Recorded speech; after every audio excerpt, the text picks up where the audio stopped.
And we're live. Haven't said that in a while. Hello, Joe. Good to see you. It's been a while. 351. Hello, hello. Martin, hello. You have to bear with me a little bit. The sun is coming straight right from in front of us, so it's a little hard to see.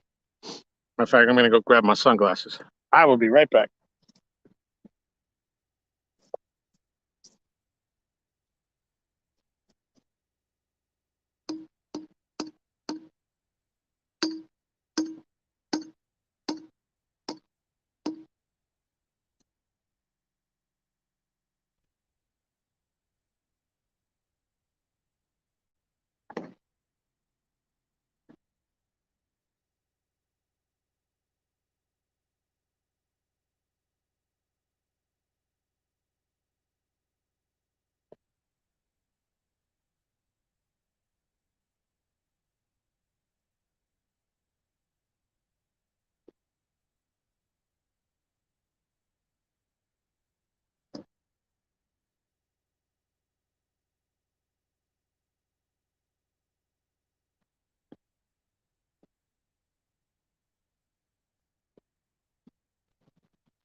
All righty, I'm back. Hey, Shirley, welcome. Rick, welcome. Big Mike, come on, 80 pounder. I hear you, buddy. Art. All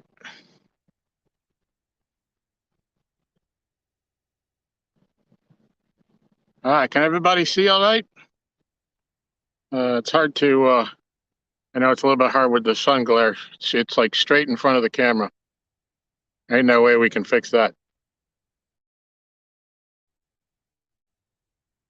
Mike Greenwell, welcome, buddy. Just getting started. We fished the other night. We had some big takedowns, and Aaron got hung up on 2 fish out on the edge of the ledge. And we didn't end up landing anything. But it's encouraging that we're starting to get a few bites anyways.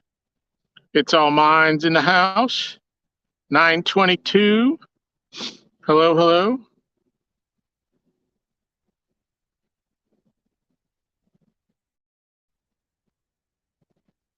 I'm putting a carp rod out from Michael Murillo. Yep. If anybody didn't hear that, the carp rod going out from Michael Murillo. That'll be behind us, but if we get a bite, we'll get rod holders up here.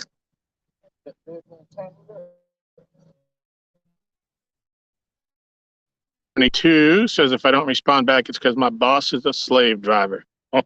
I got one of them too, 922.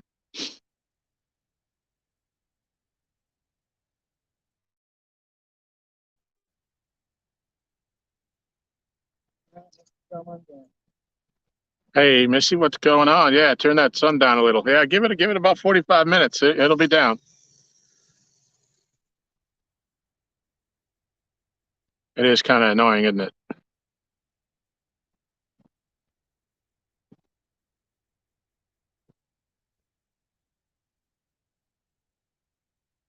There's the lovely Miss Pontoon Jody. Welcome, girl.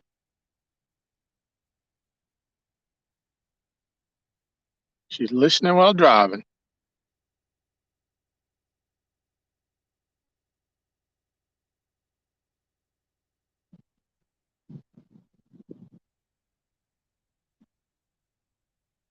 So whenever we decide to go fishing, one of my biggest decisions is what am I going to wear? I have quite the collection of hats now, and not as many as I do coffee mugs, but I am starting to have quite the hat collection as well. So today's choice, I don't know if you can see that because I surely can't with the sun on my face. Nina's Kayak Crew in a lovely shade of pink.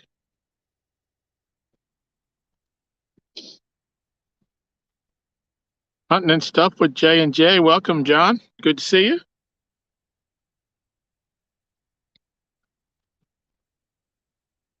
So I almost picked the Mike Greenwell hat, but that's Michelle's. I had it in my hand. But then I thought, I'm not afraid to wear pink. Fish was pink. Why would you be afraid to That's right. wear it? So if anybody can see, just for reference, going left to right, the first and the third rod are mine. So the one on the side and the one in the middle of the front of the dock are mine. The other two are Aaron's, and the carp rod is behind us in the grass in a rod holder.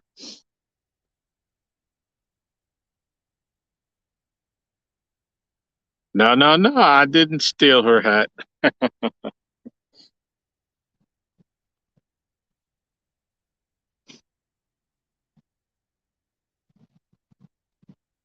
That sun's rough. Yeah, it is. Right in your face. Yep. Indiana Chris in the house. Welcome, Indy. We had a nice little crew on the ride up here, like 20 people in there. Huh. It was good. Yeah, when I came in from the walk, she said that you had gone live, but she had you on the screen, on the big screen, so I didn't open the chat because I was getting changed and cleaned up.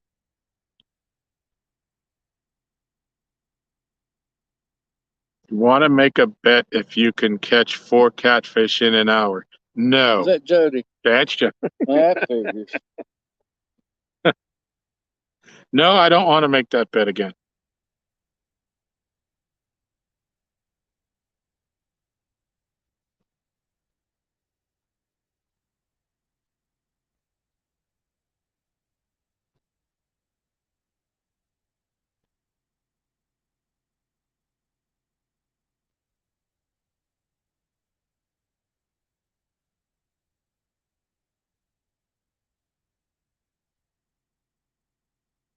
Paul Boyd says hello, LG Regs and everyone. Welcome, Paul.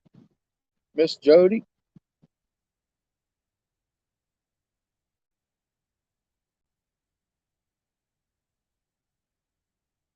Buck Williams, my nephew hit a deer last night, so we did the junkyard thing today. Now I have that rare Asian disease. Dang an ass. Sorry about that, Buck. I have my other carp rod right now. I have the rocky paper. Yeah. Double your pleasure, double your fun. I might as well. I've got the stuff. Never know. I'll catch a 105 on carp though. Yeah, that would be nice. Yeah, for those of you that haven't heard, there was a 105-pounder caught on Lake Gaston 2 days ago. There's pictures of it on the Mad Catz page. Beautiful fish. Wasn't caught off the dock though.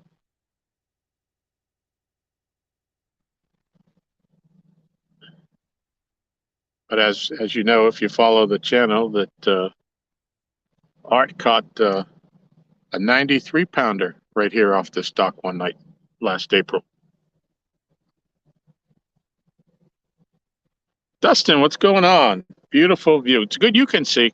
All I'm seeing is the sun in my face. I know I'll be moaning when that sun goes down because it's gonna get a little chilly quick, I think. But I got a coat.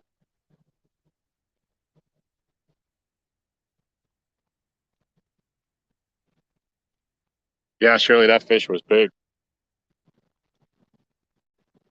Now the previous North Carolina record came out of Lake Gaston at 121, either 121.6 or 121.7. Which was broken last year by Rocky Baker out of the Roanoke River, which is actually the old river that runs through this lake here.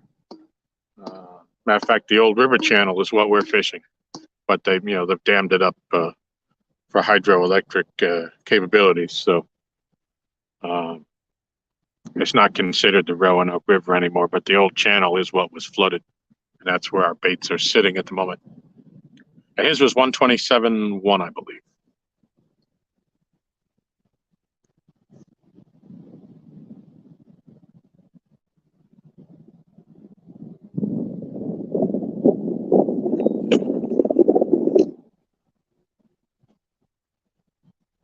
I saw Martin. I can confirm now that I am coming to CatCon. We sealed up some reservations this morning. Is that wind? Are you getting any whistle on that wind coming through the mic? The wind's coming straight from in front of the camera. Let me know if you can hear it still. Well, right now it's stopped, but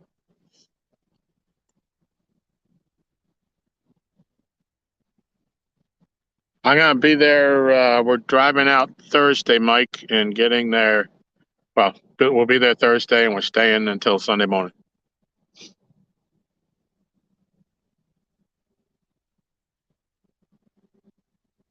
Yes, we do have one in Hades Hole. Actually, for some reason the water is going up lake, which means they had the dam open earlier. They were running water, and when they shut it off, it creates a back current once it hits the other end. And my rod, which is number 3, the one directly in the center of the dock, is now in Hades Hole because it's gone upriver, up water. So, and then Aaron is to the right of that. So we're probably both in there at some point.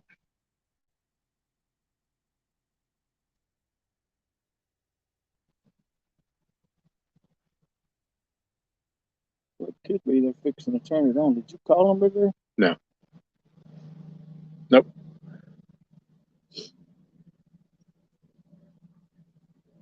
No, I never called because I figured if I was going to come down by myself, it was only going to be for like an hour and a half. It didn't really matter. I was coming no matter what.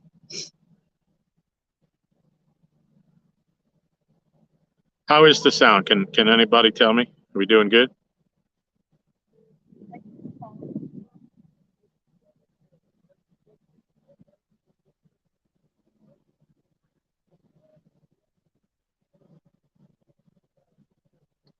Nine to 3. Yep, and water's turned off. They ran water from 9 to 3. They turned it off at 3. That's why it's backflowing. Yep. Matt, what's going on? Hey, that was quite an experience you had there yesterday. Got to see that big 88-pound fish. Yeah. There's nothing biting just yet. Maybe some crayfish biting on our baits, but we've only been running for, what, 15 minutes now? QC Brian, what's going on, buddy? On Charlie's there. Yeah, I should probably go get my power pack, though. It was at 100%. We've only been live 13 minutes, and it's at 86 already. Oh, wow. What you got running in the background? Anything? You need to close everything that you got in the background. That'll help that. No, I don't think there's anything running back there. If you want to try see if you can do it without. Hit your 3-line button on the bottom right there and see if, no, on the bottom right there. This? No, over to the right. Set 3 lines. Hit that, and it'll, yeah, you got a bunch of stuff. Close all that stuff out. Just swipe it up. Swipe up. Oh, there's a close all button. No, don't close off, because you'll close your string. There you go. Swipe it up. Swipe it up. Keep swiping. And you got a bunch of stuff open. That's pulling battery. Just close it off. Swipe the rest of it. Yep. Yep. Keep going. Good gracious.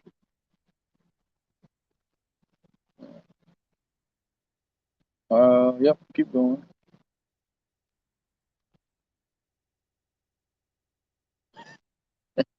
Do you ever close anything? I shut everything, and I restart the phone, too.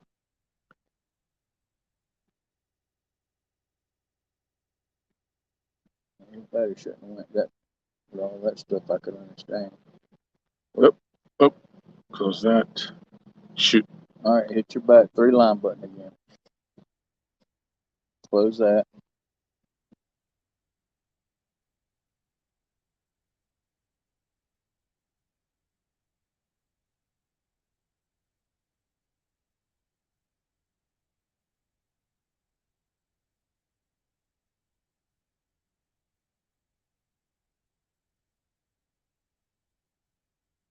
Hello? Man, I've done that 3. That's 4 times y'all called me.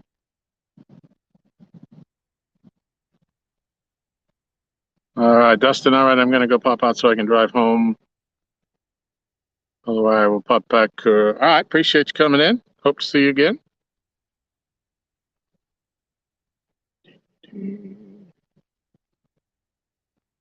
Bluetooth eats Jody's battery. Yep. I didn't realize all that stuff was open. I mean, I closed everything. I thought I closed everything every time I. I have some sticks on your line over there.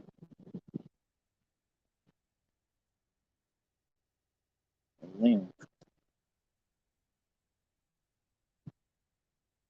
Yeah, looks like a debris on my line.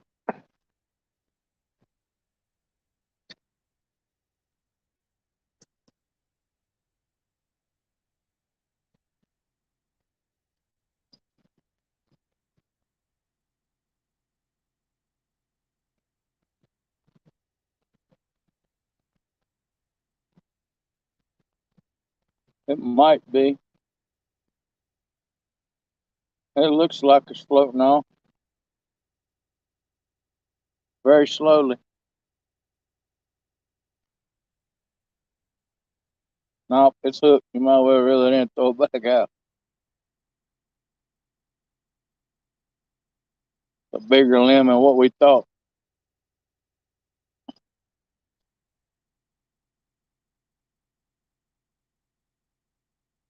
That's somebody's crappy fault. Crappy. Oh, you got it out of it then.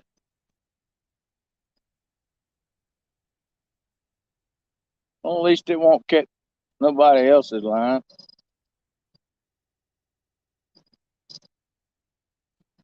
What the crap? Whose dog is that?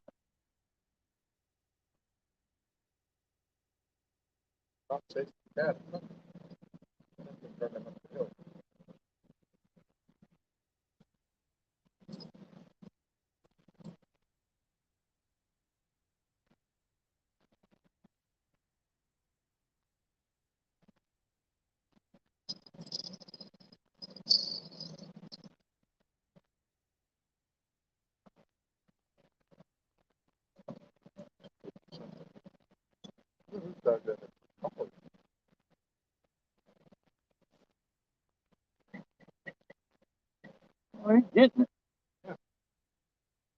Chasing something up there, went into the woods. Now he's just coming back.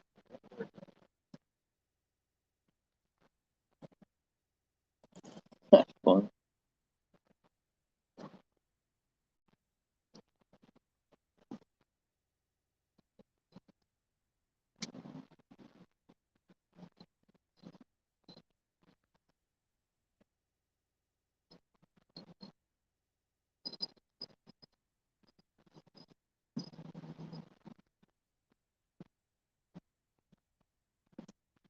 Goose poop sitting up there. All right, crisis averted. What do we got going on here?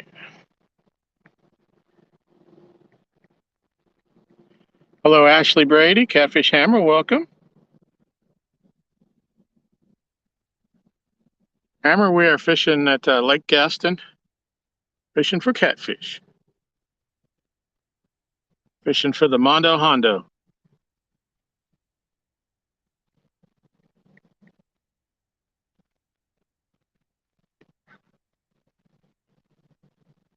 What's going on, Mark? Welcome, welcome.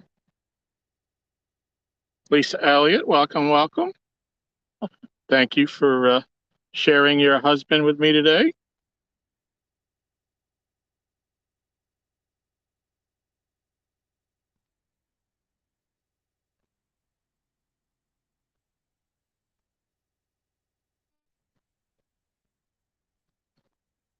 The dog's gonna kill itself. Welcome to Fuzz.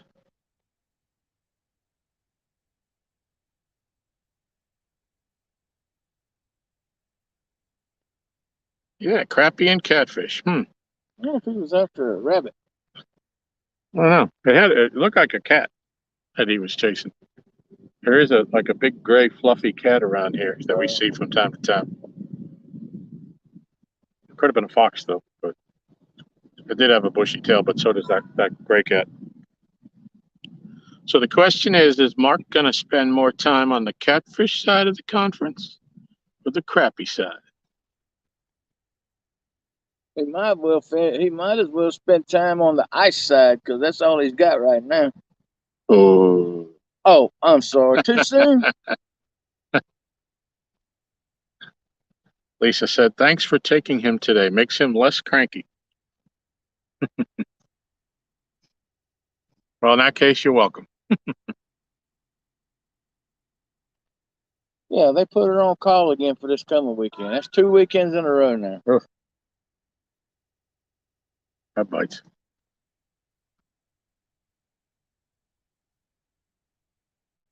Jody says, ice, ice, baby.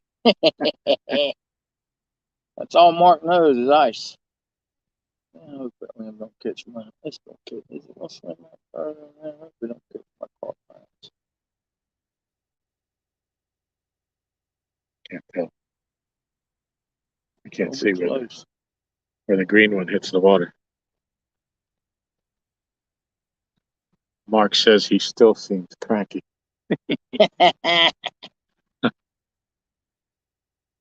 Hey, Mark, you know where there ain't no ice? In the South.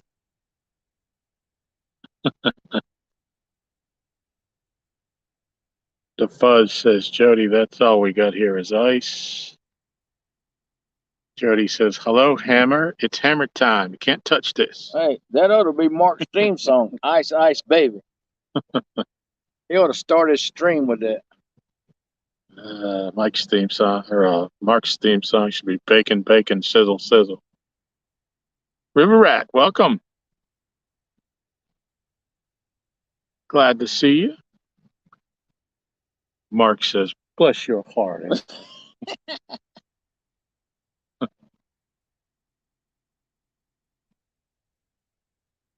I'd like to go to CatCon and meet Mark. Lisa says, Mark, you should see how cranky he gets not fishing.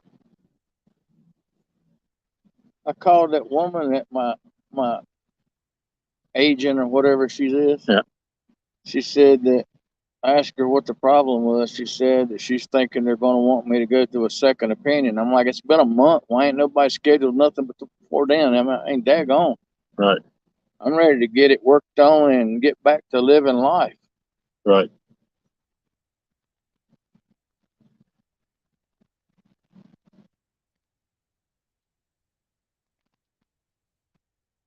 So did you send that picture to Brett?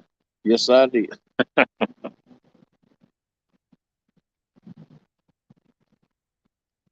They was hot when I got them out of there. They're still warm when I got home. Lisa said they was too warm for her. Oh, it's gonna get my mind. Martin says, okay, folks, enjoy your day. Bed for me. Work in a few hours. Take care. Well, thanks for stopping in. That was Martin. Martin, UK. Oh, Martin. Thanks for stopping in with us, and hope you get some sleep and have a great day. Jody says, the fuzz was a bear. The fuzz had much hair.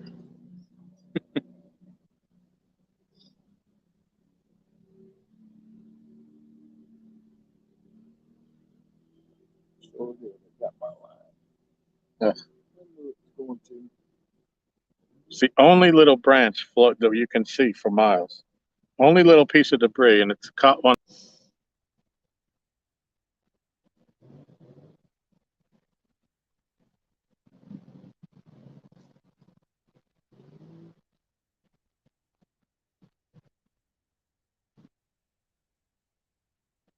Is that picture buffering like that?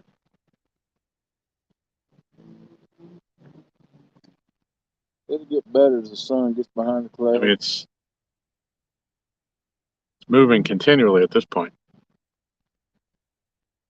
Yes, please, Hammer. Everybody hit them thumbs up. We got 30 people in here. It's greatly appreciated.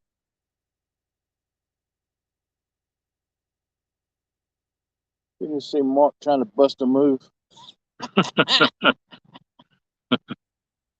There's a big fish over yonder to jump for it. The sun is brutal. It'll be down behind the trees pretty soon. Yeah. I don't know.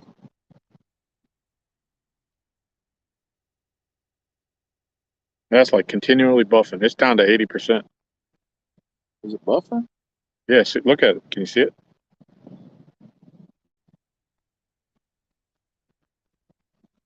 It's just buffering, going around and around. It's the camera's going out and coming back. Oh, it might be trying to adjust the light from the sun coming in. As long as it's not buffering. No, it's not spinning, That's good. but can't be making for a good picture. Well, the picture's gonna get better in about 15 minutes. I'm gonna go get my battery anyway. It's down to 79 already. I don't know why. Having a problem.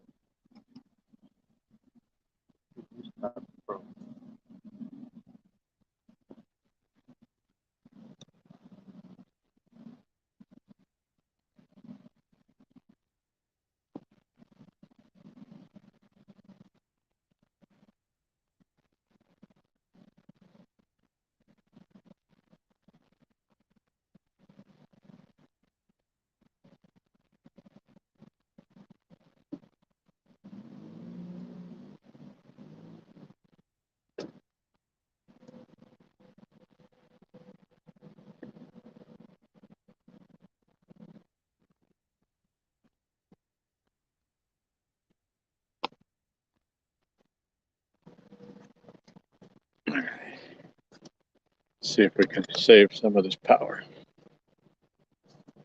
Got fully charged. Not fully. It's at 93%. Huh.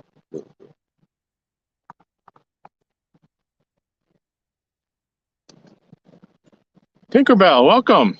Haven't seen you in a while. Appreciate you coming in. Lights charged. I'll do yours tonight. All right. Randall Rhino, welcome. The Rhino, Tinkerbell. See, did I miss anybody else while I was up? Nope.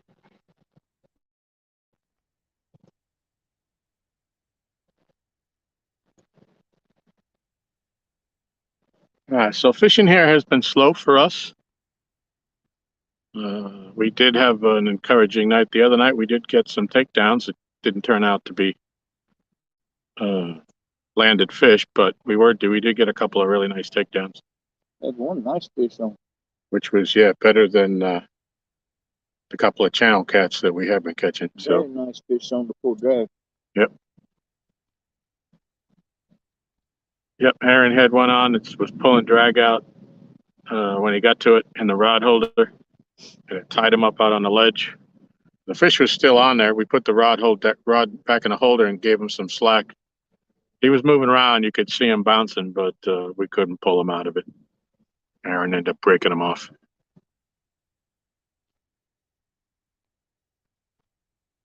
So I think the water is warming and the fish are starting to get a little bit more active. Can only hope, anyways. Wow. Man, that was a big fish on top of the water right there. He come up and got something. Huh. That was huge. Well, that's a good sign. There must be stripers over. Look at them.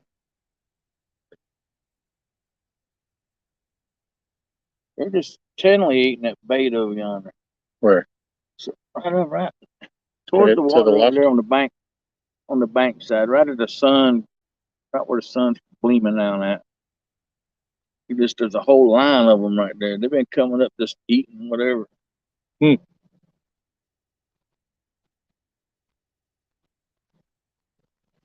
mean, steady. They're just steady right over there. Well, yeah, could be. So how's everybody doing today? Randall's break is over. He'll be listening. Appreciate you, brother. Lisa says that's a gorgeous picture. If you have your camera, you may want to take her a lasting memento of it.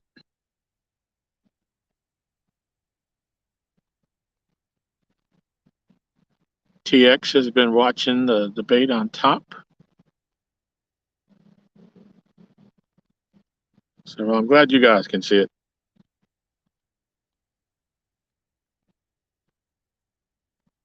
Brad says, "What's going on, Apple Fritter?" What's up, Brad?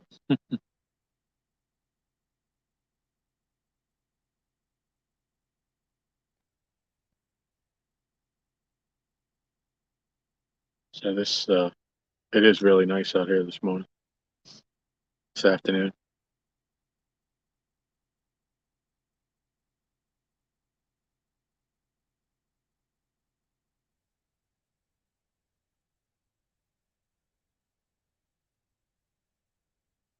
Hoping for a little bit of Doc magic.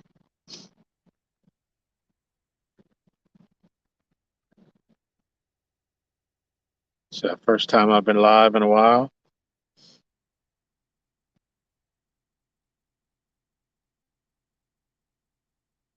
Brad says, "Amazing view." That would be a better view. Us holding up a large catfish.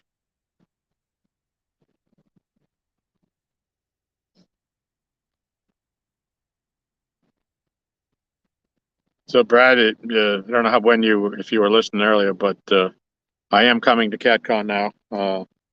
I was able to secure lodging for all nights with Art and Uncle Josh. Well, we're stuck to go with y'all. Yeah, us too.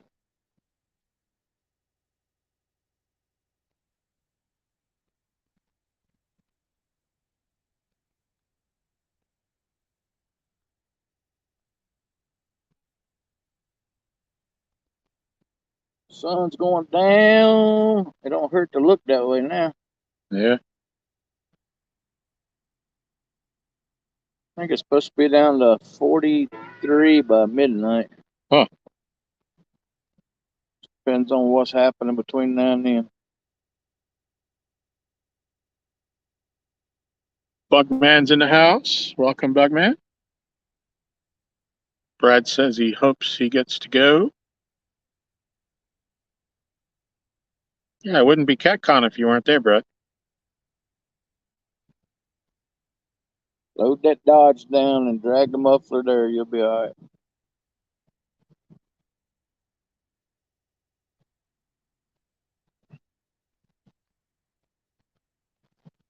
Curtis is in the house. Says hello. It does get chilly tonight. I might do a live after Tom gets done in the truck.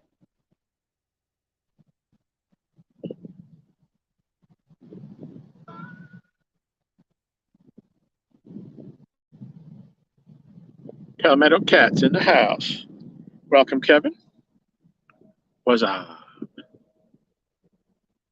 Just getting started. Been out here a little over half an hour. Rods in the water. Trying to make something happen. What's that?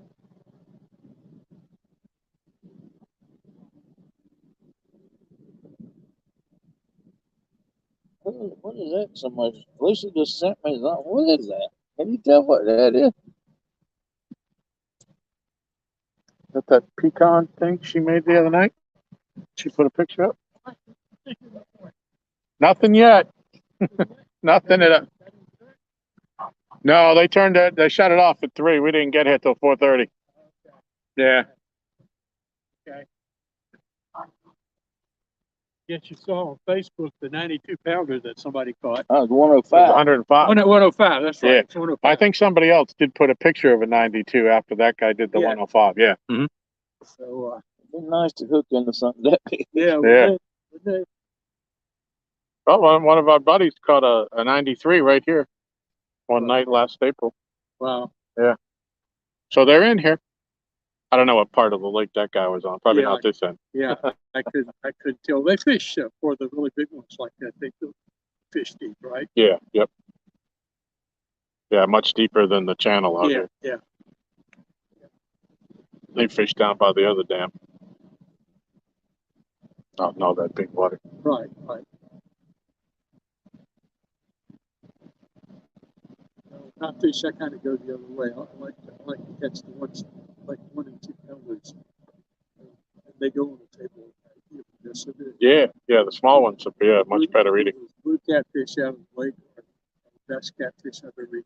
Huh. They don't even, to me, they don't even have the catfish taste like a commercial Right. catfish. Yeah. So you do a lot with them. Yeah, they haven't ingested too many things off the bottom of the lake yet at that age. Yeah.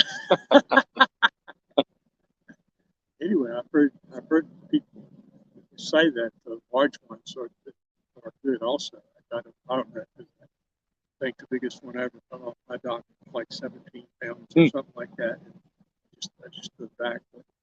Yeah, it's kind of like everything else, like lobsters. I grew up in New England, and I'd rather have 5 1-pound lobsters than 1 5-pound one. Yeah, yeah. We try not to eat anything over 10 pounds. Yeah. Yeah. I get that. That's usually the rule. Anything from 5 to 10 is fair game. Yep. But it's funny. I'll just go down and fish off the dock. My goal is to have catfish for dinner 1 night a week.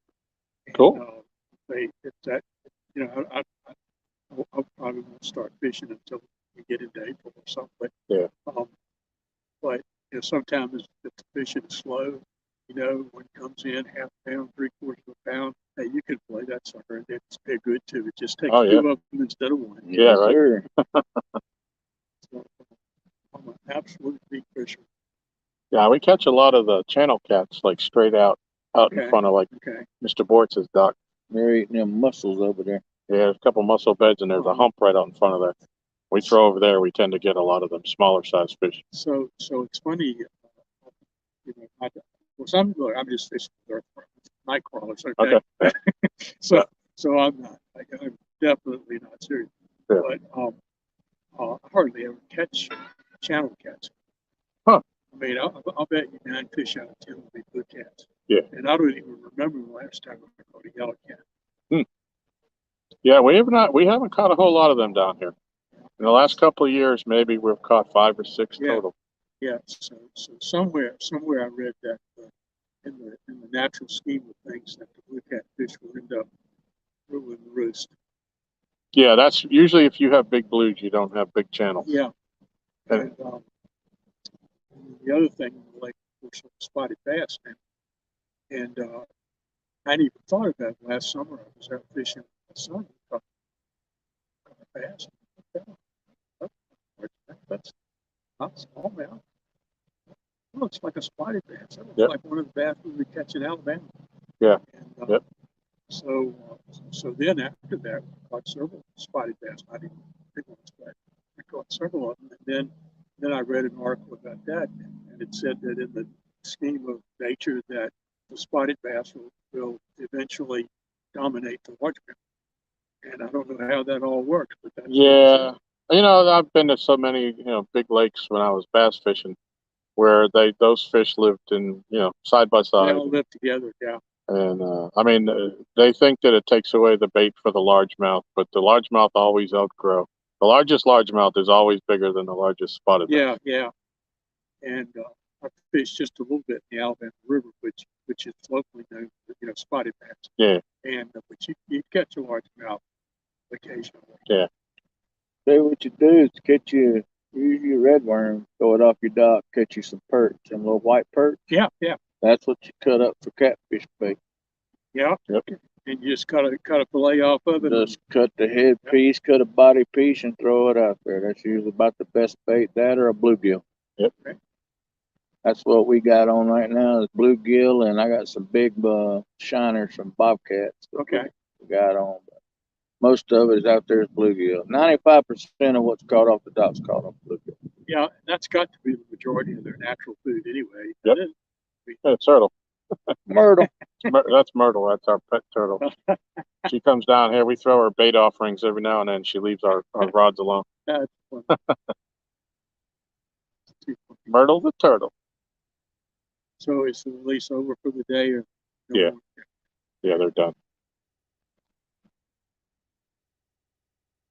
They did it for 24 hours the other day. I was surprised. Yeah, midnight to midnight one day we were down here. Uh-oh. Oh, Tom. That line's slack. Well, I went slack. Let's see some action. That's the most action I've seen yet. I did have a nice one on the other night and got me wrapped up out there. It was pulling drag off my reel as soon as Oh, I wow. picked it up. Good gracious. Yeah, I gave him some slack. He was still on there, and finally I broke him off. He wouldn't come out of there.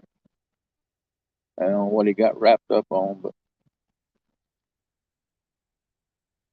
I Yeah. know I'm some that were, I think, kind of taking shelter behind a log or a treetop or something like that, and you set the hook and you have the rod would vibrate just like a few seconds so you knew it was a fish, and then wow. Slowly back out, but it's not really pulling on it. So if he might be licking it. Let's see. We'll give him another chance. we've caught numerous off of the stock. We just take pictures and throw them back. Yep. We live on YouTube right there on his channel. Tom's got his own YouTube channel. Okay, cool. Yeah. Yep. Any night you feel free to just log on to YouTube and look his channel up, and you can watch us fishing right here all night long. Right. Sit in front of your fireplace and watch us fish. Weather's right. It's nice. Yeah. Although some nights we'll fish in the middle of the winter when it's really cold. We'll sit in the Jeep. We'll have all the rods out and put lights out here, and then we just sit in the Jeep. Oh, that's pretty bad. But I don't blame you. Yeah, no sense in catching pneumonia. I don't know if something bumped my line or what. It didn't really look like it. Didn't even ring that little bell, so I don't think it was really. It didn't really pull it big. out. It just hit it and Yeah, let it in. I think something probably bumped the line. Okay, well, I hope the river monster comes along. Well, I appreciate that. Yeah, y'all have a good evening. You'll All hear right, about take it care. if it does. We got an eagle. That's right. You'll hear us screaming. An eagle coming at us. That's a crane.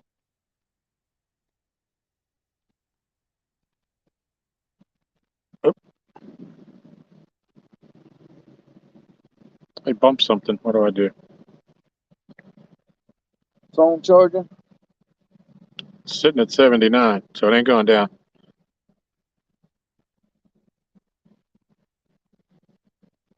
What do I do here? Something popped up covering the chat. I don't want to shut it off. How do I? Click on the screen of your video over here. There you go. Oh, just click on the video. Picture. There you go. All right. I was trying to see who came in. We had one of our neighbors come down. We are on community property.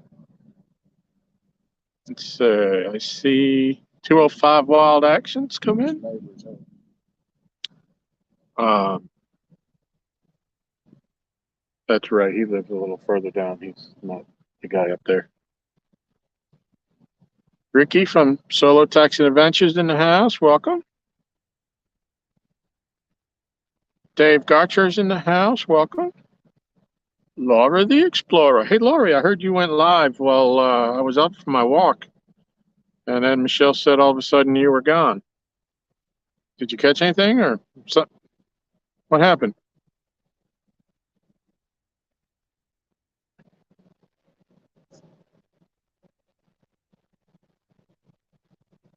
Yeah, there was just something on the top out there, right about where my line was. Maybe a little bit. I had a real good cast on that. That's out there quite a ways. Of course, that was before the line got shifted.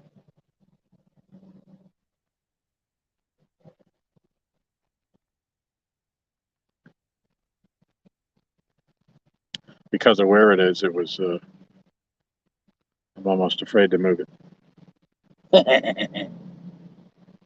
That's my thought. I throw one out there. I ain't touching it. Yeah.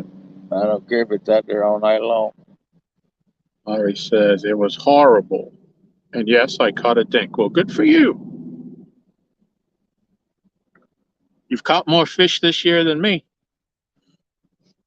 I gotta add yours to the book too. It's 214, wasn't it?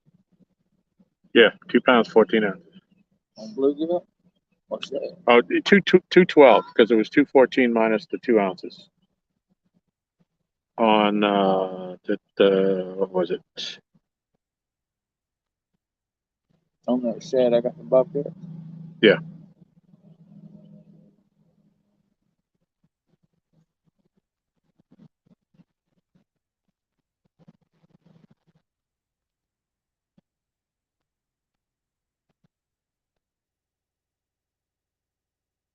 Yeah, Brad, he took it back out.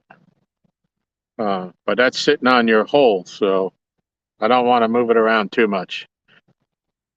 Catfish Cameron in the house, welcome. I will go take some of the slack out, but he pulled it back out a little bit. Oh, he says, I'm sitting in front of my bass pond now without my bass pole. Sigh. I need to regroup.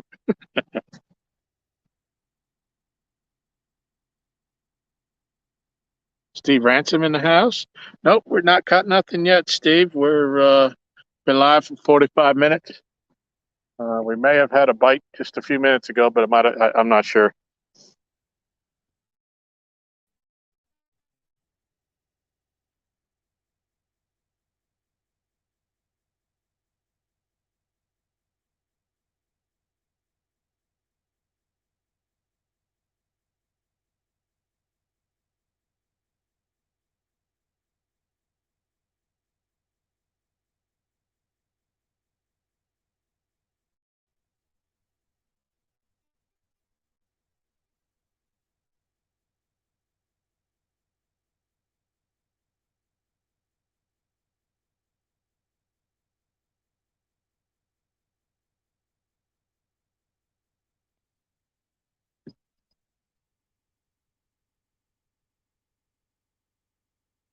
Some ducks. Pretty close. Yep. Some mallards.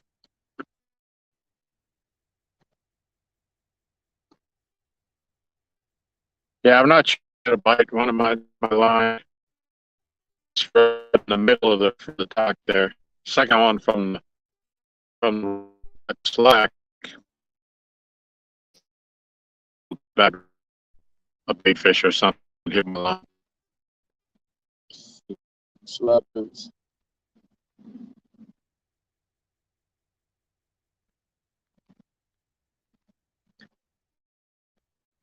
Hi, bait, Brad. Kelly Spencer, hello, welcome. You guys tell me when you start to have problems seeing them rods. We'll get some lights out. We're gonna be here for a little while, anyways. Yeah, Big Wrench catfishing in the house. Welcome. Or he said it was like a dang Saturday on the river. Oh, that stinks.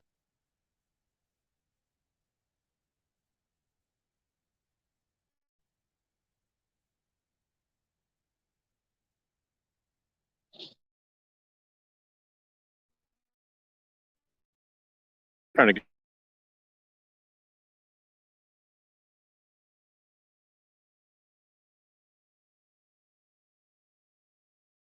Move it around.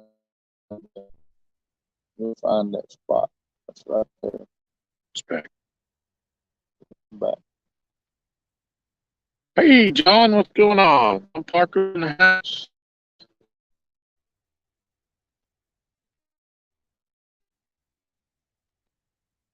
John, put us this year. All them fishing.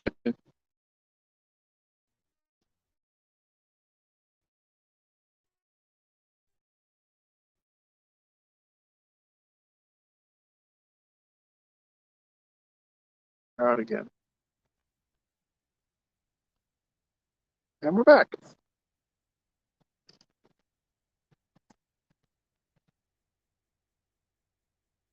That's right, Steve. At least Laurie didn't get skunked.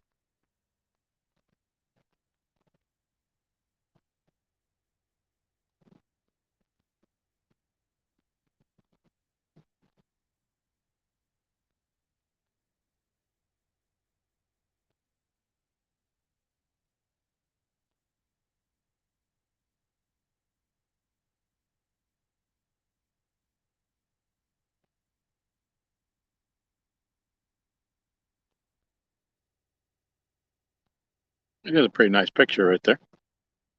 You go out again? No.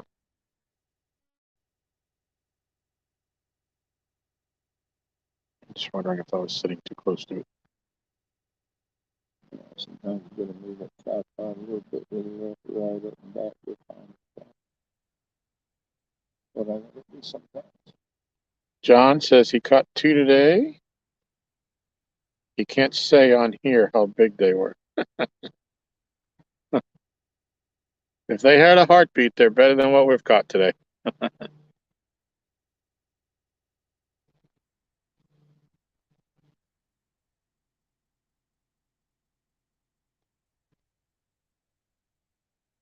Yeah, Laurie says she thinks she was live all of 45 minutes before she ended. You know what? I can go get my glasses now that sun's down. I can't see anything with these sunglasses on anymore.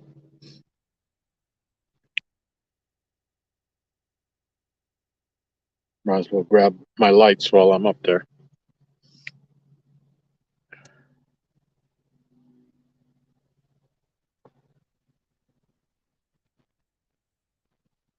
Oh, he said it took her 50 minutes to get home on a 20-minute ride. That's a bummer.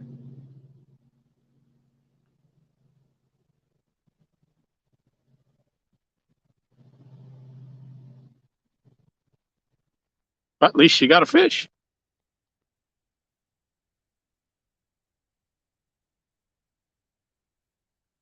Brad said he hit 50 today from 23 last night. I'd almost trade an apple fritter for some fishing right now. Almost.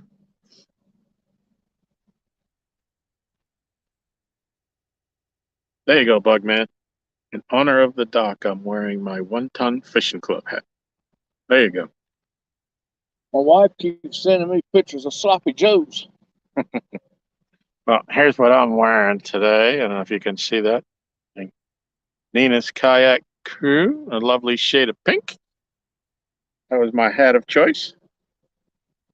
All right, I'm going to step up and get my get my regular glasses. Get some equipment now that the sun's going down. Don't go nowhere now.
gonna leave it there.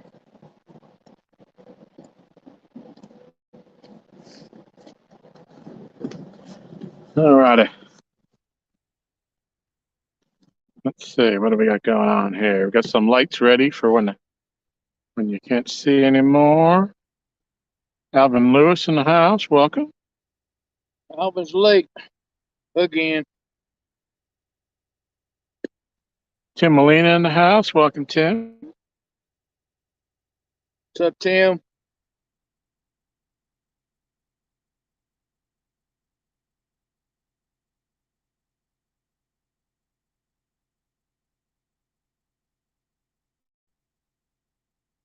How's Miss Michelle today? I hope she's doing well.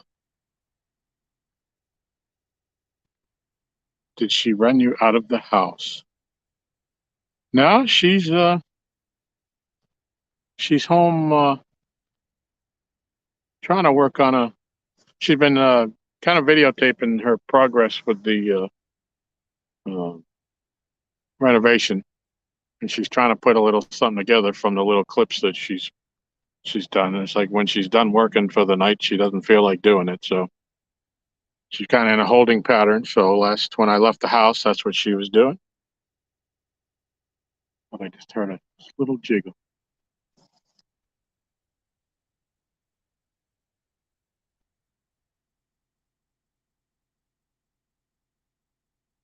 Started out that way, and now it's slushing.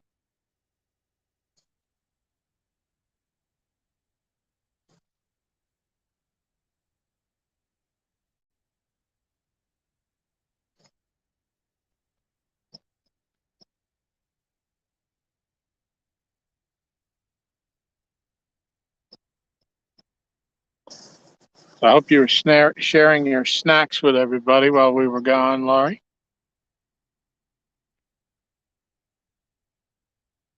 Damn River Boys, what's going on? Welcome.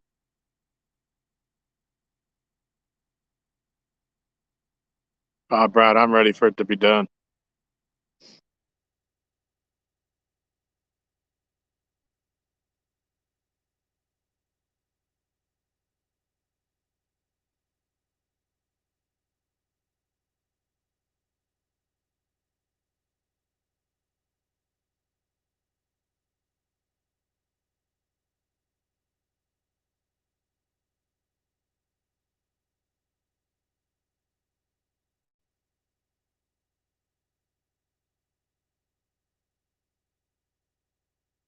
Oh, middle rod. Going down.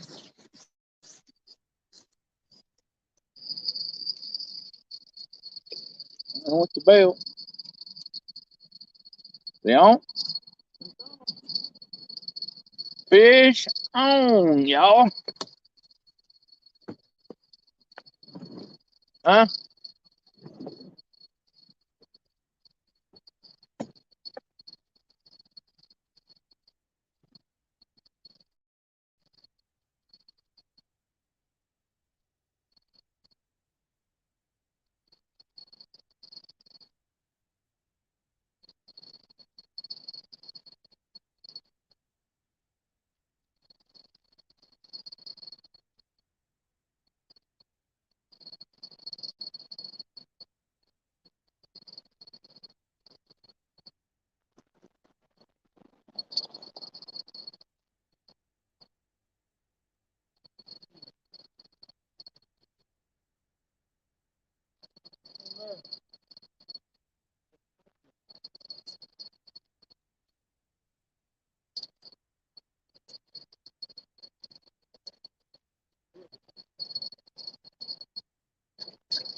Might not even make a teener. He's probably right about 10 pounds. We got weight in my book. Yep.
All right.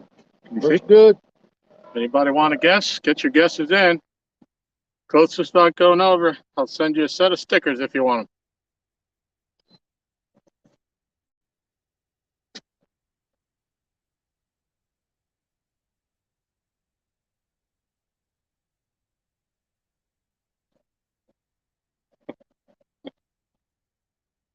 Like a slow motion.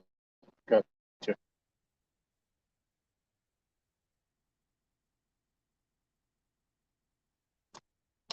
All right.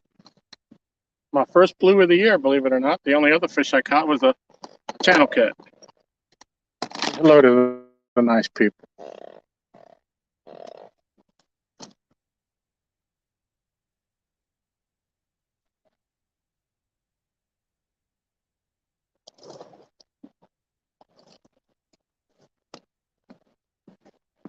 All right. Anybody want to guess? Get your guesses in while I rebait.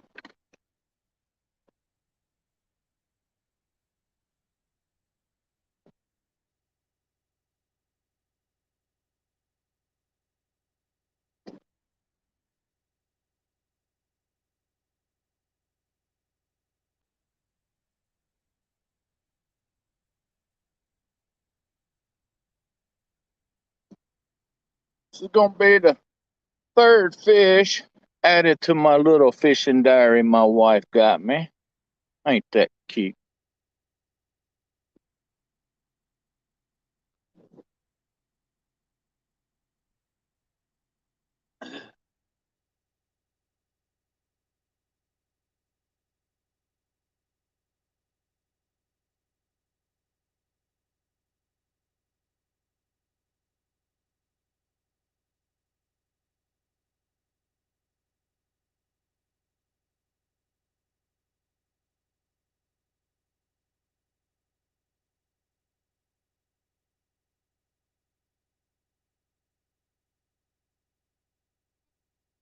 Was that the other one you caught a channel?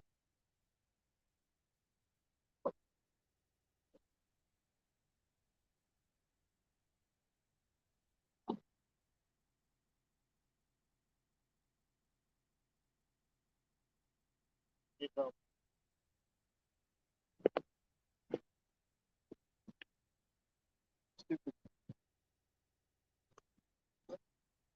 fish slid off the freaking hook.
All right, be right with you here.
What's that coming down the lake? Holy crap.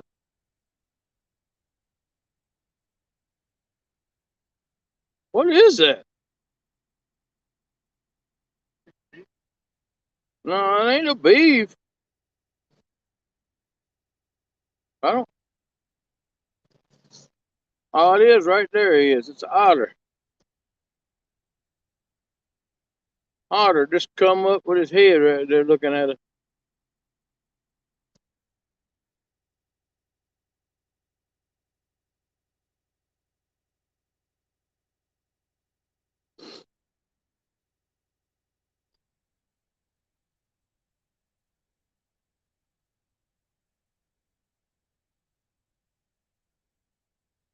Out there where you threw your bait. Exactly where you threw your bait. He gets on there, I will lose my mind.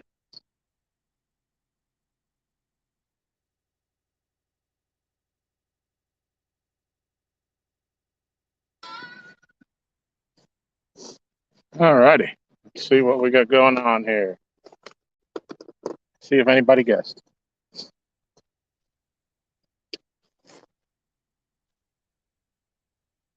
Jerry Parker in the house. Welcome, Jerry, and congrats on a wonderful day yesterday.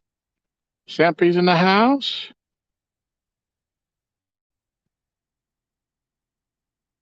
Laurie said it was a UFO. Don R., welcome.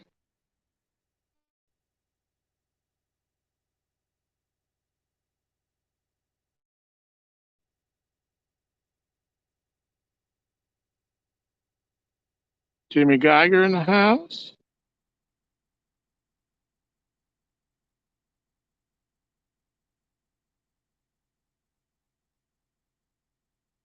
Did anybody guess at all?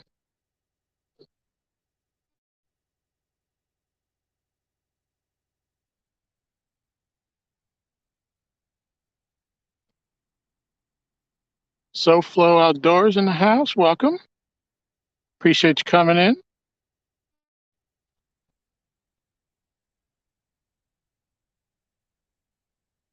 Cool Quest in the house. Welcome, welcome.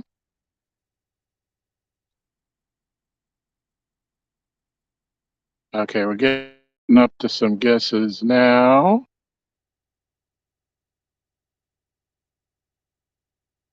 Let's see. So I don't want to leave nobody out. Looks like Steve was 12.5. Bugman 10.8. Tim 9.35.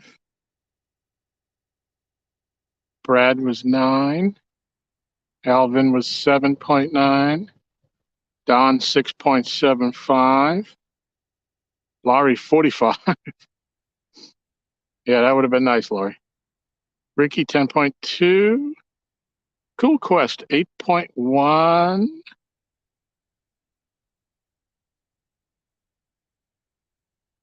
Randall 9.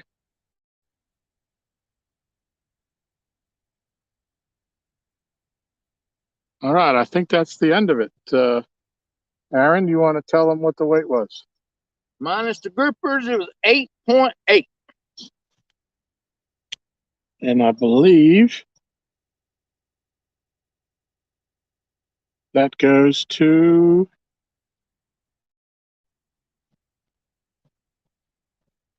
Cool Quest, I believe. If they were the only one in the eights. Let me just double check before I make a mistake.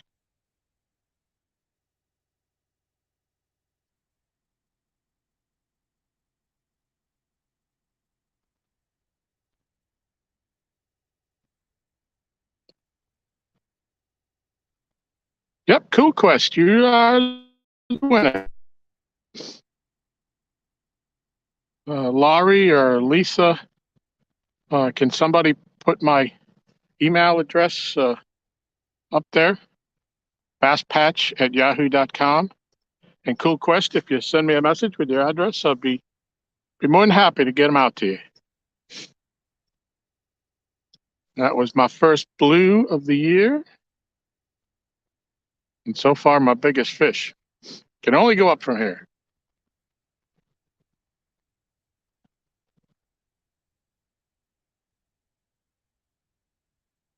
Laurie must have been my charming personality. Absolutely. Good things happen when you and I fish together, Laurie. That fishing channel, welcome. Well, we just caught one, 8 pounds, 8 ounces.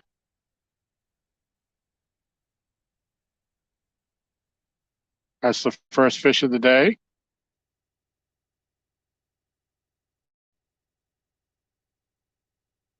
No, Laurie, I did not just say ass patch. Bass patch.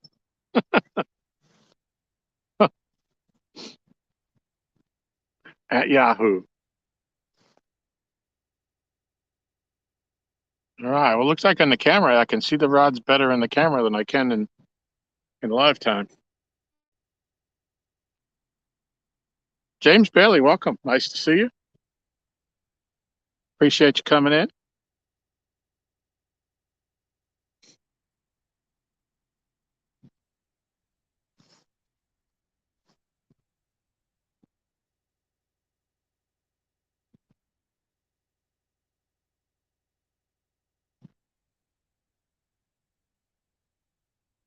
So it doesn't look like the otter went after my bait.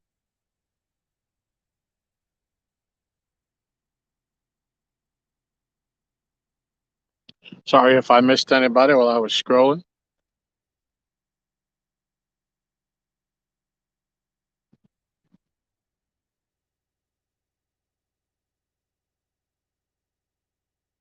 Yep, Bass Patch at Yahoo.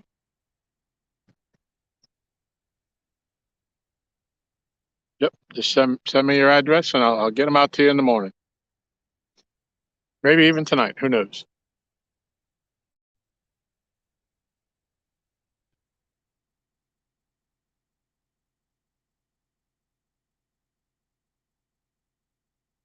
Jerry's not a fan of otters. No. Now we saw one coming down river. We weren't sure what it was. He was making a huge wake. And he came up to the right of us, and then right where I recasted my rod, he went down. We were waiting to see if he was going to get my bait.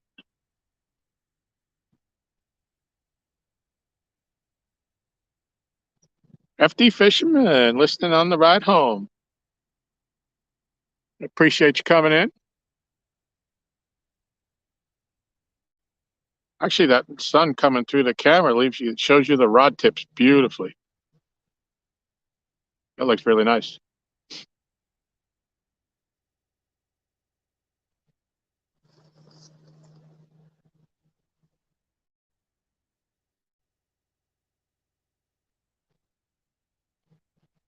And Catfish in Fresno, CVA, how you doing, buddy?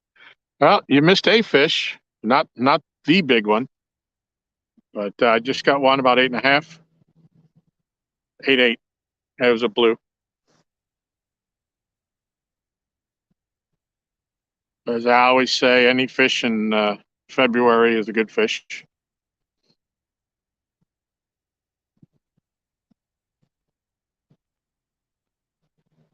Appreciate everybody coming in. We got 37 people.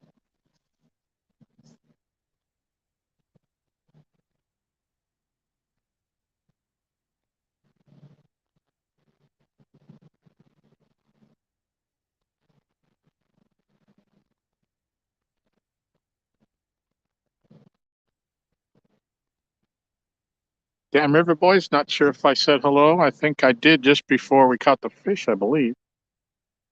But if not, hello, hello. Appreciate you.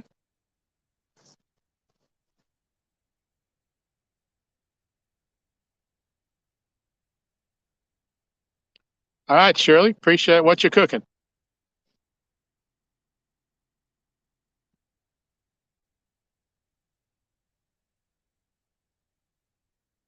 Oh, geez, Jerry. Jerry says he was tied up on a log jam in the kayak one night. The otter climbed into the kayak and realized that he was in there, and all hell broke loose.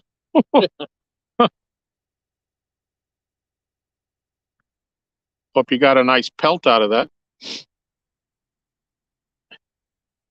That fishing channel, we are fishing on Lake Gaston in very southern, extreme southern Virginia. Actually, Lake Gaston is the border between the north side of the lake is in Virginia and the south side is in North Carolina. And I live on the Virginia side. This is our little community dock.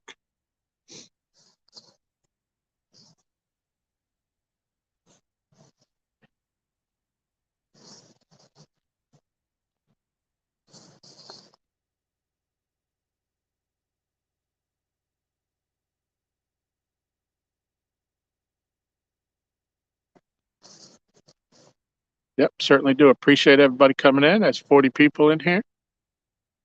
Glad we were able to catch something. Hope y'all could see it and hear it. He was talking there for a little bit. Yeah, this is a beautiful picture right there that you guys are seeing.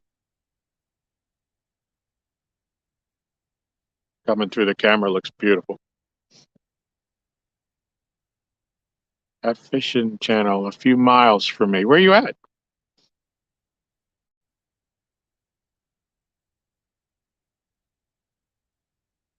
It's right, Brad. A little slice of heaven on the dock.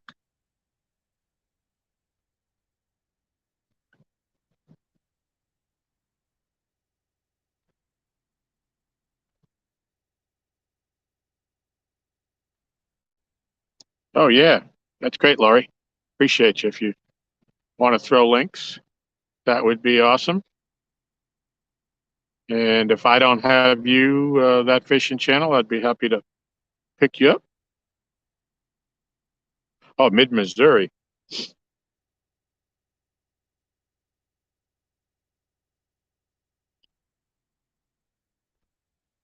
CVA would be more beautiful if you stand there and pose.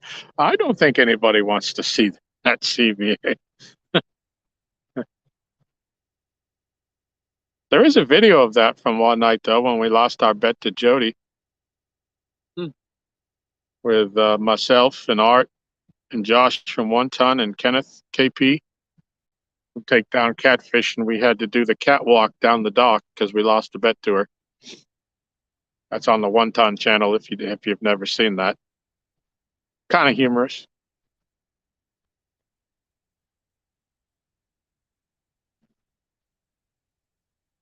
Oh, that's cool, Jerry. He said after the live yesterday, he sat by the river and watched the sunset.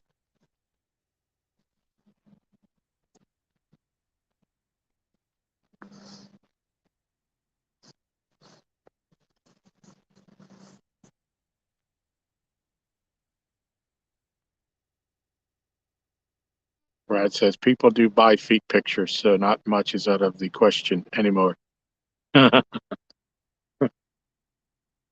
I'd never be confused for a foot model.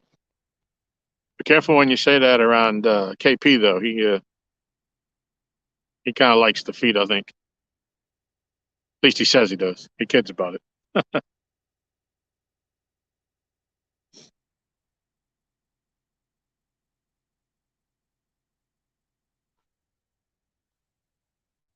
I just when it gets to the point that you can't see them anymore, let me know. I mean, if I put a light on right now, it's probably you're not going to see much different, anyways. But we have lights ready to go up as soon as you can't see anymore.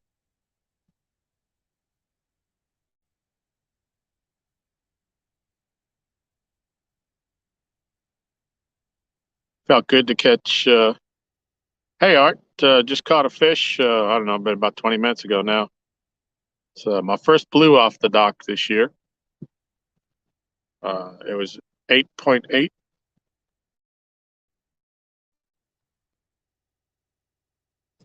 So I got that's two for the air. One blue, one channel. We got to catch fire. We need some catching up to do. John Parker got more fish than us.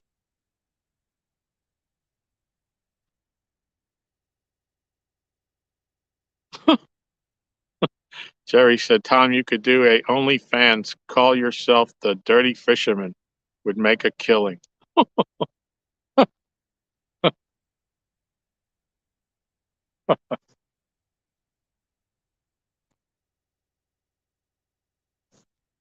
Like I wouldn't make a killing. I'd probably end up owing people money for coming in.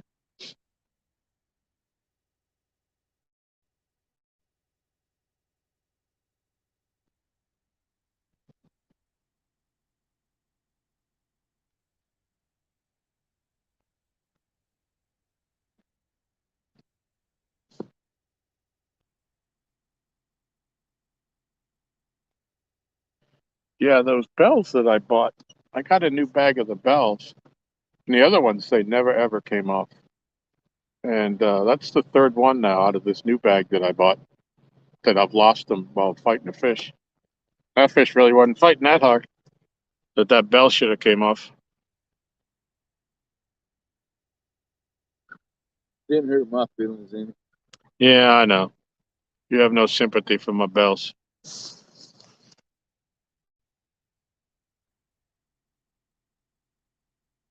Brad said that KP enjoyed the apple fritter pictures today. As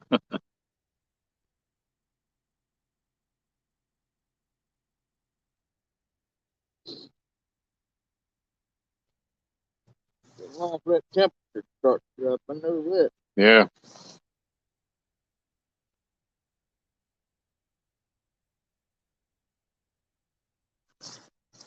Some point here, I might have to go put some long johns on as the sun keeps going down.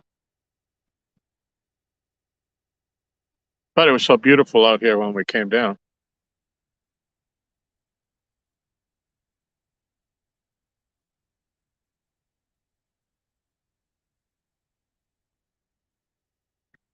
Laurie, how big was your fish?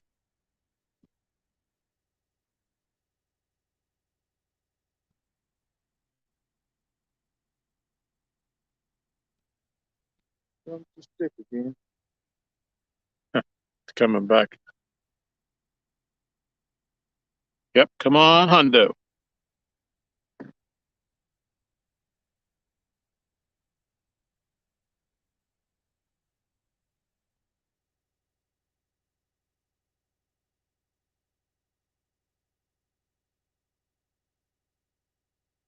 Yeah, it was just a couple hours ago. I was out walking in shorts and a t-shirt.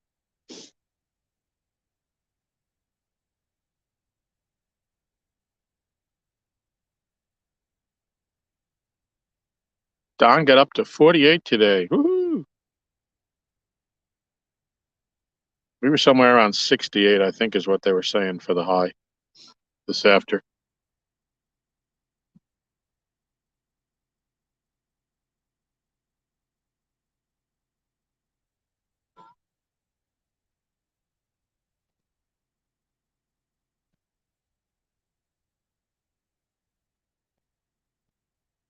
So I enjoyed listening to you last night on Avids, Don.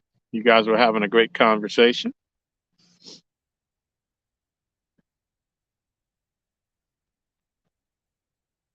You and Turtle Lady.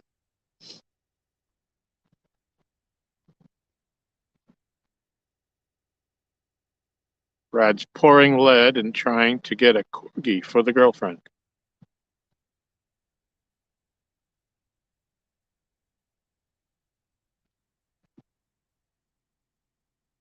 Jerry said the winter bite has been great, but ready for it to warm up. Get the flatheads moving.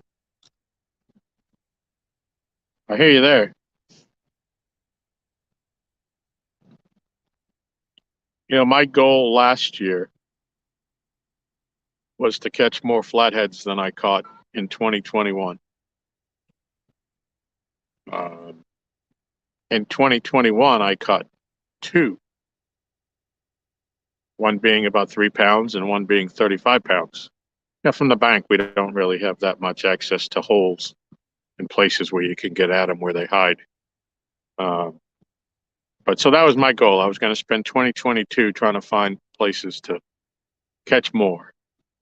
And it turns out that I only caught 1 for the whole year off the dock.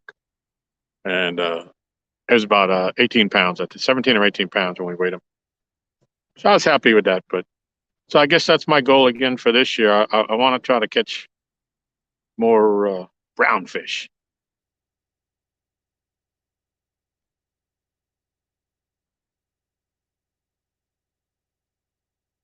Your fish was that big? 1, 2, 7 dots big. Woo.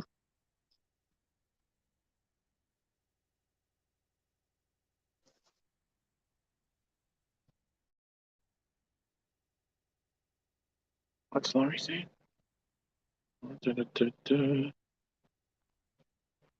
Art, a quickie.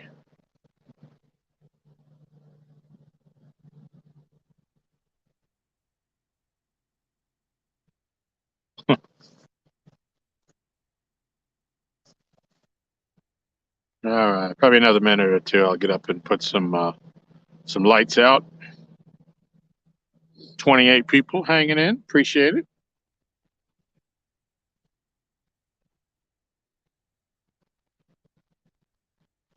And my phone charge has gone up to 85, so it is going back up. And the charger's down to 86, so that'll last for a while.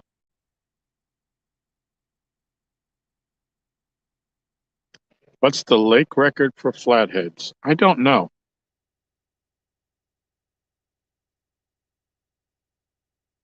I know the biggest one that I've seen off the dock, my son caught a 34.5 pounder back in 2020 when we first started fishing.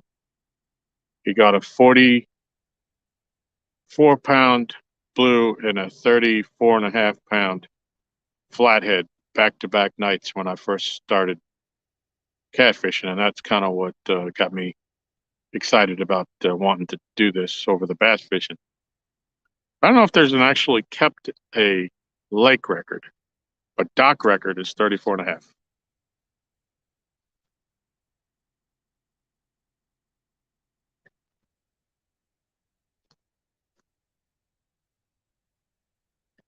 Did I see Eddie Gross? Yep, Eddie Gross in the house. Welcome, Eddie. Appreciate you coming in.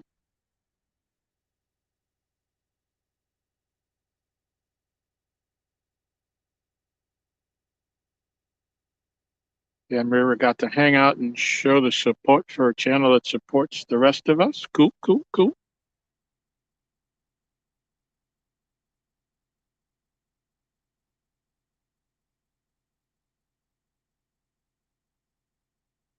Oh, I appreciate that, Laurie. I certainly do. So my channel has been kind of stagnant for a while with winter here and all, and I've been sitting between 448 and 451 subs for 6 months. But I haven't had any content out, so I can't really complain about that.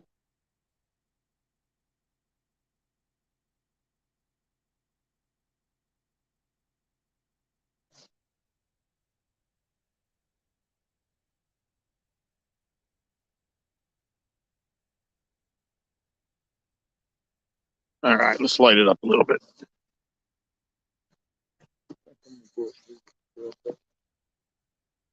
All right. Yeah.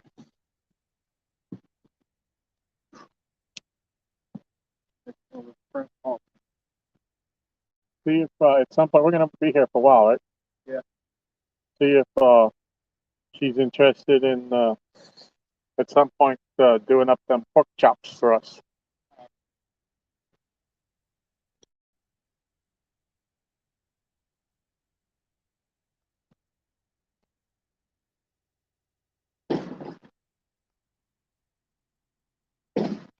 You need a hand with that?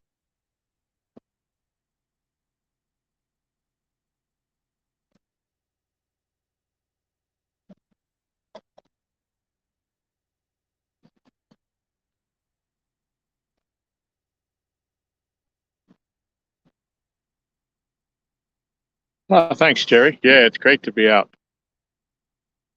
I missed this during the winter.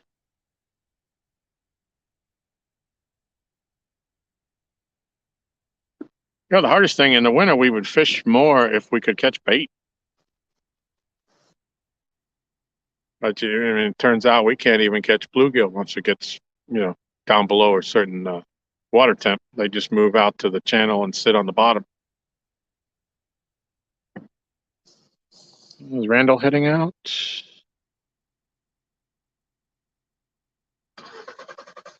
All right, be safe getting home, Randall. Appreciate you coming in.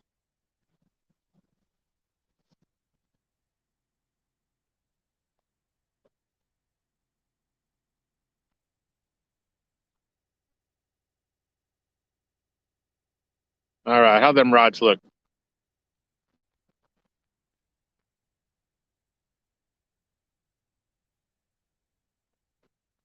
Awesome thumbnail, by the way, Tom. Was there even a thumbnail?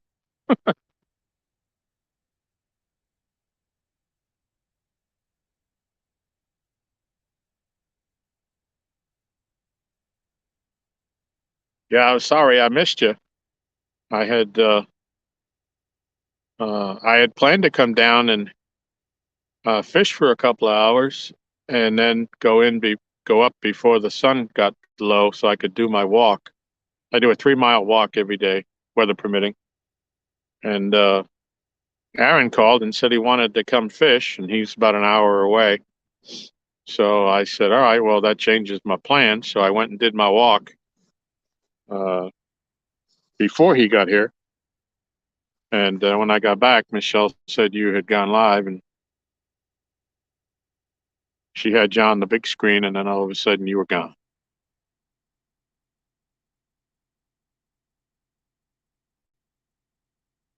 Yeah, I'm a chicken believer, Jerry.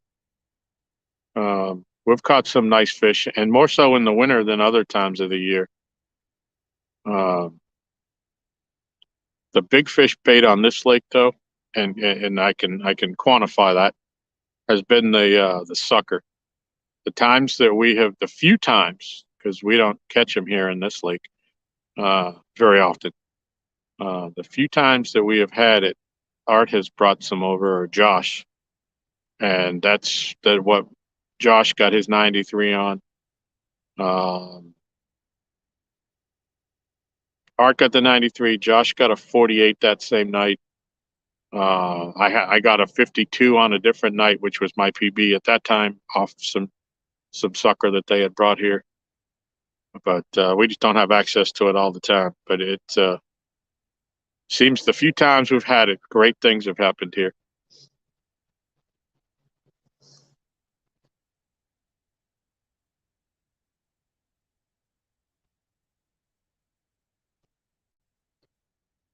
Yep. I said I've even gone to, everybody was doing the flavoring and all that, and I've even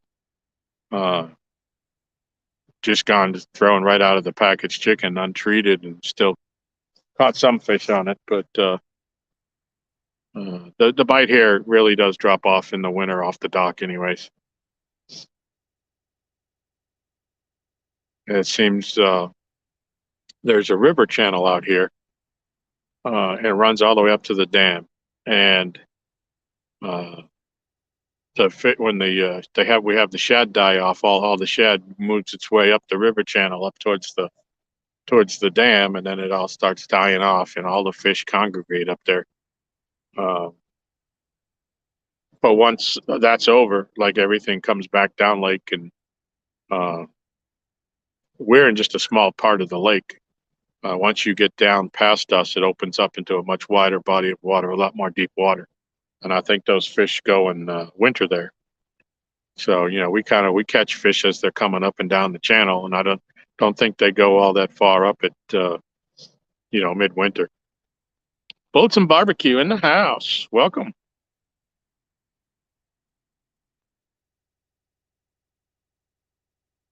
Big fish yesterday was on chicken. Best chicken so far. Prefer skipjack. Yeah. Yeah, we tried skipjack here once because it's not native to here. Jody brought some. We didn't have much luck with it, but wasn't expecting it.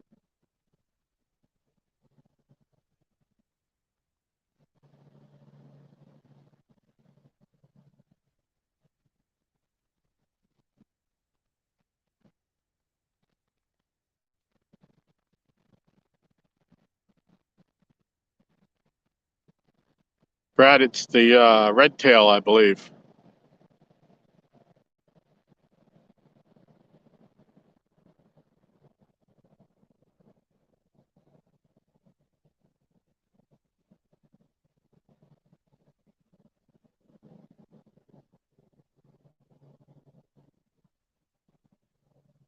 And yet the funny thing is we've used straight carp from a few times, not a whole lot, because we've had zero success with carp right out of the lake.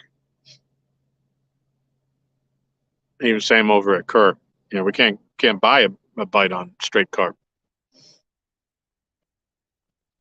Matter of fact, we've done better on some of that treated dark water Asian carp that we don't have in here. At least we've caught some fish on that.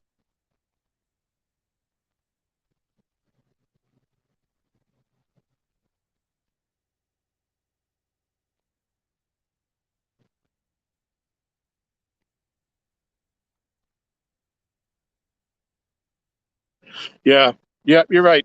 You're right, Dad River. You've probably heard it too. The theory is that it imitates the mussels, and I know where we've caught fish on chicken, there are mussel beds all over the place, and a lot of the fish that we bring in are pooping out mussel shells on the dock. You can hear them hitting the dock, saying clink, clink, clink, clink.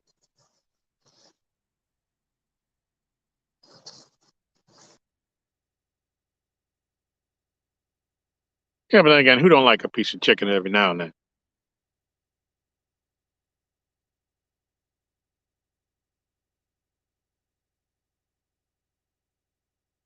Yeah, Jerry, you talked about right when you guys were ending, we saw you go down for the rod. And Michelle said, "He's got another one. He's got another one." And then I guess they didn't see it because the stream ended. Did you land that one?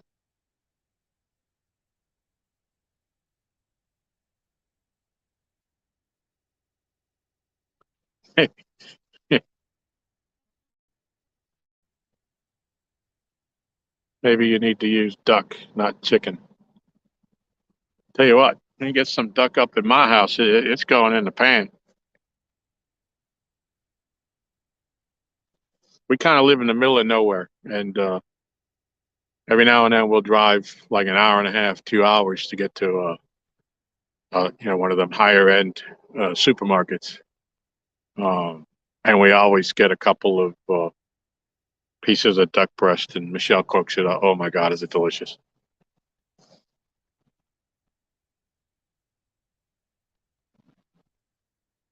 Suckers are easy to come by. Wow.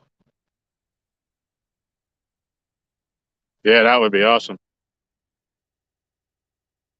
I don't buy into the whole clam theory. All of my fish are full of clams. I have caught clams on my line and put them on the hook. Did not catch a fish, but the rods with the chicken did. Yeah, could be.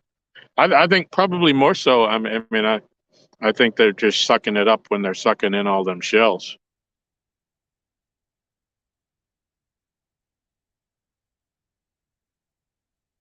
But Epic could probably come in and tell us, but for sure. But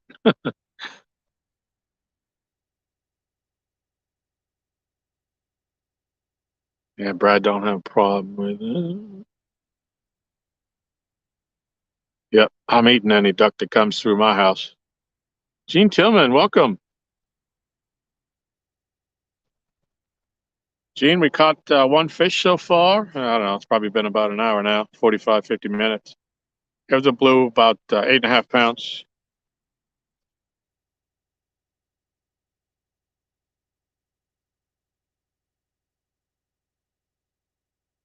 Duck is a little greasy and bloody, but it would be killer. Yeah, could be.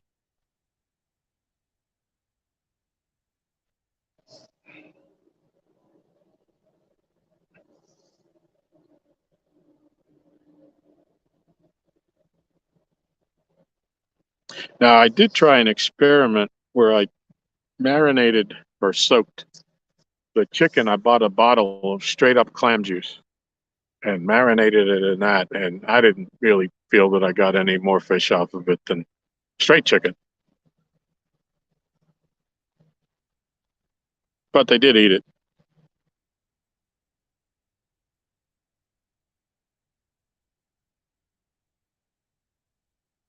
I have a theory the chicken going to try here soon.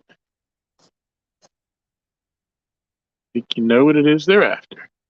Well, good luck with that. Once you perfect it and patent it, let us know. Don't show it on a live if you want to keep it a secret.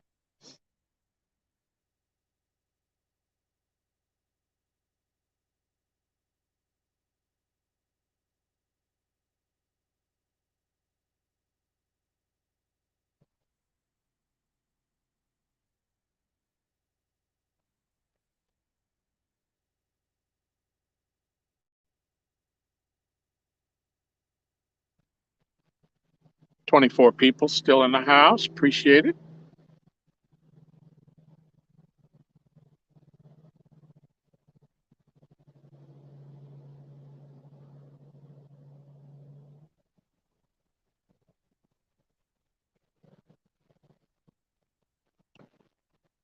Chicken releases a lot of aminos in the water.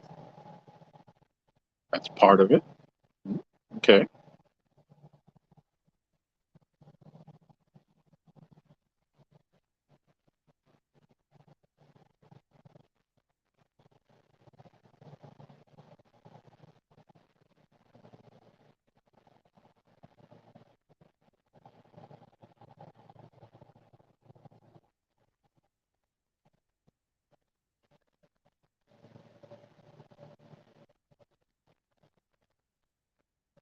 So those wondering what we're fishing with tonight, we have bluegill and some live shiners.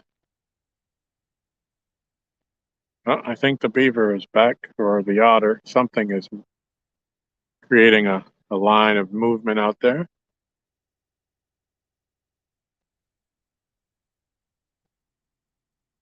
Just hope it ain't an anaconda.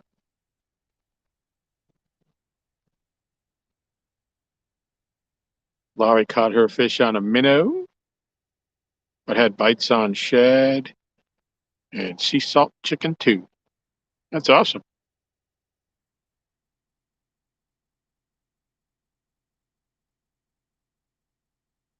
That'd be great, Dan River. I hope it works for you.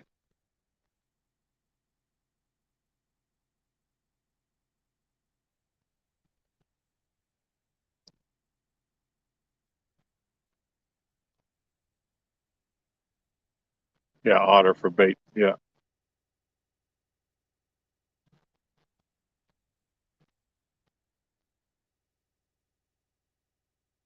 Well, Aaron just went up the hill with the bait knife on the back of his truck. So if he comes up here, we're going to be going hand-to-hand combat.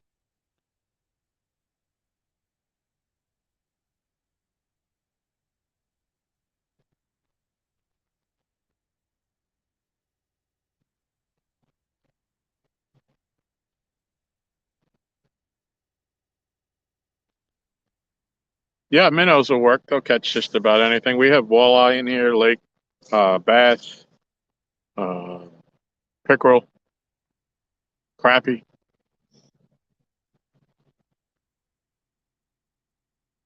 These are more a little bit bigger than I'd say minnows. They're more uh, shiners, baby shiners, more so. They're about 3 inches.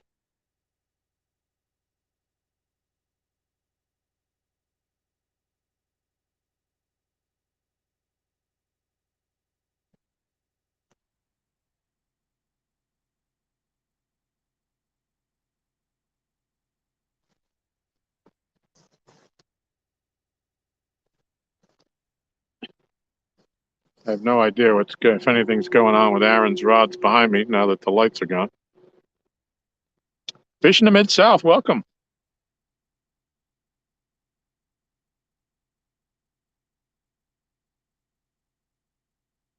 Let me step back behind me here and see if his rods are doing. He has no bells on his. He doesn't believe in them. But he has 2 rods behind us with carp bait on, in honor of Michael Murillo, who sent us some carp gear so we can try it out. We have a carp here by the dock, comes by pretty regularly in the warmer weather, and comes right up next to the dock. Sometimes if we spook him when he's next to the dock, he splashes water on us. But he's about 4 feet long. He's a big boy. So we're gonna see if maybe we might be able to get a hook in him and weigh him. So Michael sent us a box full of foreign objects, let's just say, to this bass angler. So I didn't know what to do with any of that stuff. All right, give me a second.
All right, they look like they're standing still. Steve, what's going on, buddy? Good to see you. Hey, Aaron, if you're still up at the house, could you have Michelle give you my catfish and crappie skull cap beanie, whatever you want to call it?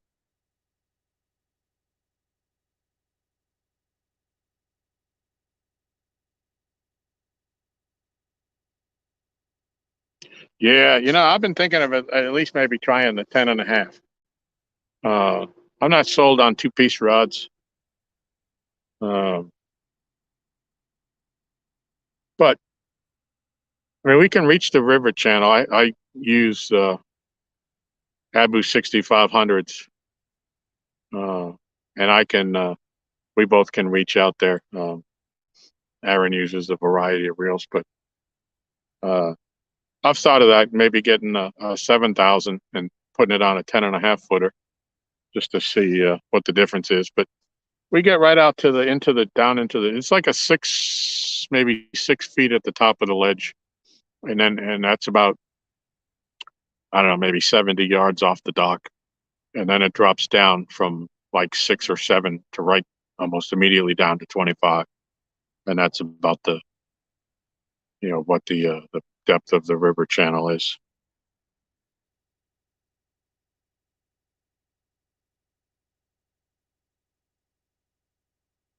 But yeah, I thought of that. I've been giving it some thought, thinking about trying that.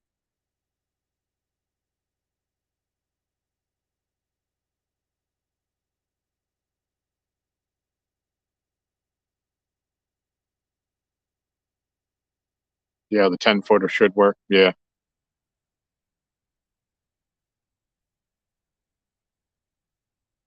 I think the rod that Art caught his big fish on here came on. He had, I think, a 10-foot. I think it was a whisker seeker, as a matter of fact. And Josh has a big rod he brings, and he can really get it out there too. Where is my beanie? I don't. It could be in our bathroom on the edge of the tub, uh, or it could be on my desk.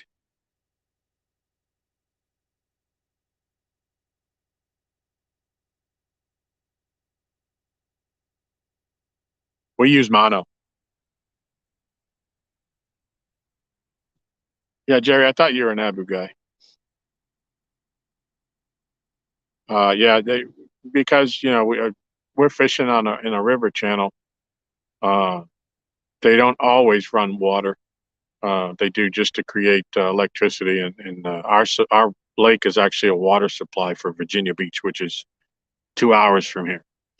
But um, it's just too hard on with braid. If you snag something 80, 90 yards off the dock, on the bottom, that's just too hard trying to break that off.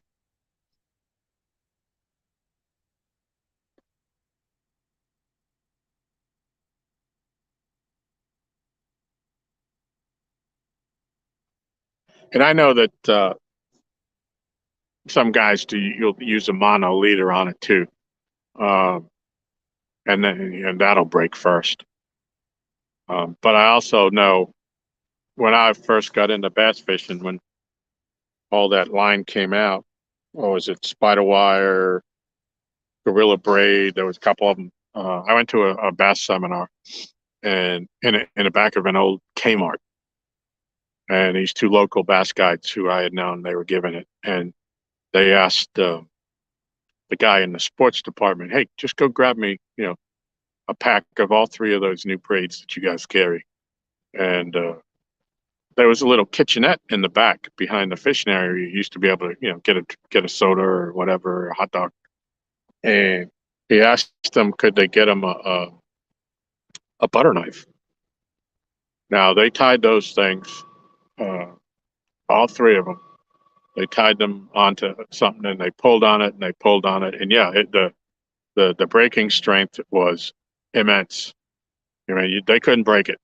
They said, however, watch this, and they took when the line was pulled tight, they took the butter knife and they used the back of it, the smooth side, and they just lightly rubbed it back and forth across that braid, and all three of them snapped within 5 seconds.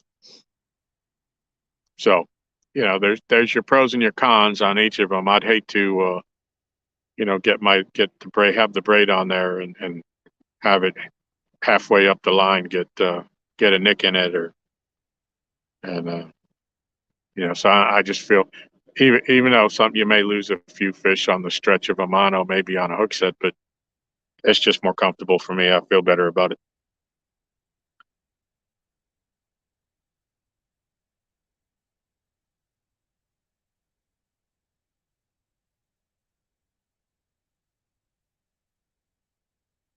Hey, Catfish Dog, welcome. I believe you're Tim, right? If I'm not mistaken. We're fishing for blue cats. Get your blue cats here. Uh, Flatheads. However, we don't really catch a whole lot of them here, but they are in the lake. And channel cats, and heck, I'd even take a bullhead right about now. We did catch one earlier, about an hour back, 8.5 pound blue. Well, the water's still a little cold here, but it's a good sign. Fish are coming back.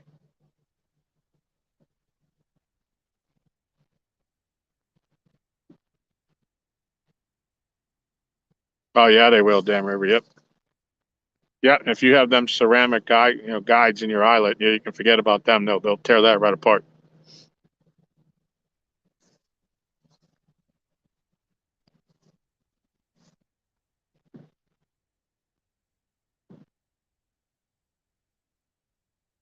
Yeah, that'll work, Jerry. Yep. Yeah, I do use the braid in my bass fishing, primarily on um, my frogs and my buzz baits and stuff like that, where they're not sitting on the bottom. Thank you. Ooh, thank you, thank you.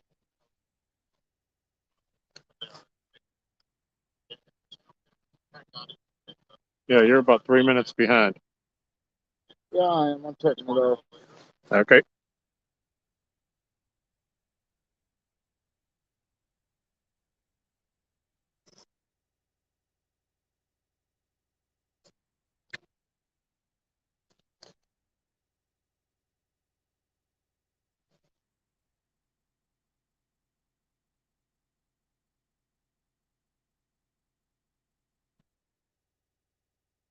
Yeah. Yep. Dam River. Yep. I've seen you out fishing a couple times, I believe.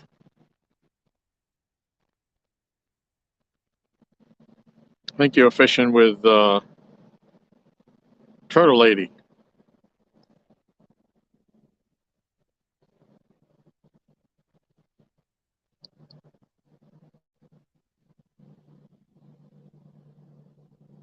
Steve likes braid for spinning and mono bait casters.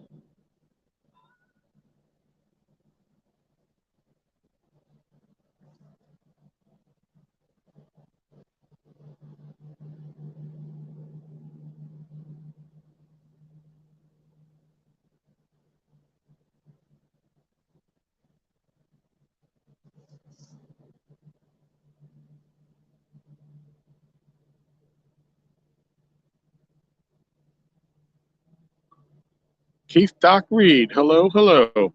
Welcome. Appreciate you coming in. We're 2 hours in now. We've got one fish so far, an 8.5-pound blue.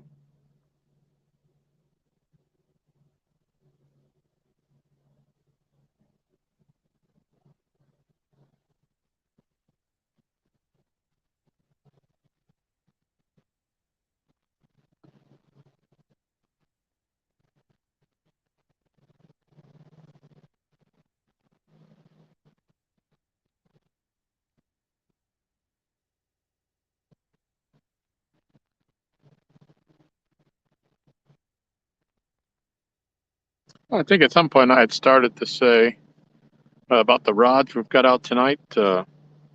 My rods are, if you're going from the left, the first one's mine, and the one in the third one, which is in the middle of the front of the dock, the green one is mine. The first one, the orange one, is my Uncle Lou. I always try to have at least one Uncle Lou rod in the water here. And the green one is my Mad Cat Surge. And the number 2 rod is Aaron's Pinky, who you all may be familiar with if you follow us. And Planes is barely going to miss one another. But look at that. Oh, wow. Oh. Look at that. yeah, wow, they're close. They're getting closer. That's crazy. I think that other one's higher though. The Yeah. one, yeah. Wow, those planes were close. What's going on here?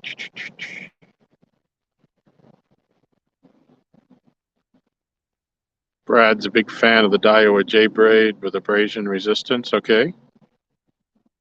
Is that a new light? No, Jody, that's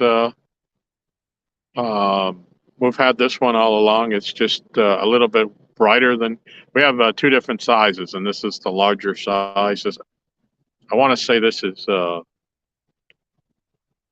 10,000 lumens, as opposed to the smaller ones that are 2,500.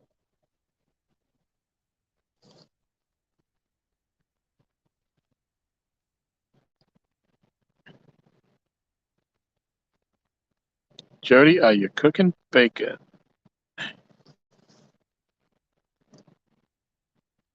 That's right. Jody almost had Pinky in her grasp at one time.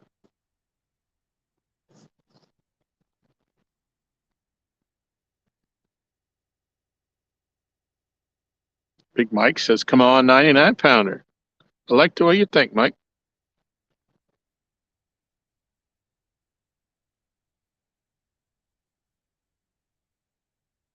Jerry's going to pick up some more Mad Cats at CatCon.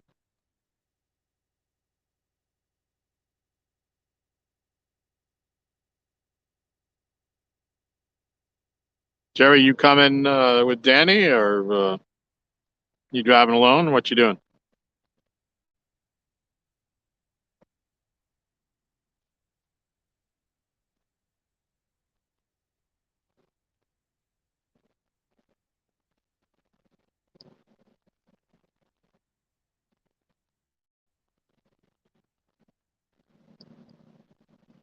Oh, Matt's back in the house. He had to make some deer pasta. That sounds delightful.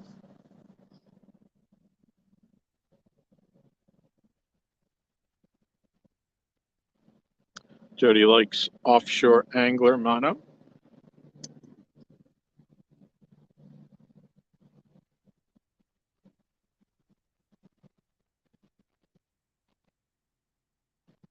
Brad says it's oh, just flipped. New line from Daiwa comes with braid scissors, and if you don't have a sharp knife, you'll need them. Yeah. Oh yeah. Yeah. You definitely need braid scissors.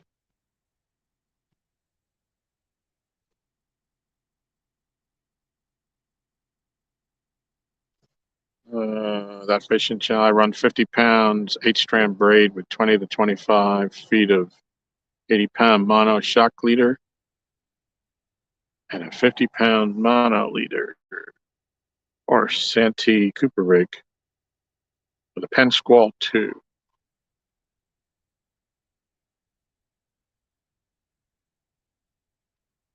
with a 12-foot medium heavy.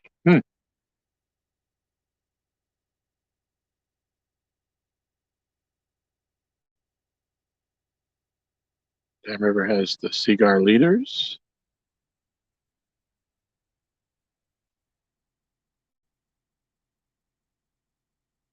Yeah, Jody had a monster breaker braid on the takedown on a ledge. Filthy braid.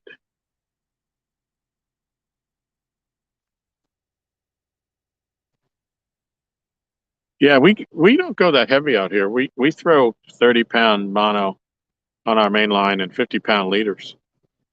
And I can't say that we've really ever really broke off a fish because they just beat them because they were stronger than the line. I say we've caught 60s off of here, 60s and a lot of 50s. And I think if your drag, unless your drag is cranked down, you can pretty much you can get in pretty much anything if you don't get hung up.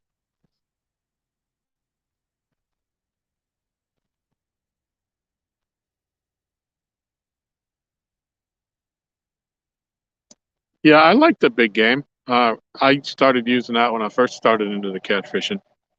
Uh, and then I got into the slime line only because the 30-pound slime line was almost the exact diameter as the 25-pound big game. At least it felt like it to me. And it just gave me a little bit more strength than the big game. But I definitely, if I was out of line, I'd put big game on there with no worries at all.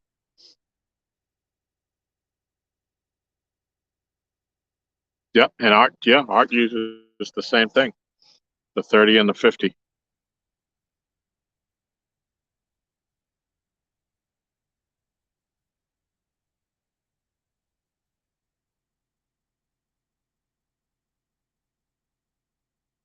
Jody said it pulled that rod in half, screaming drag for 8-second ride. The only pull that had braid. That sucks.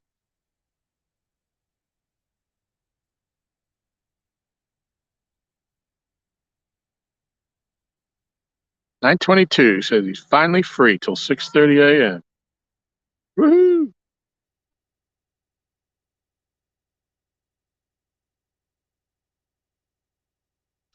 All right, you got an 80-pound leader now?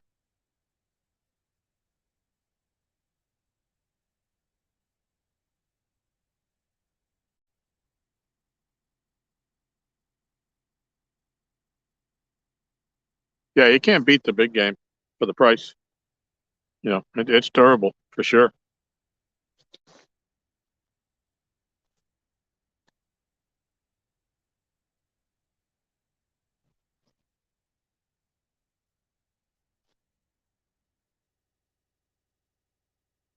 It says Berkeley Prospect, Maine, and Slimeline or Big Game 50.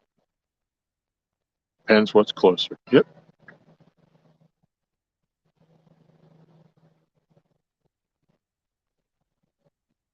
Hey, Jeremy, what's going on? Haven't seen you around in a while. Hope all is well.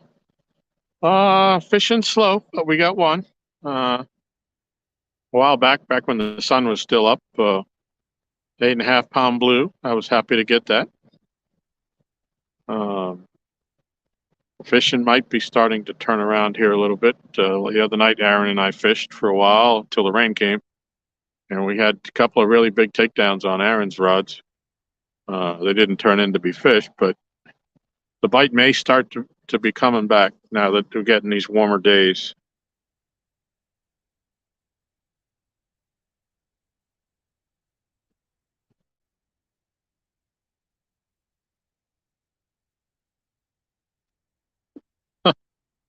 It's Jeremy's babysitting services, 1-800-Dirty Diaper. Jody.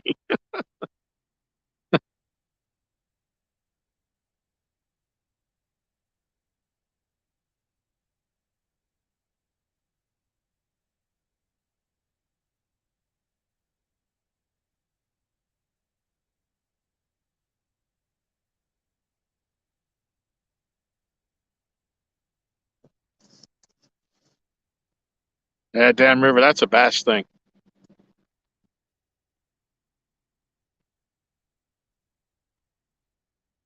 I'll do that when I'm Carolina rigging for bass.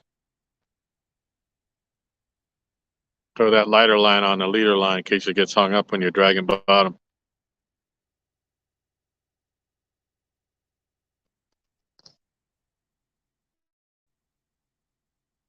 You got that right, Mr. Parker. Nobody in here that can fish worth a lick, except for Jerry. But we give it the old college try, John.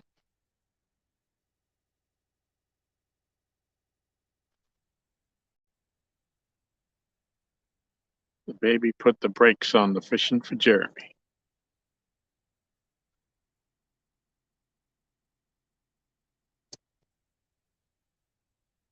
Jeremy, didn't Kyle win one of the Mad Cats weekly drawings or weigh-in things?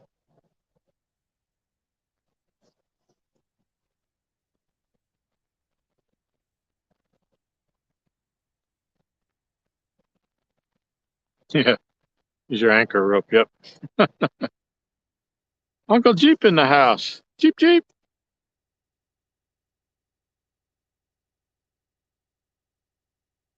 John understands the struggle. John, when are you coming up to Kerr?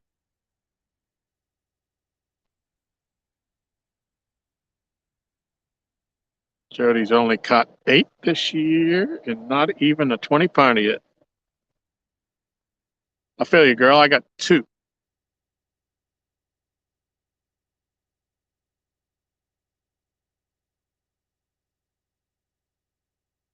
Guess I really enjoy watching you and James fish together.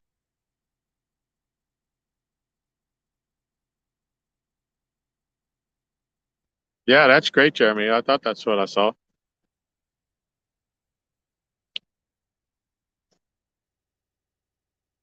So my buddy David Pruitt won one week. Slime Slingers.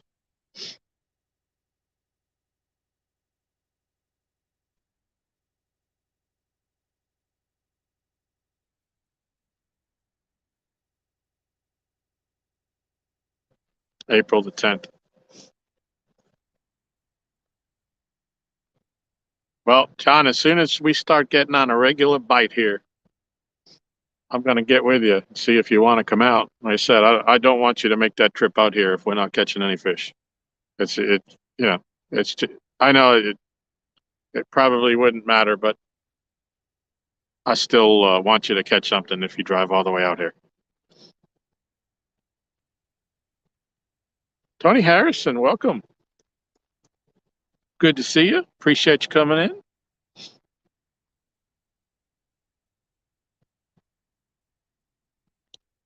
Up to 34 people. This is awesome. Appreciate you all.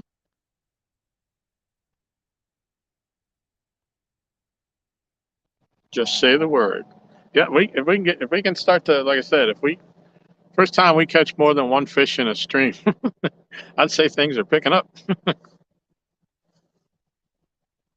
But my last trip out by myself, I caught just a small 2-pound channel cat, and then Aaron caught a 26-pound blue one night,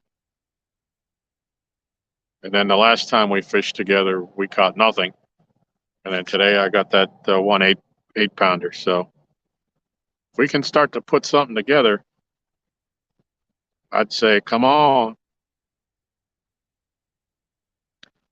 Steve, we've only got one tonight, an 8.5 pounder. It's been live, I don't know, well over an hour ago. It was back when the sun was still up. I should have made reference to the time, but I didn't. I think I'll go back and figure that out, how Palmetto does, and put the link and the time stamp in the description. So if anybody wants to go back and just check that out.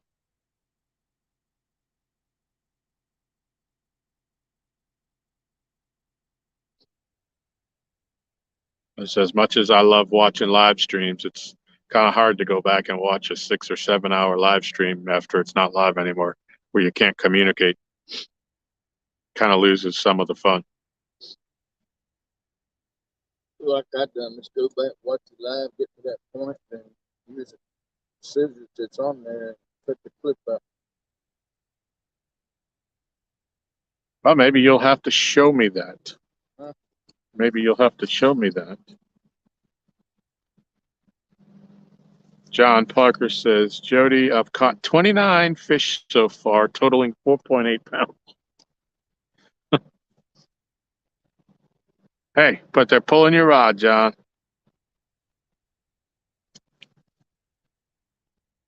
Jody says, I saw that. It takes a professional angler to be able to do that.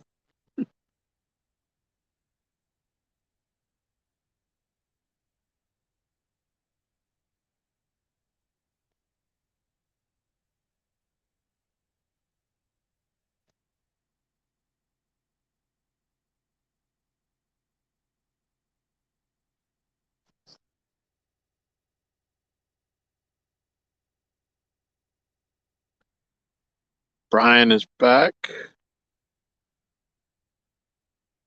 Don't know where you left. We did catch one 8.5 pounder a while back.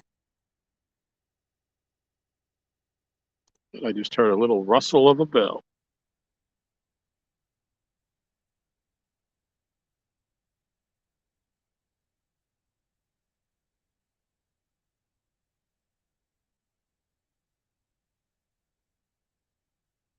Yep, ain't no fun if you can't pick on the friends. That's exactly right. We got something breaking limbs coming through the trees over here next to us.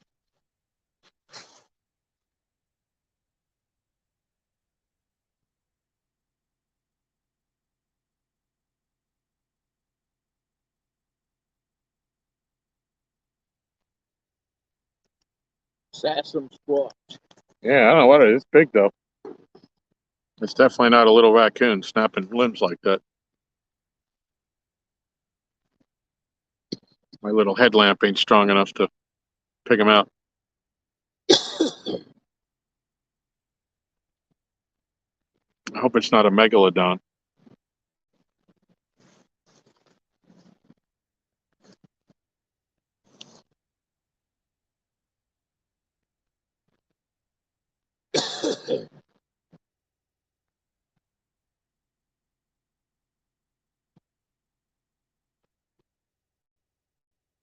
Jeremy's back. What Uncle Jeep say? Uncle Jeep said, John, you are a professional catfish entertainer. Exactly. That's spot on, Uncle Jeep.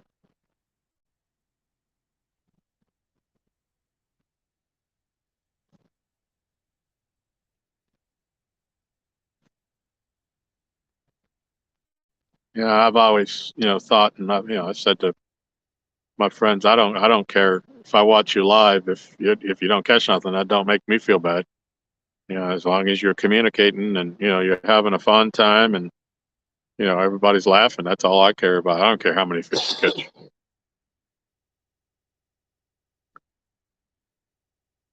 Of course, now I do feel bad when I don't catch fish. Oh,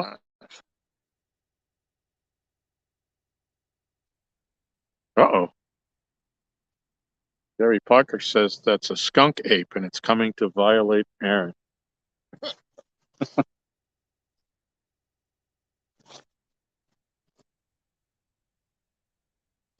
Brian says it's Bigfoot or maybe the game warden.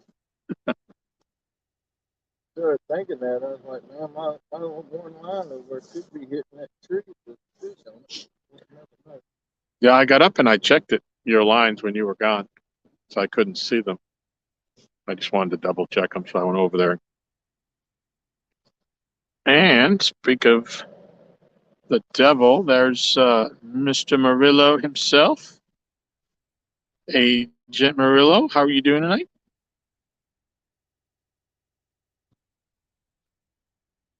Come on, Michael, you catch some of the biggest sticks of anybody I've seen, man. More power to you, buddy. Hey, we got 2 carp rods out for you tonight.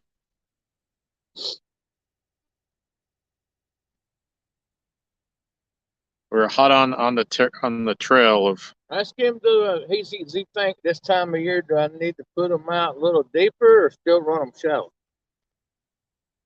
Michael, how deep should we be fishing those this time of year? Should we be up on the flat, near the bank like when we normally see them, or should we be out deeper or down in the river channel, or what do you think?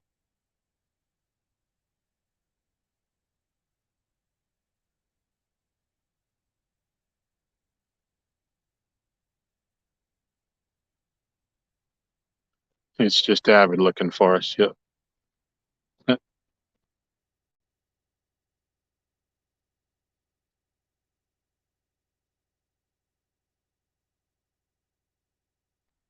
And 22 says he took your bait off, Aaron. Michael wants to know if it's feeling carpy. What? Is it feeling carpy?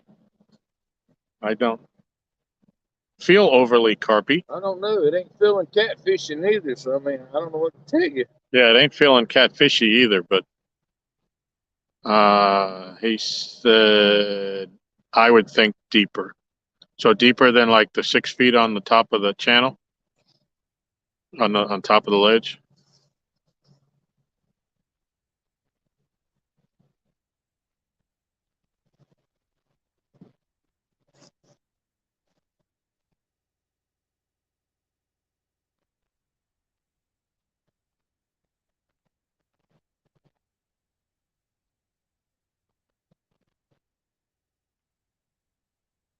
Is your answer switch to gar? Yeah. Yeah, we got some big gar in here too.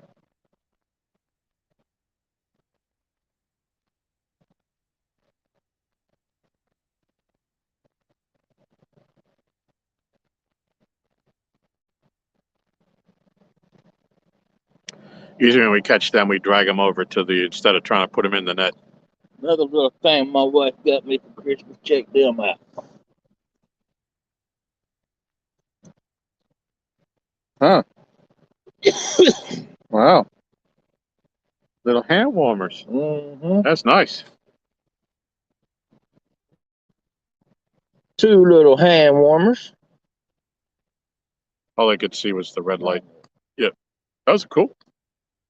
What kind of batteries they run on? USB recharge on There you the go, truck. right there. Cool.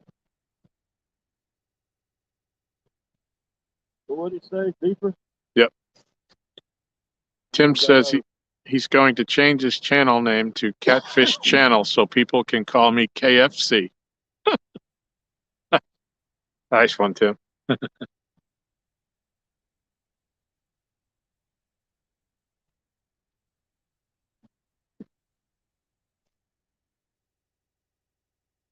Yeah, you don't want to go to the left of the dock out on the flat. You got all them docks you got to get them through. Out to the right of the dock it's all open area. And that's normally the tree. The tree on that side is where he usually hangs out in the warmer months. But he's going to bring them in and recast them.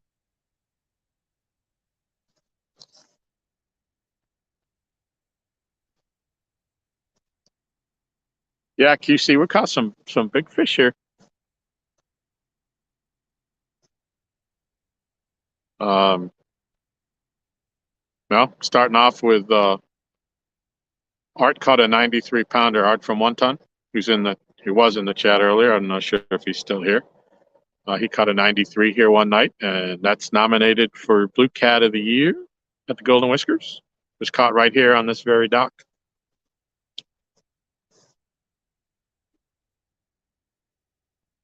But yeah, the carp that we see that hangs around the dock, he's literally 4 feet long, and he's got some shoulders on him. He comes, at the dock we're only in 3 feet of water, and he comes sliding right on up there. I mean, he's a monster.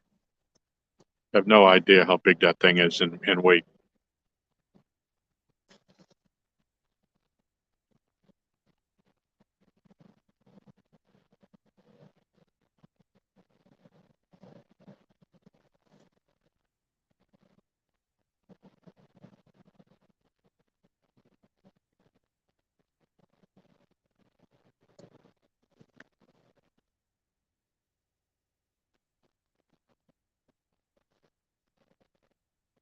So what you're saying is there's a science to this carp fishing thing you got us into.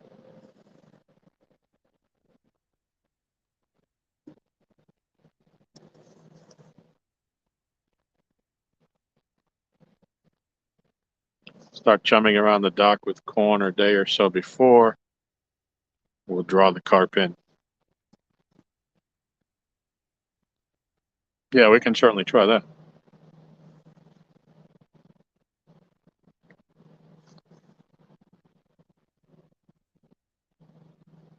Guerrero Bargray in the house. Welcome, buddy. Great to see you.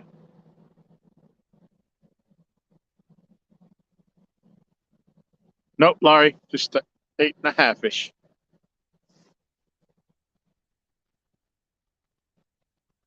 8 pounds, 8 ounces. 8.5 on the dot.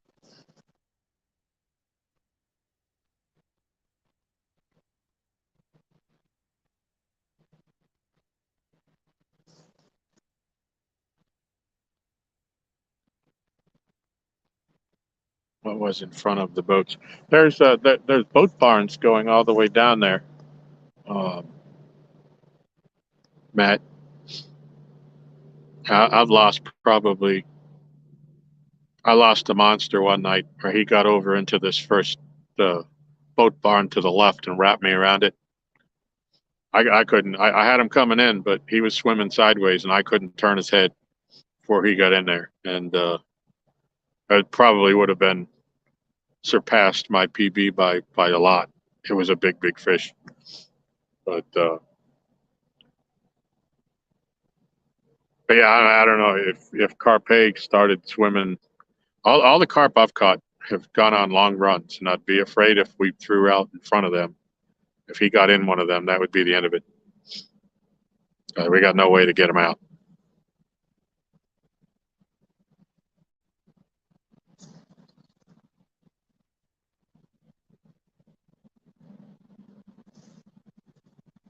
Candy corn. Thumbs for eating.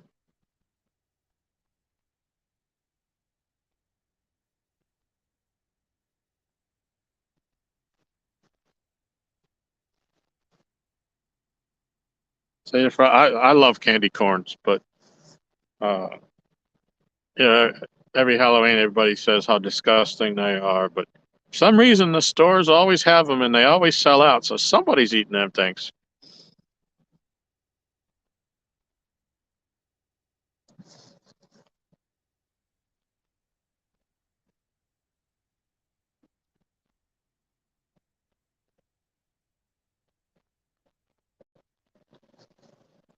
Doing better than I did yesterday.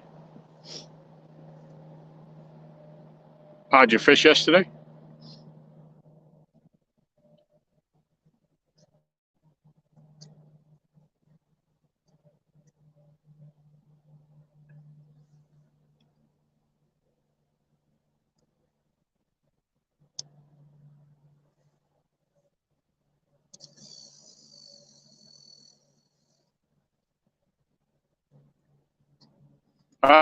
Brian, appreciate it.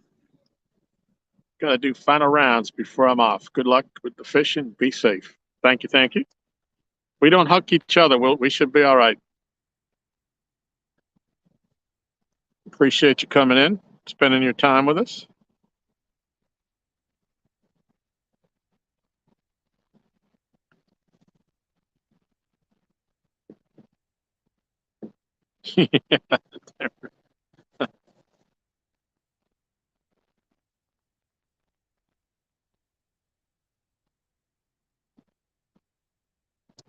Unfortunately, I like to put the candy corns in my belly. Why I look the way I do.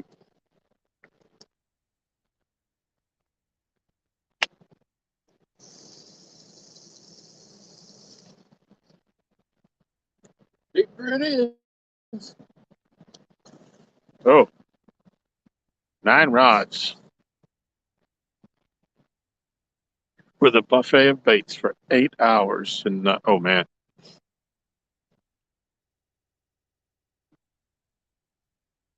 oh, I know how that feels. We never run that many here, anyways. But we go to a couple other places. We do put more rod holders out. But it's always that thought that it's going to come. And some of the nights where we caught, when the fishing is better, the nights that the big ones have hit, they were the only bite we had all night.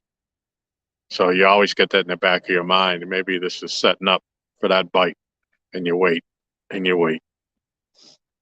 Some days you get it, and some days you don't.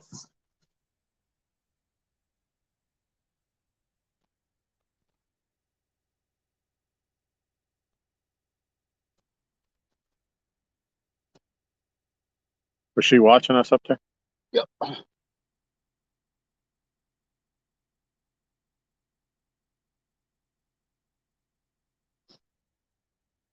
That's 35 people.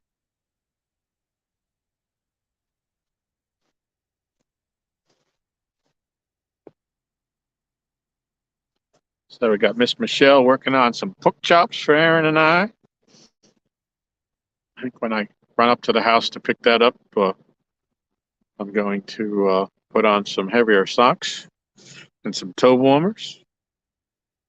Might get to try your toe warmers out tonight. Yep. It's 48 degrees here at 6:30. So off to the hot tub. Good luck, brother. Hey, enjoy that. I'm not sure. It's in the 40s here, but we don't have no hot tub. I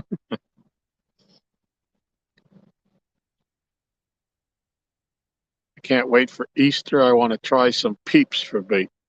Well, they'll definitely stay on the hook, that's for sure. These things are like elastic.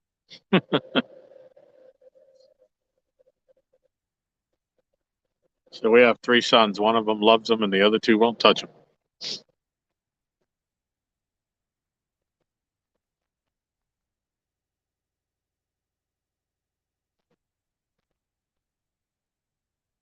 We're in Southern Virginia on Lake Gaston. It was 105 caught here. Yep, there was a 105-pounder caught on the lake 2 nights ago, or 2 afternoons ago. There's a picture of it on the Mad Cats page from Lake Gaston, 105 pounds.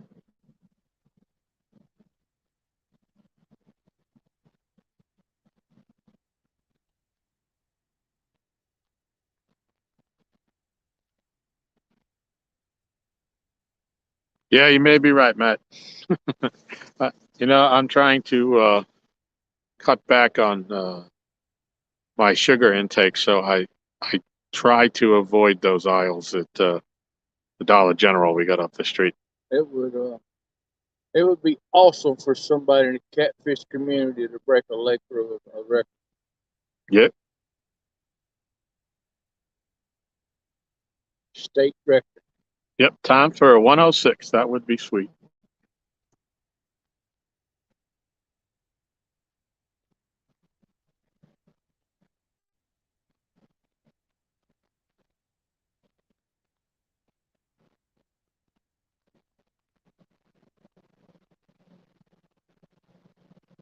So we got an HD80 net ready for him too. When we caught Art's fish, uh, both Art and Josh had to lift him up the 93 pounder to get him up on the dock, and half of his body was out of the net that I had. It was much smaller than the HD80. And Aaron and a bunch of the guys got together and ladies and surprised me with an HD80 net. So uh, I am so thankful for the friends that I have and the nice things that they do for me. And it came in handy when I caught my PB of the 62. Miss Laurie was here that night. We were live on Laurie's channel, and she netted that big boy for me.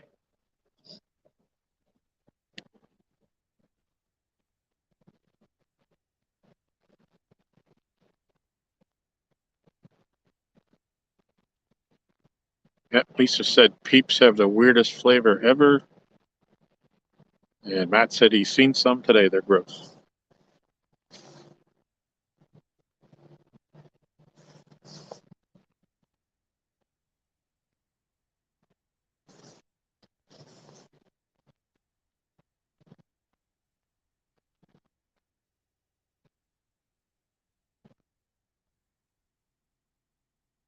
Aaron and I were there several weeks ago, and none even sounded edible except maybe the cotton candy.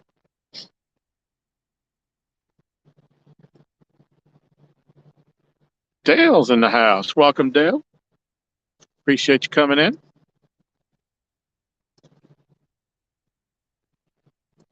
River Rat 3030, welcome, welcome.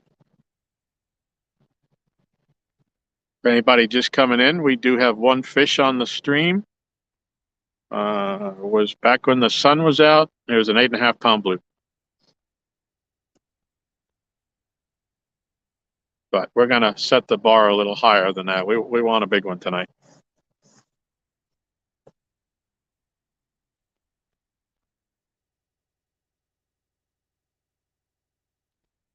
course, we're post frontal, so don't know if that really affects the catfish as much as it does the bass fishing. I know for sure it does affect the bass fishing.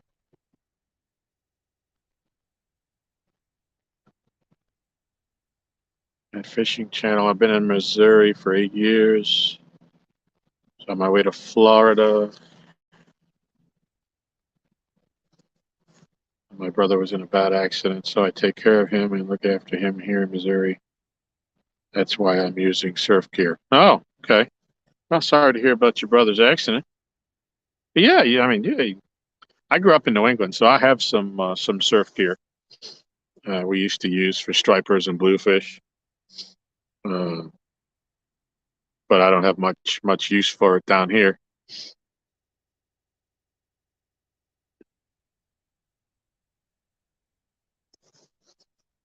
What part of Missouri are you in?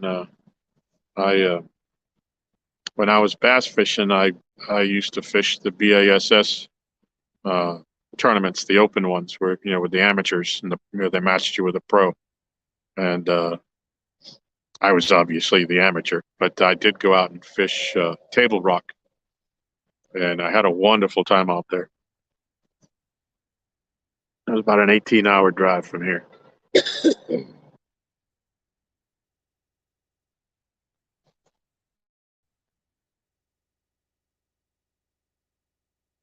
Hey, Sean, Catfish Heroes in the house. Catch a giant. Oh, I'm hoping.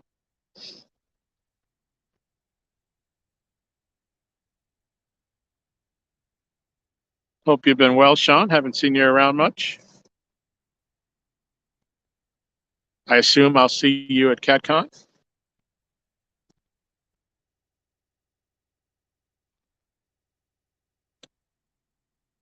Dale, right now, Aaron is in Pinky's hole with his pinky rod, the number 2 rod from the left.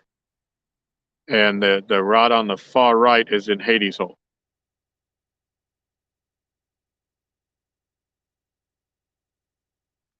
And my green rod, which is in the center of the dock, is straight out. And my Uncle Lou's rod, which is on the far left, is off to the side up on the flat.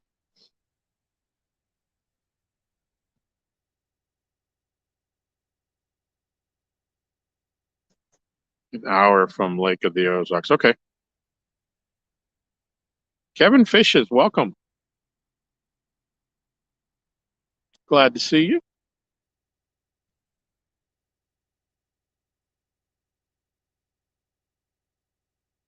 For anybody just coming in, we do have one fish. It's only a 8.5 pounder, but it bent the rod and it felt good. It's been a long winter.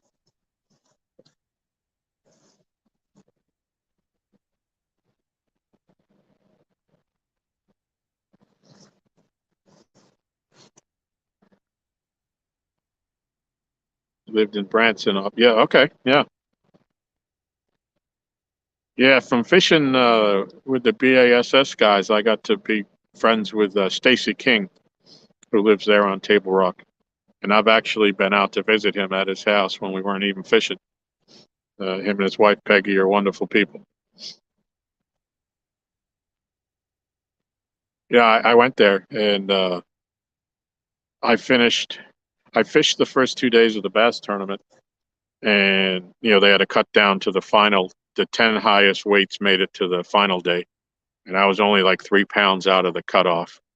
And the third day, I wanted to stick around to see the final weigh-in. So before I went to the weigh-in that afternoon, the little cabin that I had rented had a little dock down there, down at the water line. So I went out there with a jerk bait in that very clean water and threw up underneath that dock. And wouldn't you know, I got an 8.5 pounder when it didn't count. And the funny thing was, as I was reeling her in, there was another one trying to take the bait away from her. And I didn't have a net. I didn't have anything. I just went down there to make a couple quick casts. I don't know what I would have done if both of those fish were on there and had a jerk bait with treble hooks flying all over the place. I don't know how I would have landed them.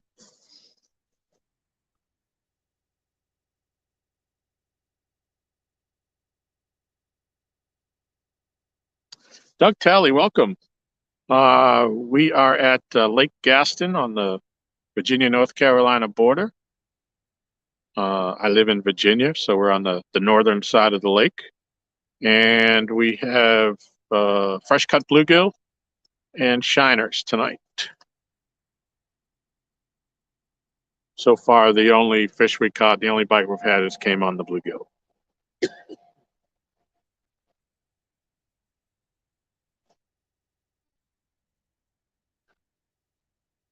Oh, cool, Sean. Yeah.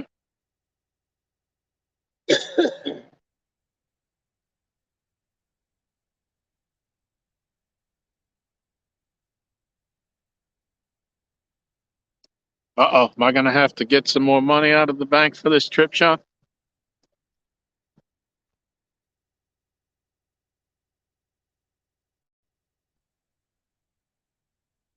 You may or may not remember, but I bought his prop from last year. I bought the flathead that he made.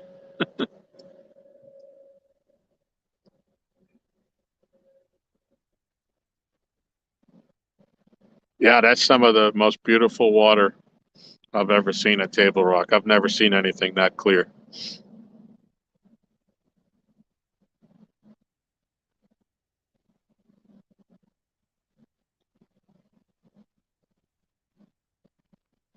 Yeah, it was kind of funny. I ran into a problem while we were fishing on the second day. I was fishing with the gentleman who was actually leading the tournament after the first day, Paul Elias. And so we had a camera boat following us. That was back before every boat had a camera. It was back around 2000, somewhere around there. And it was great having a boat follow us around. And I'm staying in the back of the boat, staying out of his way. I don't want to cost him any fish when he's fishing for all that money. And it got to a point where I had to go to the bathroom, and I never thought of that problem. But having a people filming you, for the entire day was I was like standing there doing the pee pee dance and not trying to be a burden. And finally, I told Paul, and he motioned to them to pan away for a minute so I could pee.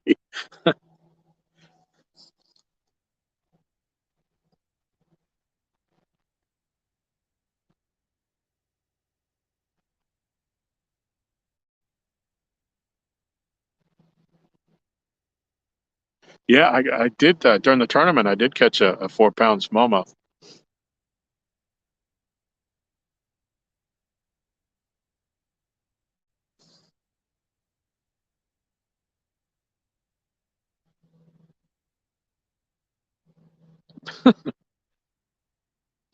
Hope Michelle ain't listening. Kenneth, what's going on, brother? Good to see you. You just waking up?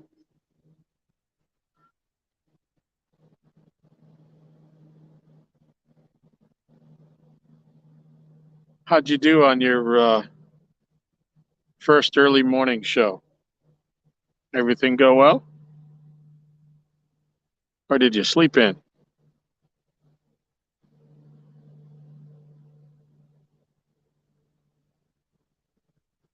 Been nodding.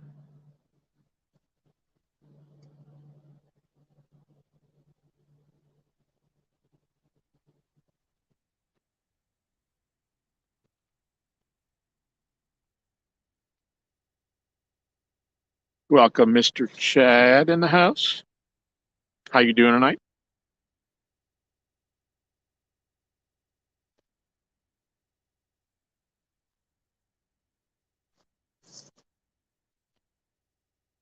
Yeah, that temperature is dipping.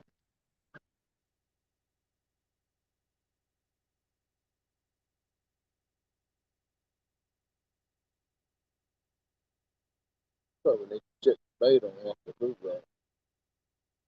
Yeah, that shiner's been out there for a while. You put 2 on it. You lose into what they want left. Right. Yeah. Yeah, let me do that. That turtle might have connected up. I ain't seen it move yet, but Thinking about reeling mine in. I don't know how much cast on them with a back flowing like that. yeah. Well, the backflow has ended. So when I cast out just after I caught that fish, it's straight out there. The top right then, they was full of leaves and stuff.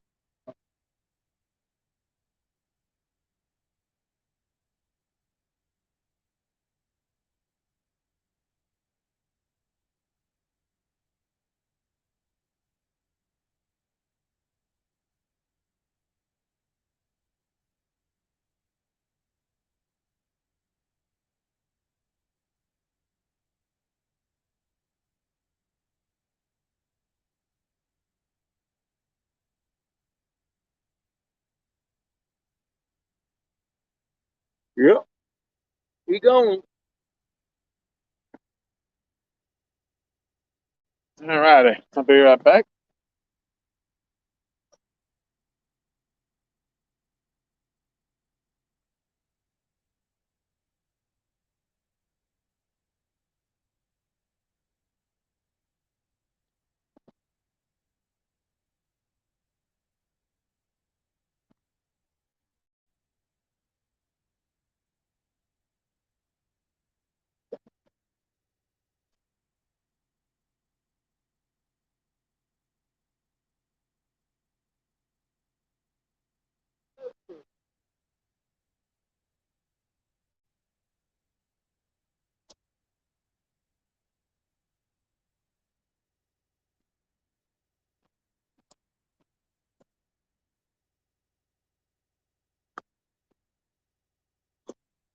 More Brad Cardell fun.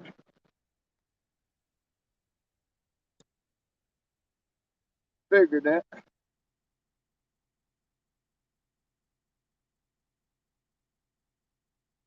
Pinky's hole's getting about as bad as Hades' hole now. I said Pinky's hole's getting as bad as Hades' hole now.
Fuck that, don't take that long. So I'll scream with this and make it work.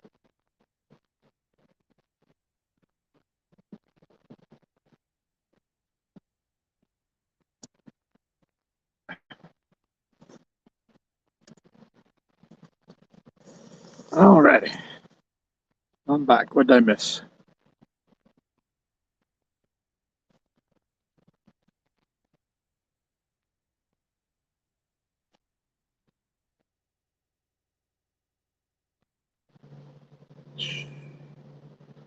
Try to read up a little bit, see what I missed. Small water, welcome.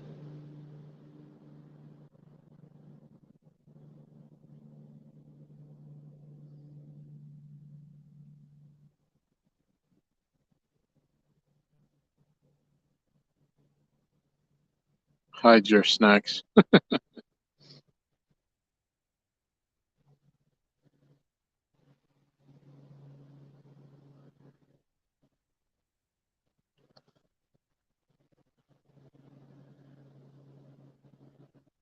All right, I'm not listening. I'm in my non-existent kitchen trying to put together dinner.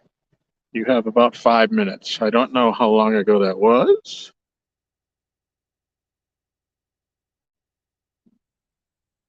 So I was just rebaiting.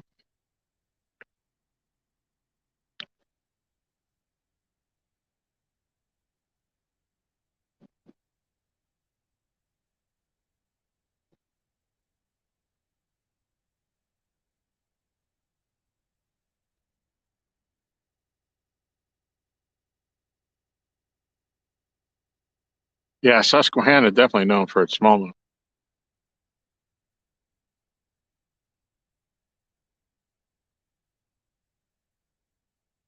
Anytime you're ready. All right, I'm coming on up.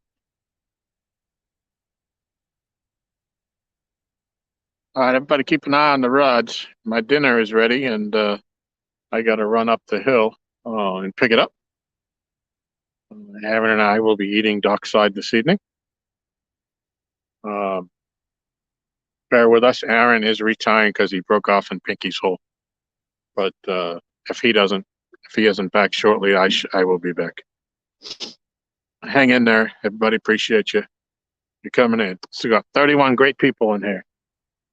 I'll be back.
What's crack-a-lacking up in here?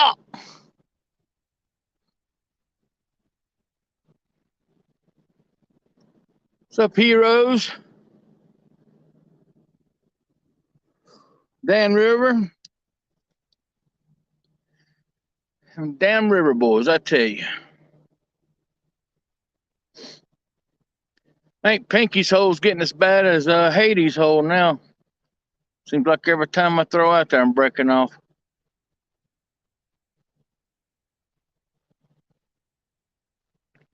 John Parker Jr.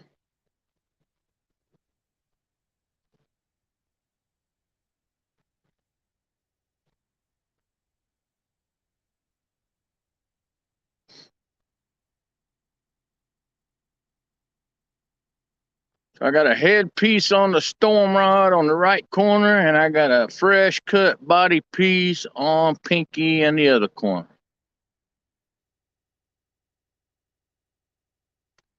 Tom's went up to get our dinner for the evening.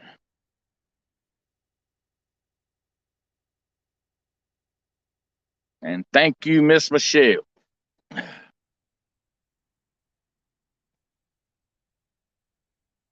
What's up, Guerrero?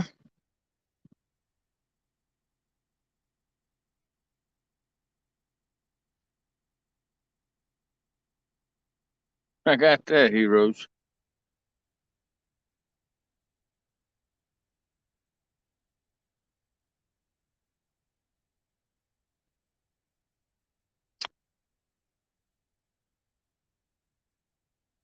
So we got fresh bait on at least 2, 3 of the rods anyways. I still got a headpiece out there.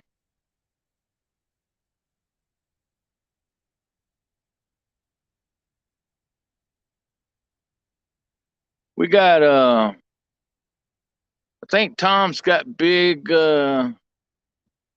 shiners on Uncle Lou rod out in the channel cat hole, and the rest of them's got brim.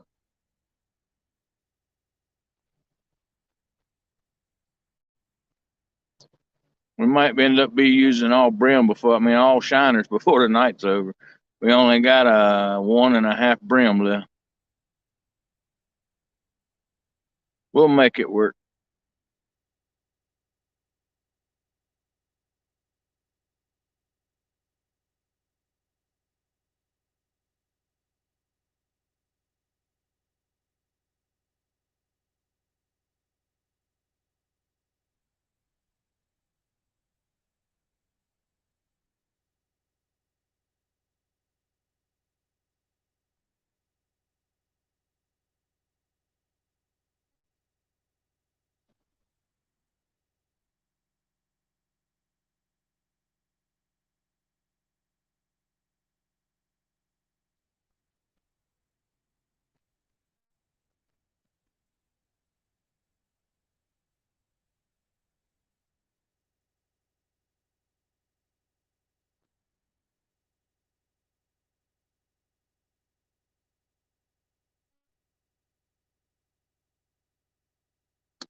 What's up, Peace City Smitty? We only got one so far tonight. Tom caught an 8.8, and that's it. We got 4 catfish rods out, 2 carp rods out.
I ain't seen Peace City in a while, Matt.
Oh, he'll probably be back in the springtime when they go to biting good.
Might need to set the clickers on the two rods behind me. If a 4-foot carp gets on one of them, I'm liable to lose a rod.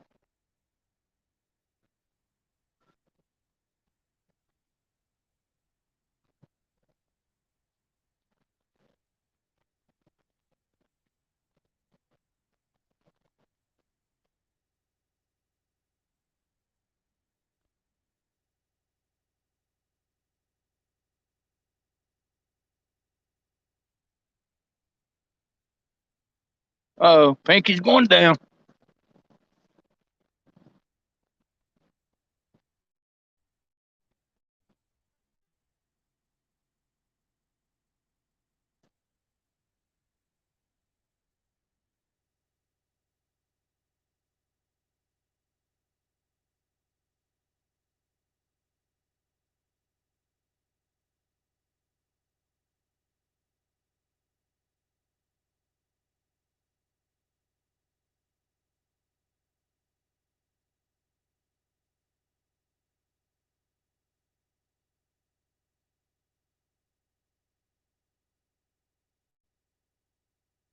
Yeah, like he wanted it.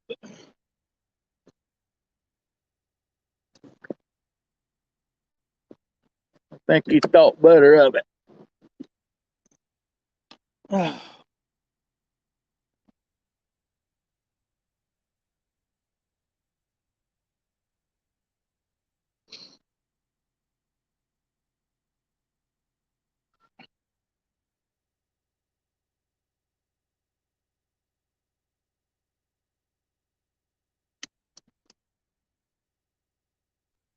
Yeah, like he wanted it.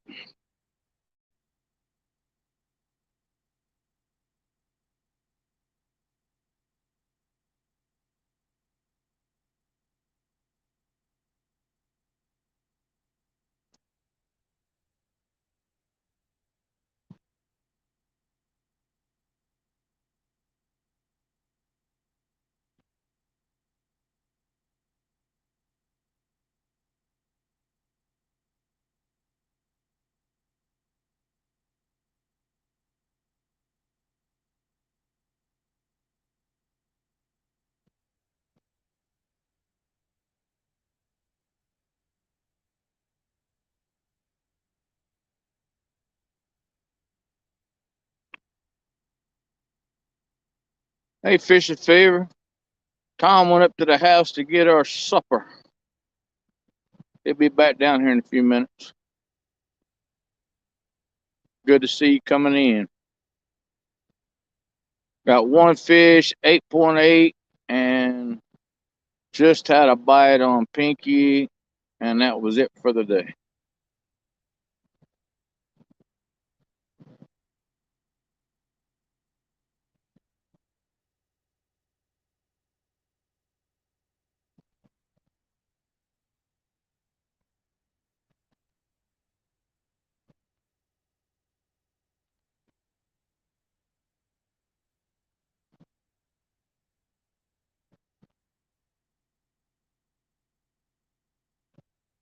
About time for Pinky to get warmed up this year.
Yeah, I thought he was going to stay on there on Pinky, but he didn't.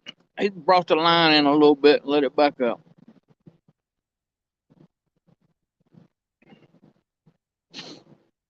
Oh, he's back.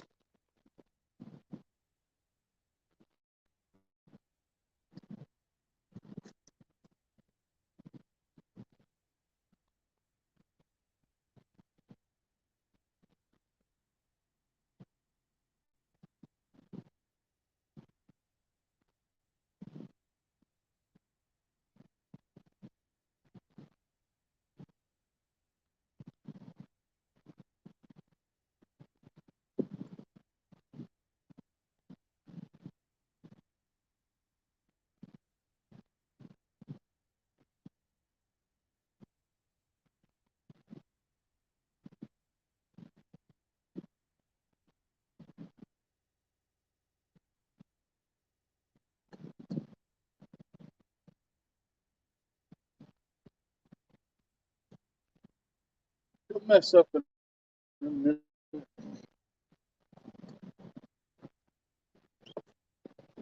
He'll mess up. He'll get that hook and set.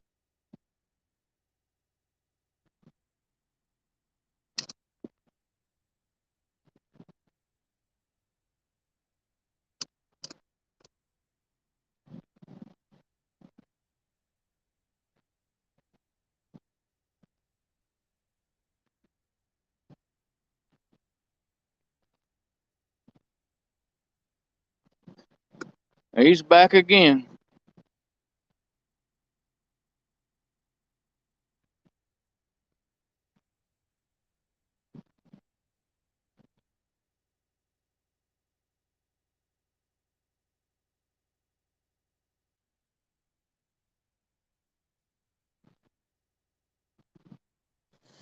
I ain't gonna say that's a channel cat, but last time I did that, it was a 40-something pound catfish.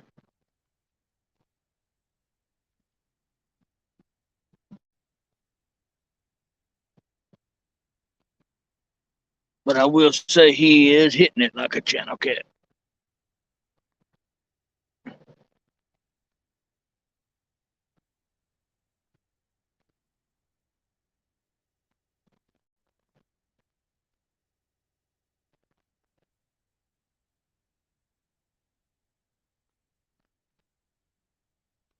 Yeah, Fever, you ought to come fish the dock. We ain't but like 30 minutes from Kerr.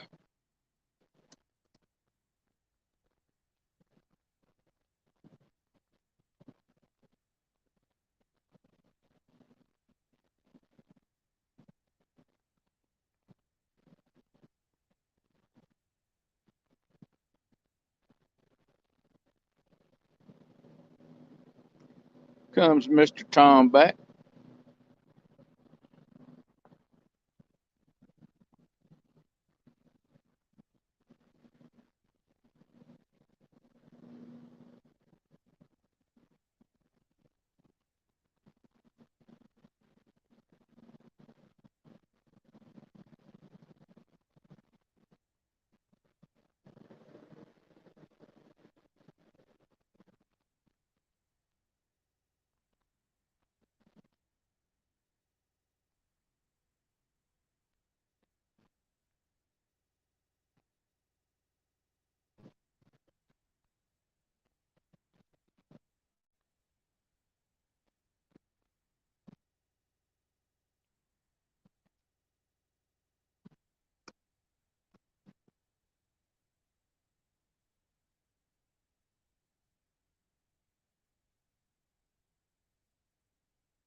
That'd be cool.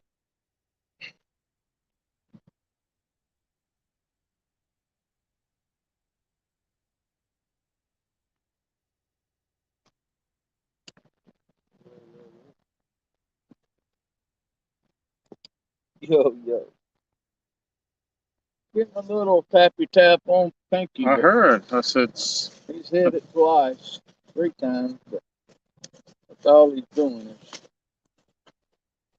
probably just grabbing that piece of bait and trying to run with it. pork chop. And she cut it so that we wouldn't need to be trying to cut on our lap. Cool. And then there's salt and pepper if you want that. Yeah. Careful, that salt comes out quick. More so, she said the pork chop was seasoned, but it's for the broccoli. You do eat broccoli, right? Mm-hmm.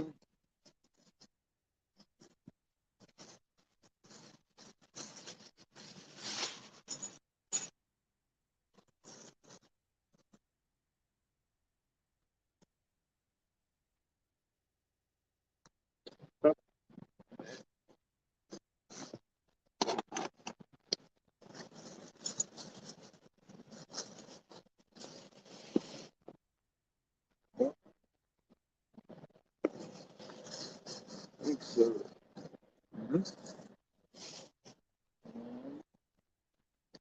Yep, seasoned good.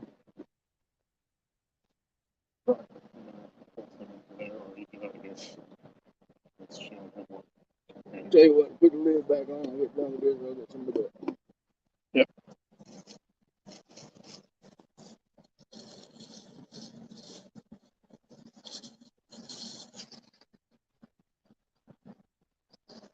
And I don't know if you're interested in coffee, but she's putting on a pot of coffee.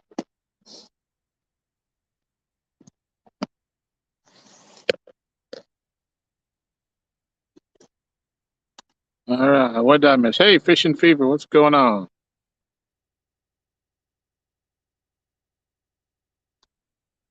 About an hour and a half from Clarksville, it's where you usually put in a cur. Yeah, geez, we're 45 minutes from Clarksville.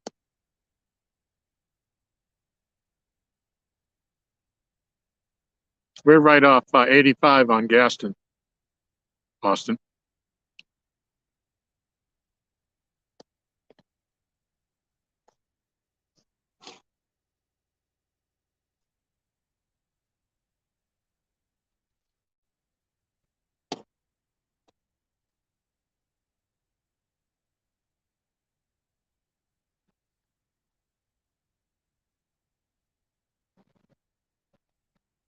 I don't think anything's coming out of it. Yeah, maybe it.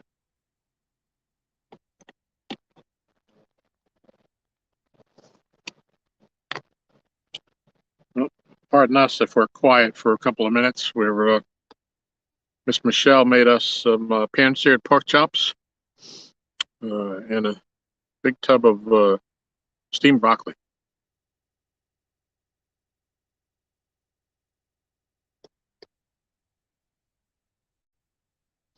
And Miss Michelle was nice enough to actually cut up our pork chops, debone them for us, so that we wouldn't need to be using a knife in our lap in the dark trying to cut pork chops.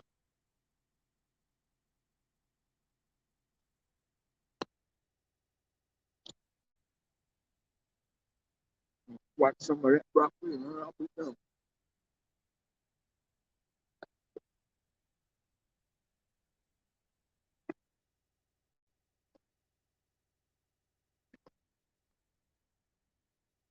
Need salt again.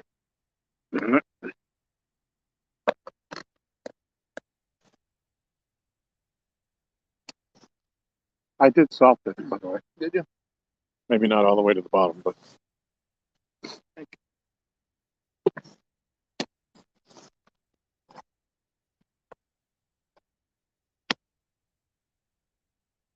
Donald Knight Sr., good girl there. Yes, she is, Donald.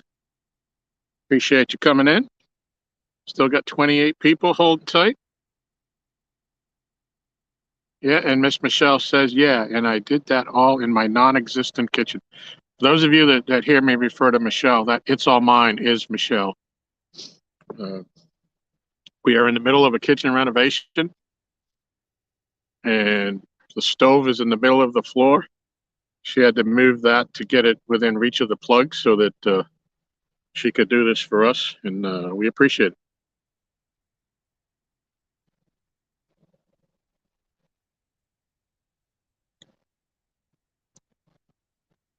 Broccoli's good while it's warm. Because broccoli's really good while it's warm. Yep.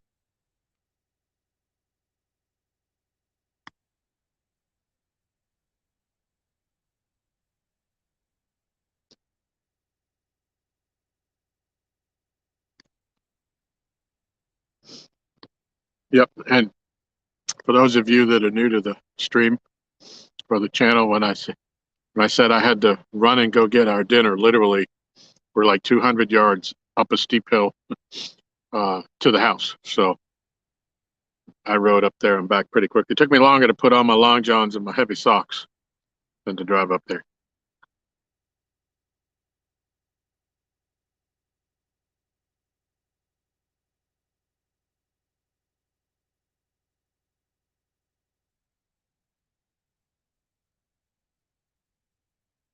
Yes, sir, Bug Man. She's a keeper.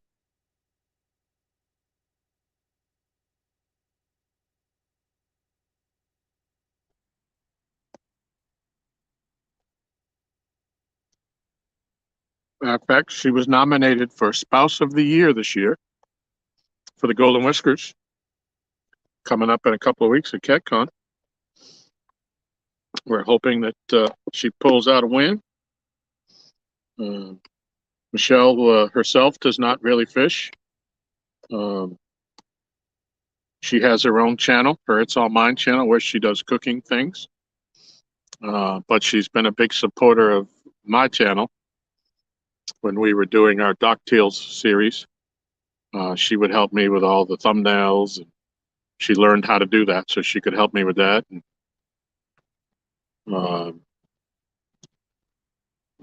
this year, we actually hosted 15 different YouTube channels at the house, whether just for dinner or to stay or to fish at the dock with us. So she made meals for all of those people.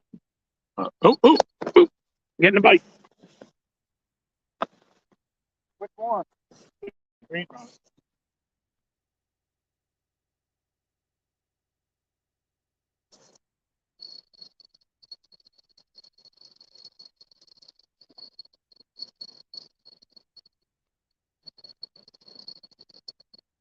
Got it.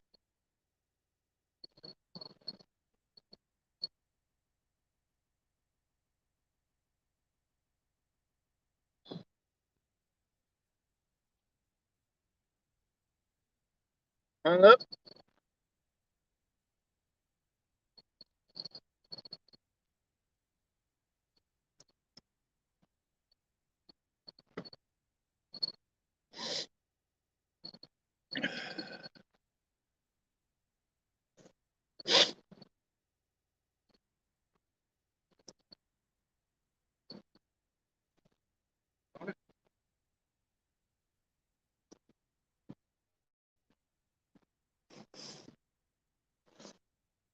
Well, there was a fish on there. He's hung up on something now.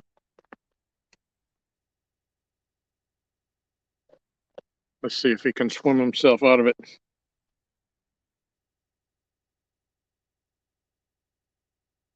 Catfish Bum, welcome. Fishing for Whiskers. Rhonda, what's going on?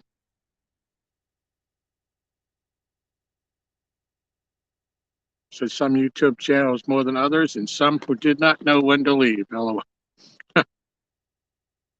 You're always welcome here, Rhonda.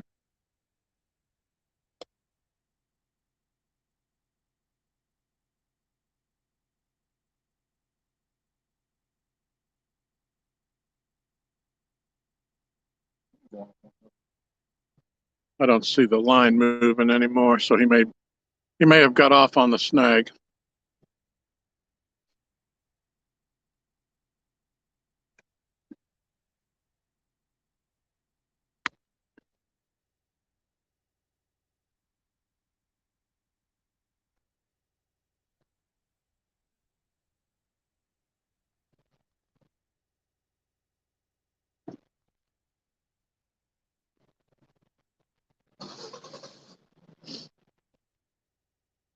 Yeah, Austin, you come here. Michelle's an Italian lady. You come here and you leave hungry. That's a shame on you thing.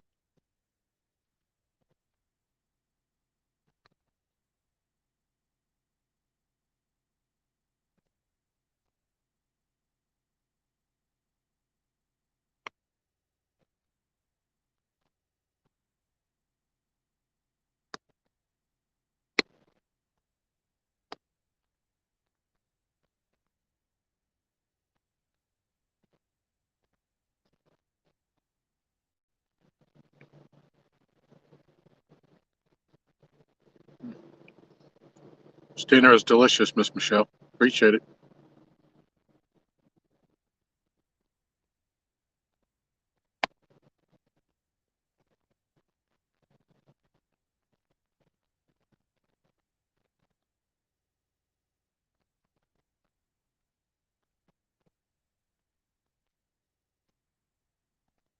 So yeah, this Michelle, this broccoli is really hitting the spot.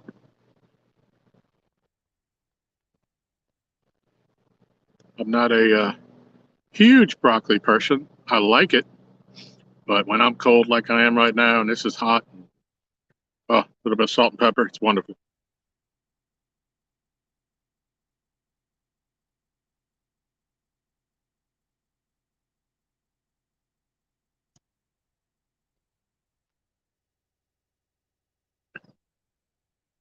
How many kids you got, Sean?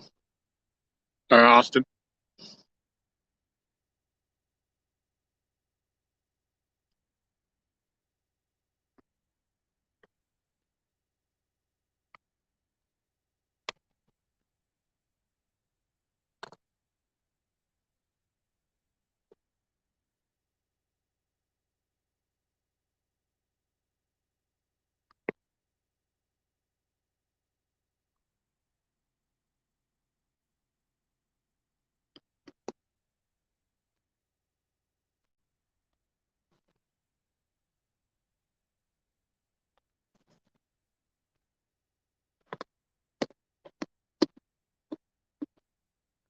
Three. Oh wow.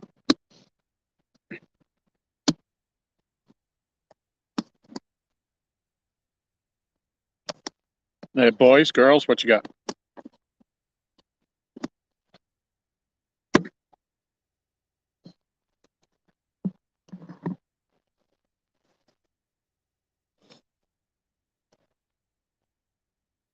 Out of the pork chop portion of the meal.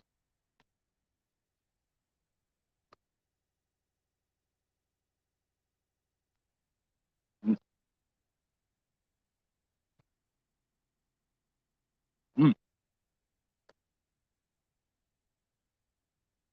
yummy. A little bit of heat on these pork chops.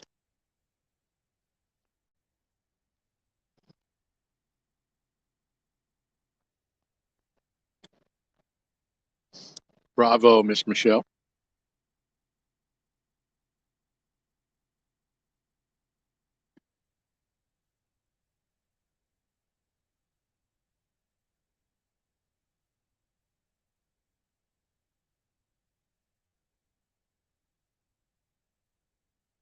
All girls. Outnumbered. The dog is the boy. There you go.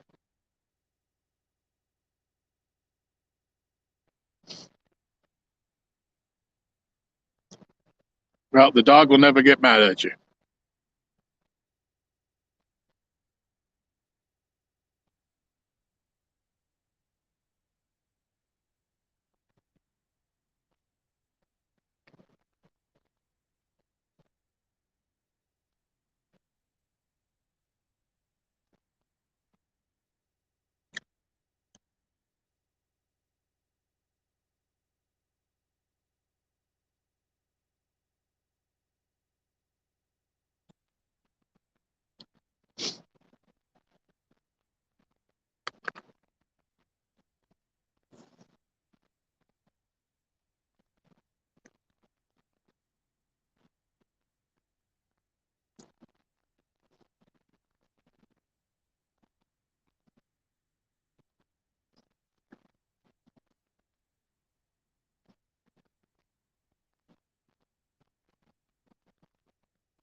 Bear with me, guys. Almost done.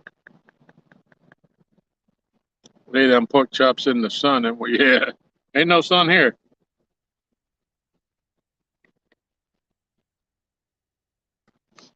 I don't know if you can see them, but no. There they are. That's what's left for the moment.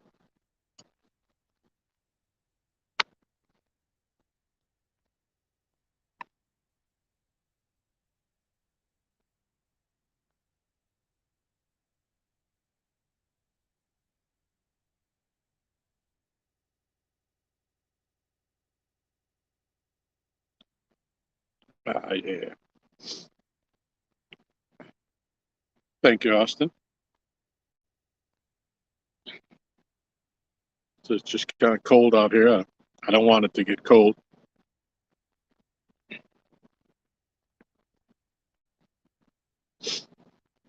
So Miss Michelle, when we talk about our food habits, and Miss Michelle is one of her favorite sayings. The difference between her and I when it comes to food is that she eats because she has to, and I eat too because I love to.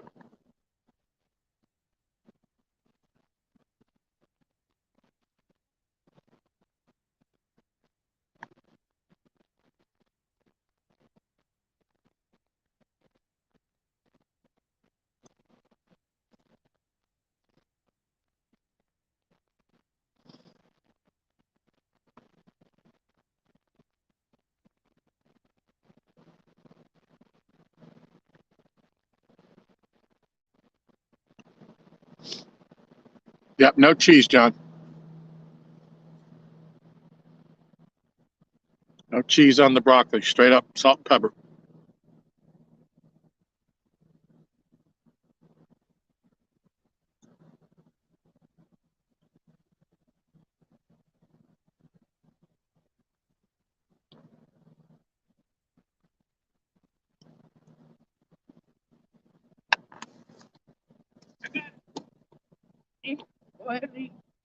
I'm done, actually. Aaron's getting a bite on the right rod. I got you pulled up the truck.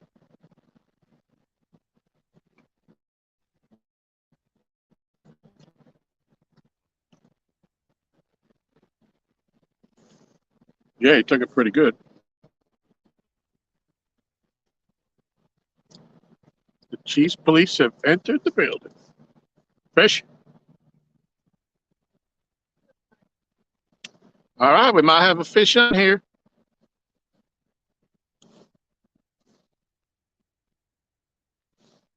you in the same position I'm in.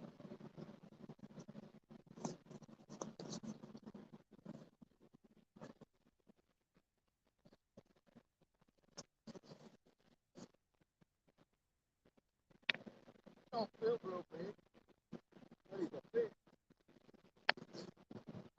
All right. Let me get us the net.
Yep.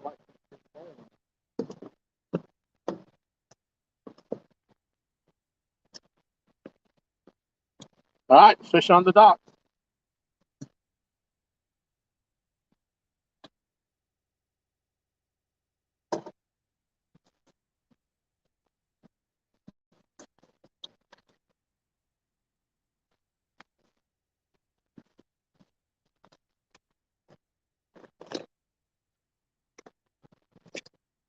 Look, that's skinny buddy. That's a knife. I'll let you go. All right, we'll do another sticker giveaway if anybody is interested. We're going to show you the fish here when Aaron gets it unhooked. And whoever's closest without going over, I'll send you a set of my 2 different stickers.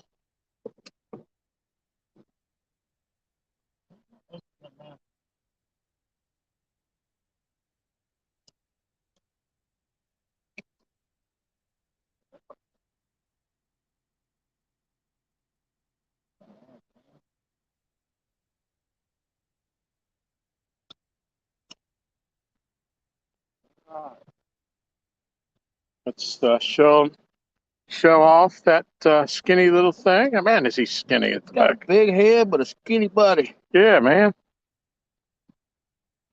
All right. Wait a minute. Turn your head up. Hold that fish up. Turn your head away. A better view, yeah. All right, everybody who wants in on it, take a guess. If anybody wants a chance at a sticker set.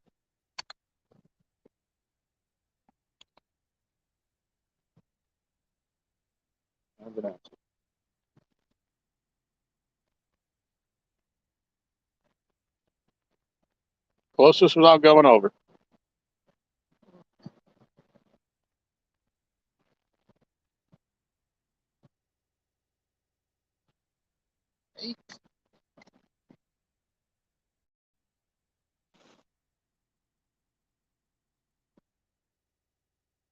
All right, one last look. And he going back. That big head, but a little. I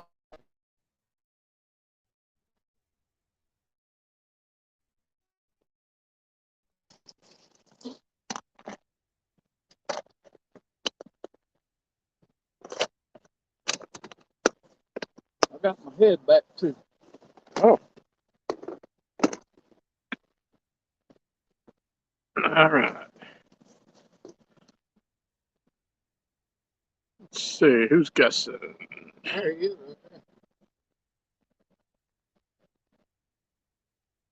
Right. Oh, yeah.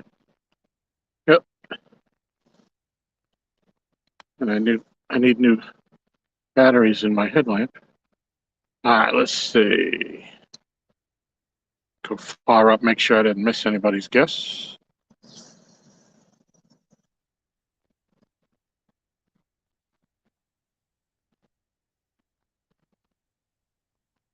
Yeah, no frog legs here.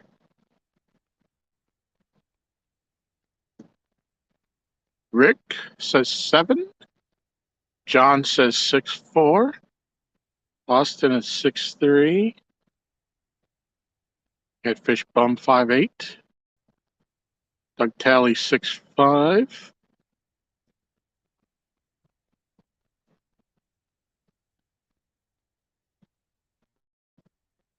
John says, I am a professional, y'all. I got this.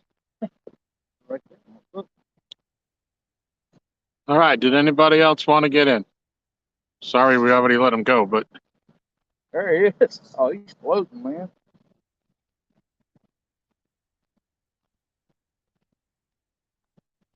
I think he'd be ill.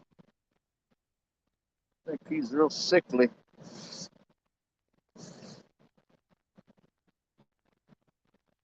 Maybe he'll take off. Yeah. He wasn't I that mean, deep. he didn't come out of deep water.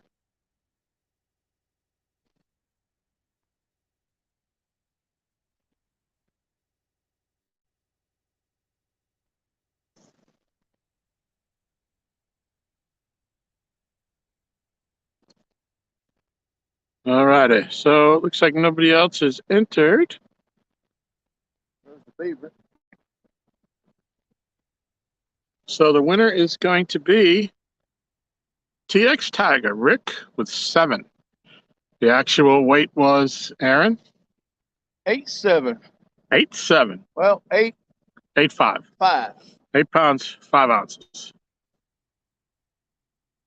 But Rick was closest. So Rick, send me, if Michelle is still in here, or Rhonda's here. Could you put my email address in the chat? And Rick, just reach out to me and I'll get you set out in the mail.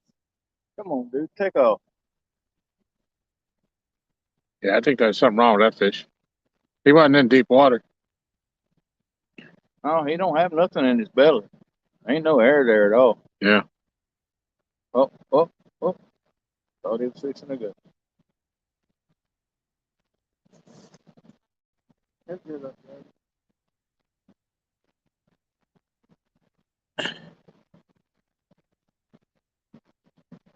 Yep. Thank you, Miss Michelle and Rhonda.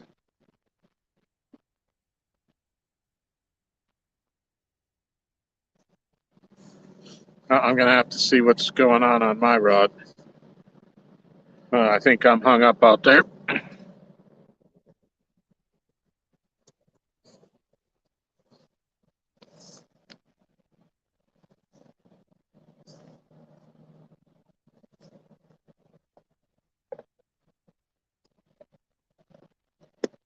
Actually, let me clean up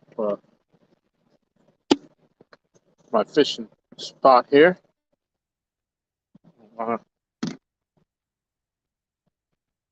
Lose any of Miss Michelle's stuff away.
Yeah, he's over here.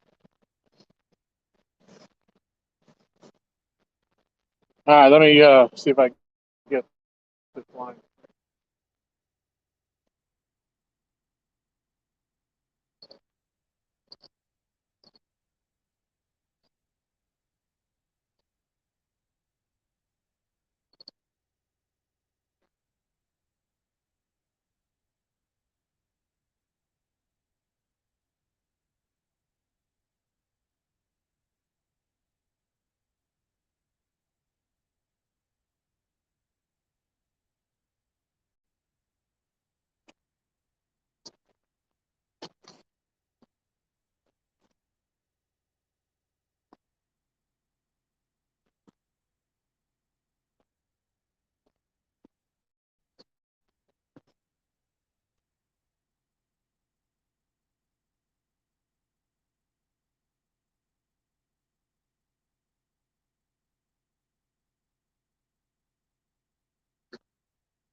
All right, well, I got my hook back anyways.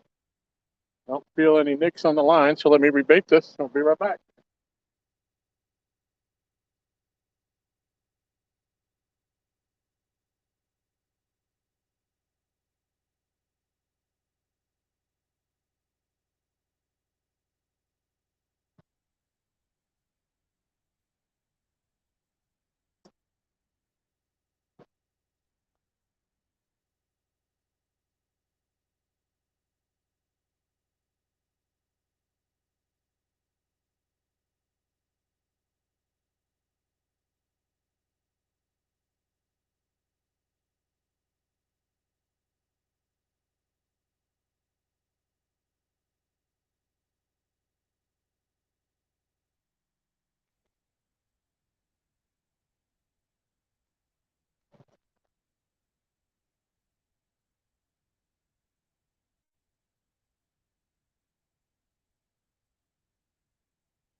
All right.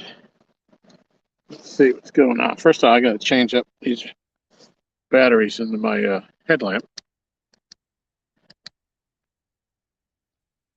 Let's see. Michelle, great job feeding the boys. Thank you. Thank you. You're welcome, Rick.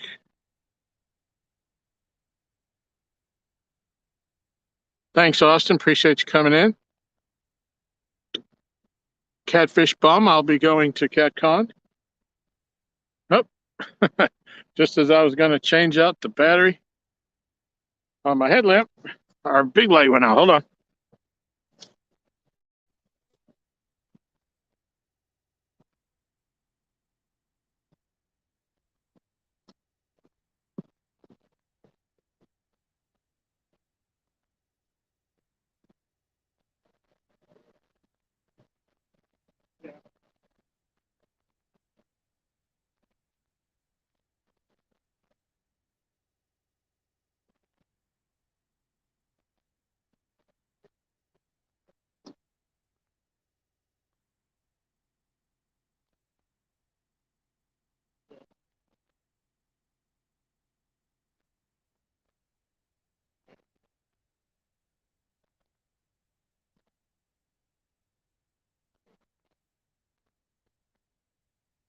Right. I get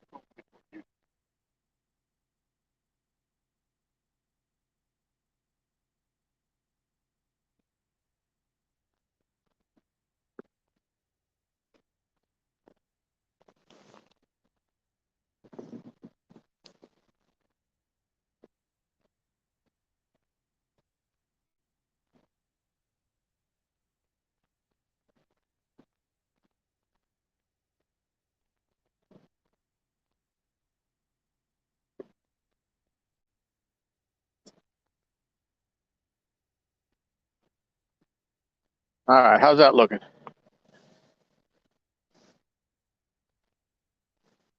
Boom, boom, out go the lights. Pat Travers. Yep. Hey, Annette. Hey, Chucky. What's going on? Great to see you. Having some equipment issues. Time to change the batteries in my headlamp, and just as I was doing that, our big light went out.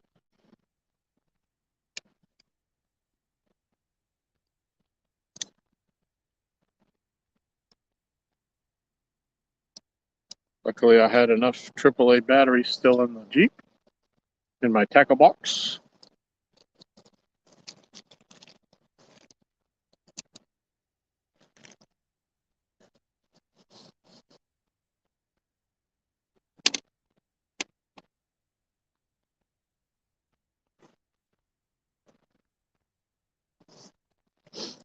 Oh.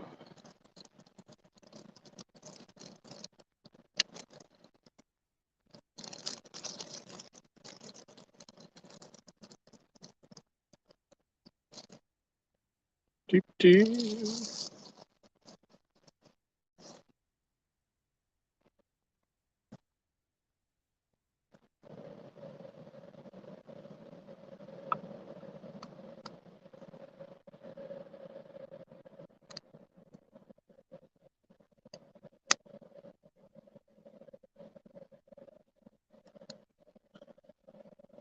Oh, yeah. We're in business. Woohoo.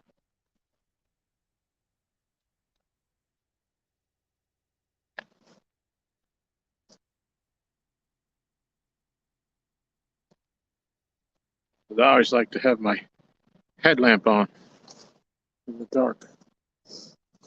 We don't see them enough, but there are water moccasins here, and we've seen them. We've been reeling in fish and see one swim by more than once. So I like to be able to look into the water when we're standing at the edge of it.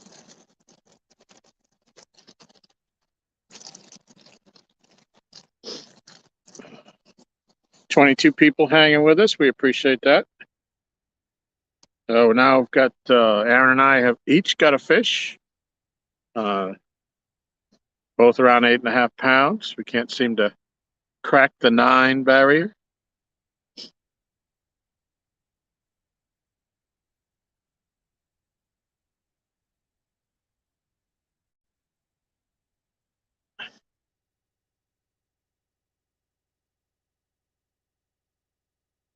Oh, Bugman, I've never seen Pat Travers, but I had a bunch of his albums growing up.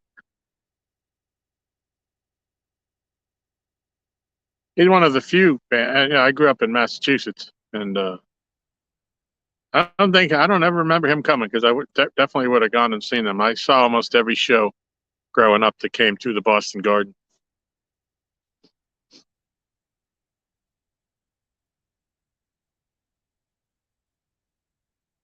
But yes, I will be going to CatCon. We just finalized our plans this morning.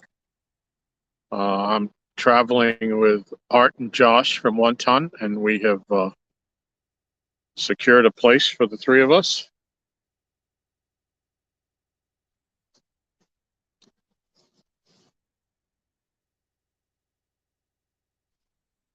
We didn't get a place in the Crown, the host hotel, but that's all right. We saved a lot more money.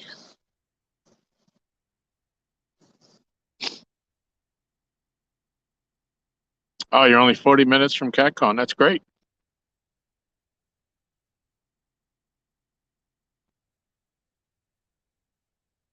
Oh, you saw Monsters of Rock? Wow.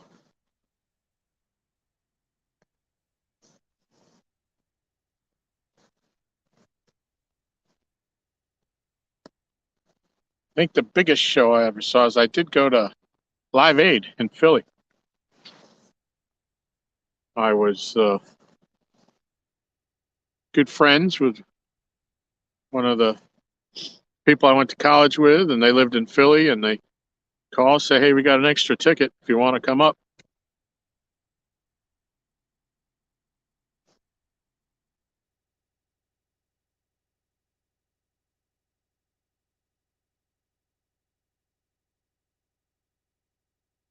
Yeah, I didn't make Monsters of Rock, but I think I've seen most of everybody individually.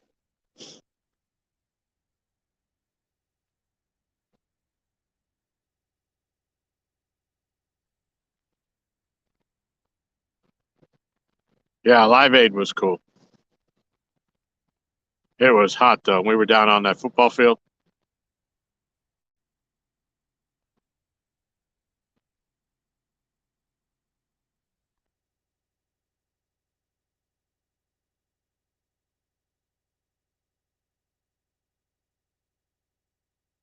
But I can say that although it wasn't their greatest performance by their own admission, but I got to see 3/4 of Led Zeppelin play together.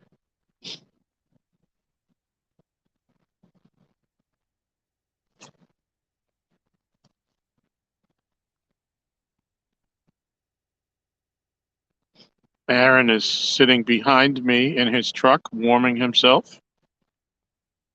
Welcome to the chat.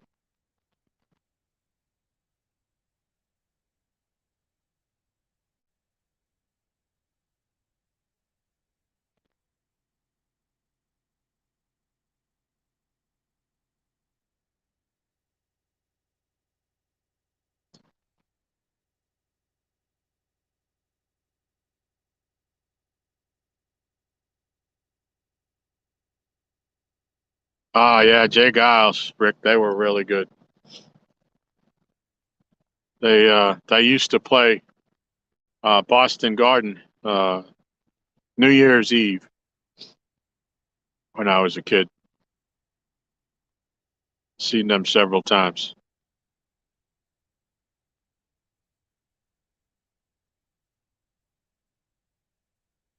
I still listen to them today. I love that Blow Your Face Out live album.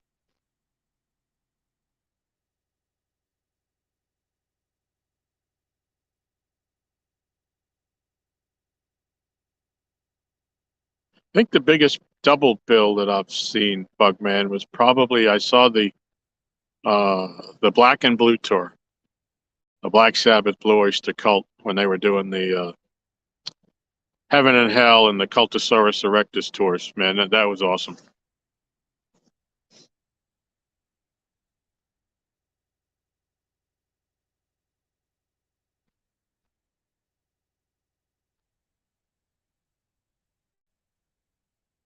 Oh, that'd be cool, Buck.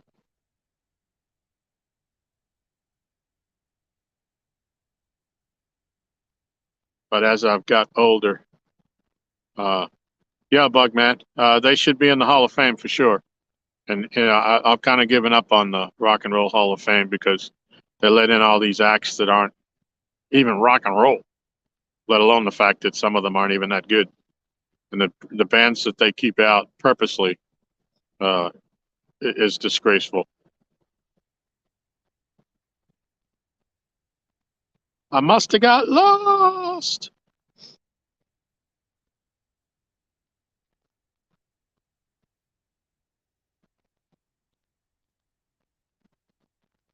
Yeah, I listened to that album not that long ago. I go out and I do a 3 mile walk every day for my health. Uh, I've been at it for almost a month now, but I try to pick a different group every day. I just set my iPod and go. And it wasn't maybe a week and a half ago that I listened to that Jay Giles album.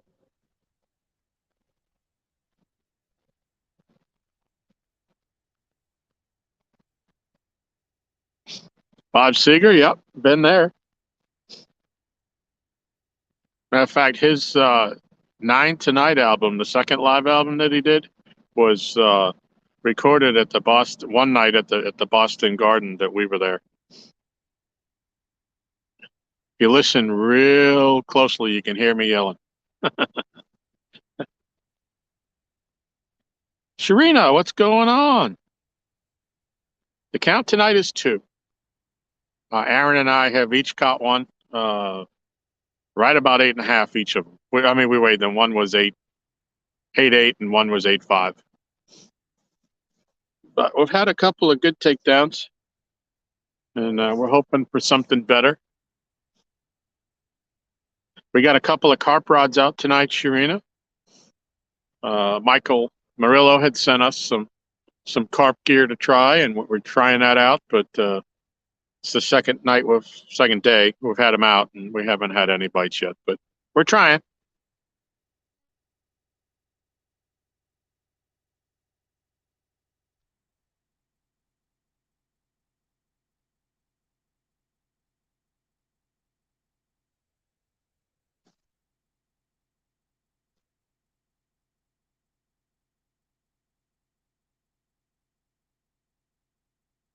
I think the group that I've seen the most is I think I've seen Eric Clapton 9 times. It's either 8 or 9. And I used to keep when I was a kid. I kept all my ticket stubs, and when I moved away, when I got my job with the government, I left all that behind, and I've never been able to find it. Owens, I'm talking to you. I missed it. Let me scroll up. Owens, everyone else is live. Loves around food talk. Must you do music? Yeah, Miss Michelle doesn't like my music minutia.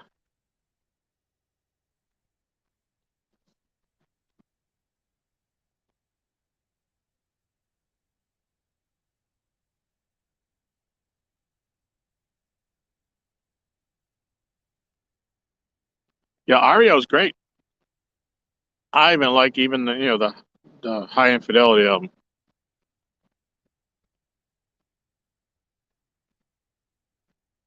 I am probably think she has a song request. Yes, I saw that.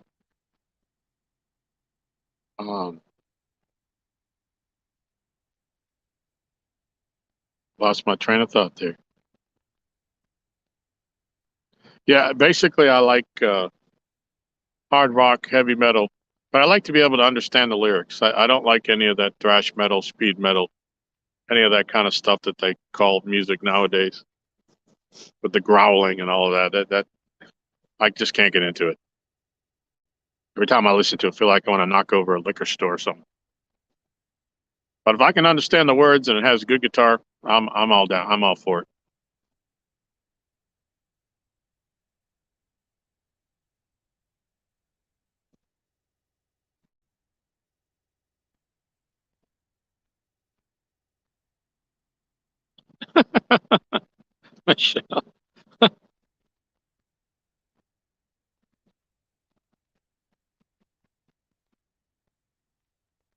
Yeah, Bug. I've only seen Kansas once, back in 1979. And they were on the Monolith tour, and I absolutely loved that album. And it was a great tour.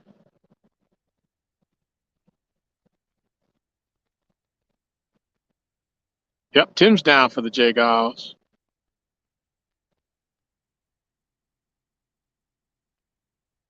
Matt Aaron's in the chat. He's warming up in the truck at the moment. Yeah, we're still fishing.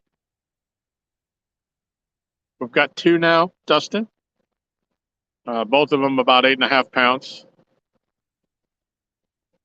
Aaron just caught one, I don't know, maybe 20 minutes ago now. And it had this big, huge head on it and such a thin body. I mean, it looked like, it was deformed. Yep, good guitar is the key. No doubt.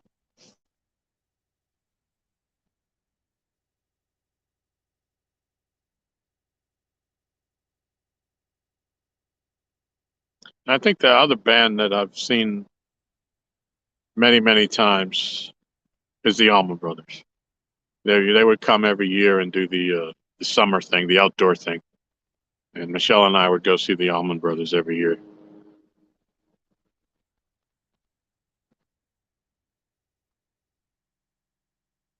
Oh, Dust in the Wind on the violin. Cool.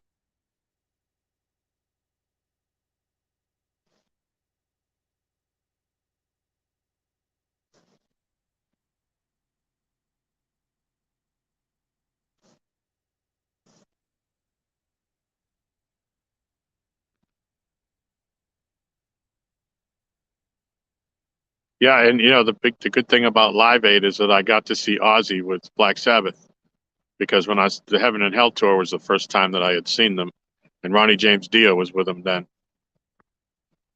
So when I got to see that in '85, it was, they had reunited for the day, so that was awesome.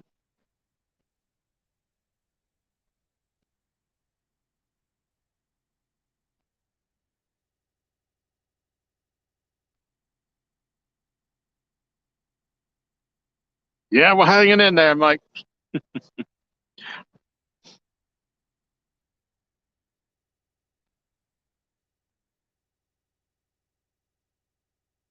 Yeah, Rick. Yeah, you're right there. That fish was definitely lacking some breakfast sandwiches.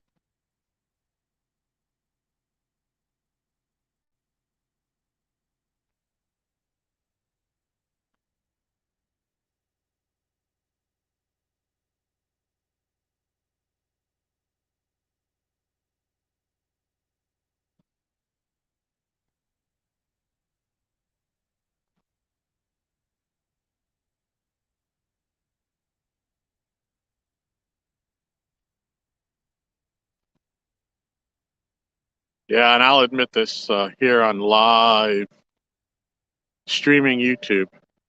I'm also a Kiss fan. My very first concert in 1979, August the 28th, exactly. In case you were wondering, Michelle, I saw the original Kiss when the Dynasty album came out, before they started to splinter away due to their uh, substance issues, and I kind of grew up on them. My very first album was the Kiss Destroyer album.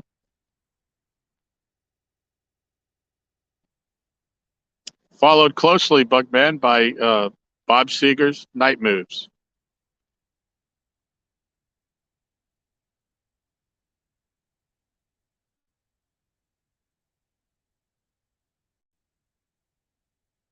Yeah, I've never made a Farm Aid, but I like a lot of the acts that play. I'm a big, huge Neil Young fan to begin with.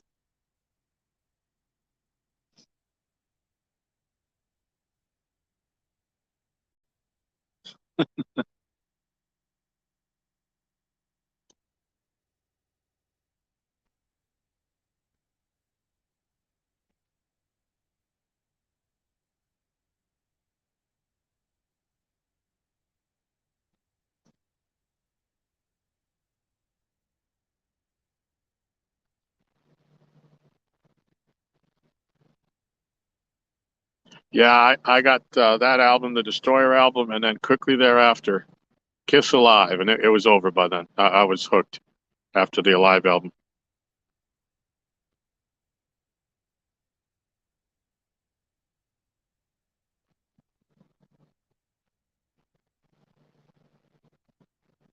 Oh, that's cool, Rick. Yeah.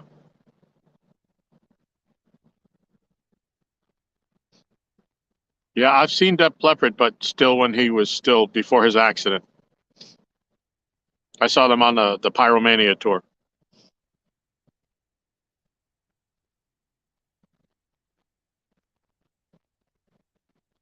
Yeah, when I saw Kiss, obviously I was 15. It was my very first concert.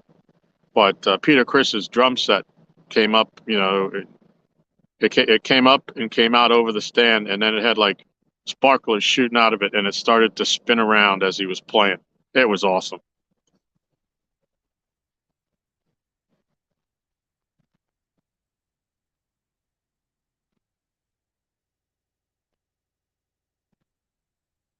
Seeing them warming up for Billy. Wow, Billy Squire, another Boston boy. Yep, love some Billy Squire. Miss Michelle says the coffee's ready. Maybe I can get Aaron to go up the hill and pick up the coffee.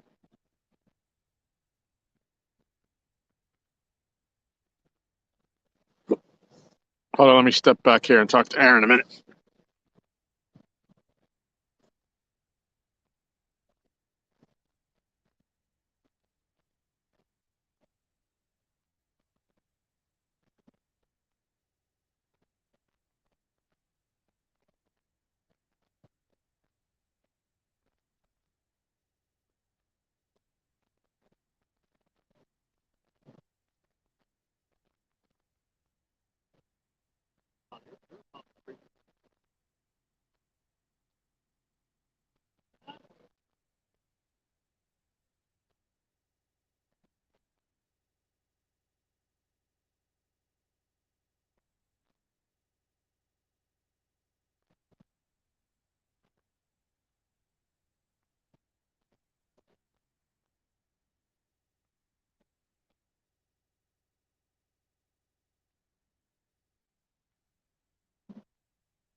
All righty.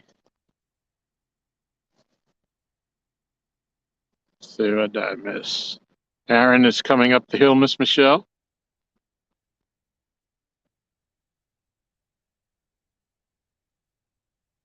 Foreigner, 79. Wow.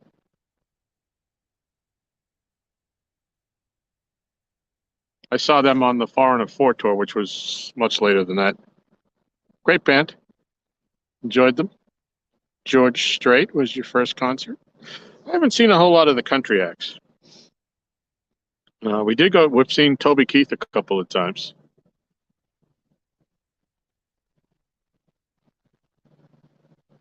And if I remember, Terry Clark backed him up one show, and Joe Nichols backed him up on the other one.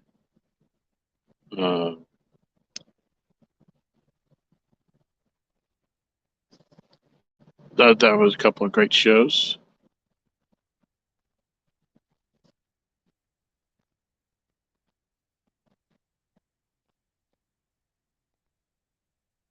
All right, Bugman. Appreciate it, buddy. Hopefully I'll see you run into you at CatCon.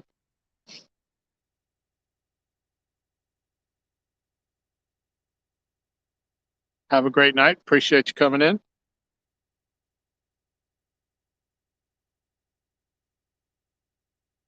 I should be all right going home.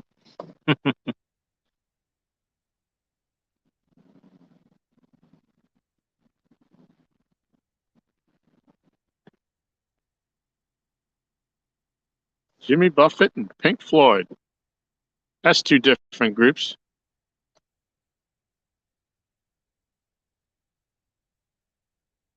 There's a group, Pink Floyd tribute. Okay.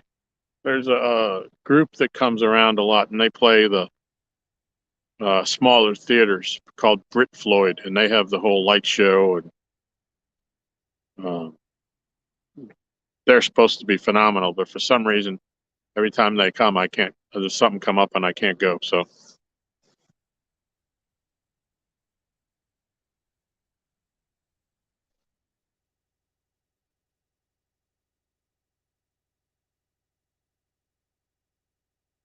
Yeah, I don't think I've been to a concert since since COVID for sure.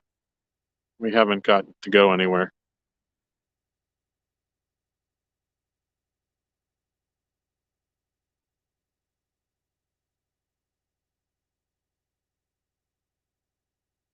Oh, I hear you, Bug Man.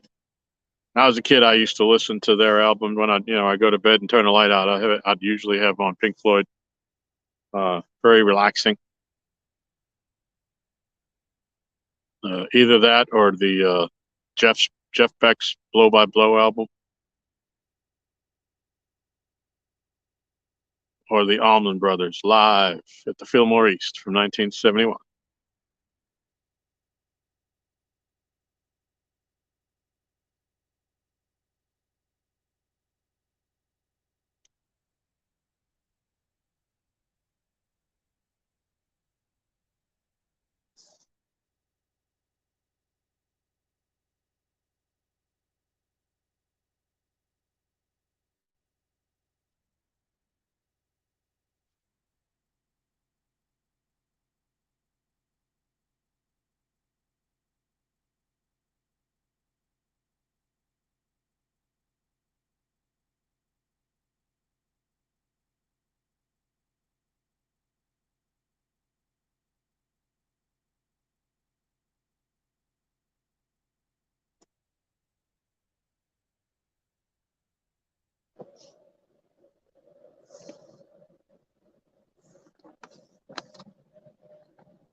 All right, so Aaron went up to get the coffee. Usually when one of us leaves, we usually get a bite. So hopefully we're going to see some movement here in a little bit.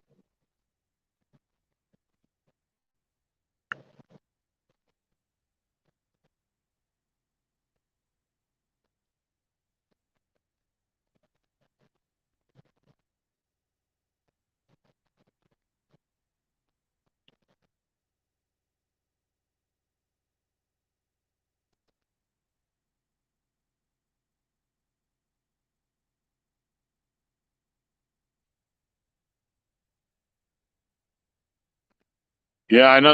It wasn't that long ago. Well, sometime within the last year or so, Roger Waters was out on tour, and I chose not to go to that. As much as I love their music, um, he's just way over the top with his politics, and I don't care whether I agree, whether I agree with what he has to say or don't. But I go to his show to hear his music and not him ranting and but how we should think what he thinks, and I just don't want to hear that. And he doesn't apologize for it. He says, "Well, if you don't like what I have to say, don't come." So it's easy just not to come.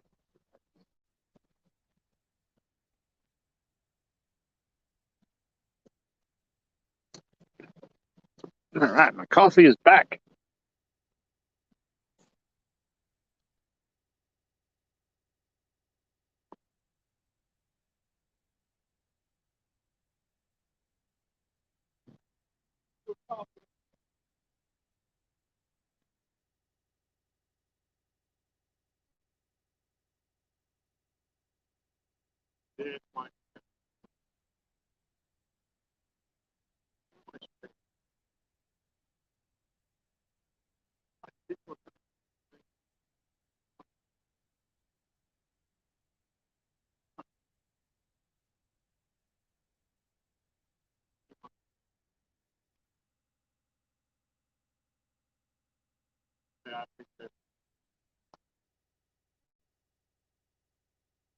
I appreciate you going up.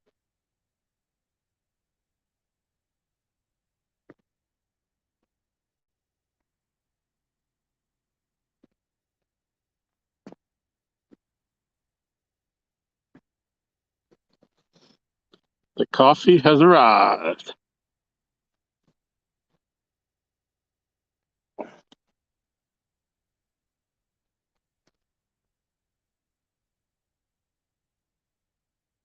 Thank you, Miss Michelle. All right, Bugman, take care.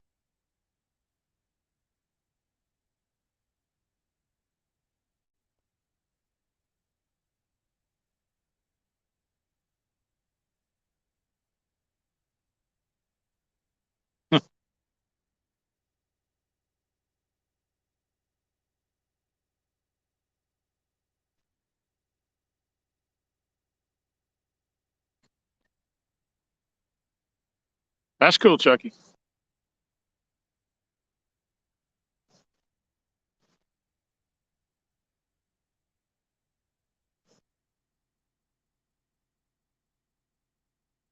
Can't say that I've seen any of those,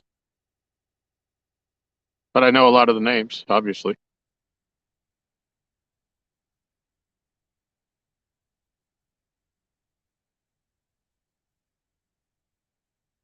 Growing up in Boston, the country music wasn't all that big growing up. I never really had that much of a following for it.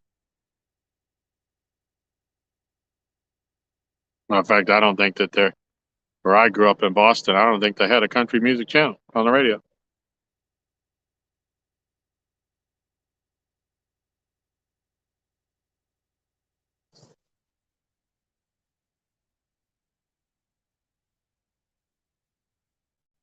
Hey, David Smith, what's going on?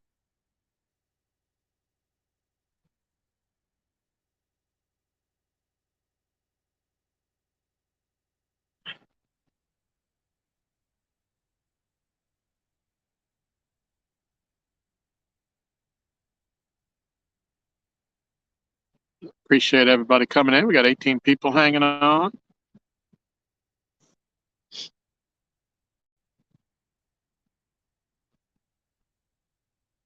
I know this is the busy time of the night, so I appreciate all that are hanging with us. Catfish Weekly probably just ended, and Mark's getting ready to go on.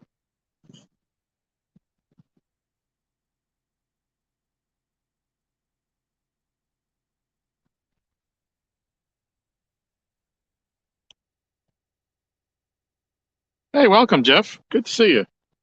Appreciate you coming in. Yeah, we've got two fish tonight. They're almost cookie cutters. One was 8.8 and one was 8.5. So no monsters.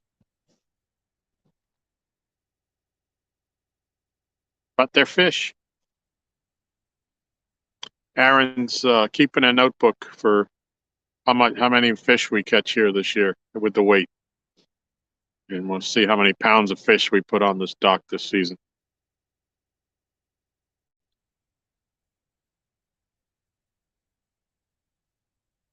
Take it like 80s rock. It's my favorite. So the country singers we're seeing at State Fair. Okay, cool. Yeah, I'm like mid 60s through mid 80s. Kind of like when hair metal kind of took over as that started to fade out was kind of when I just went back into what I'd always loved, and never really got that far forward with that.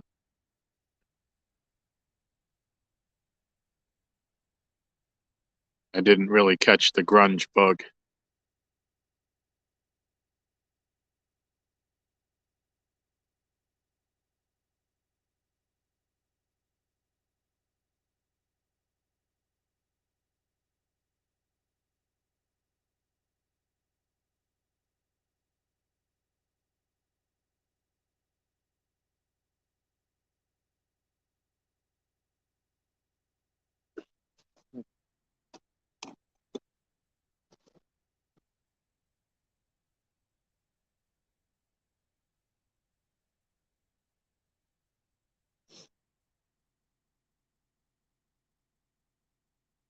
Chucky, you gonna be at CatCon again this year?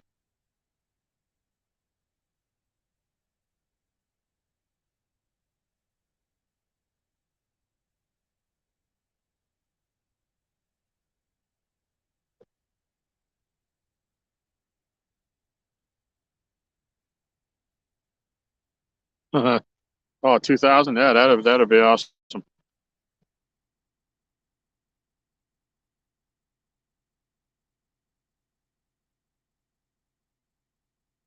Jimmy Buffett live.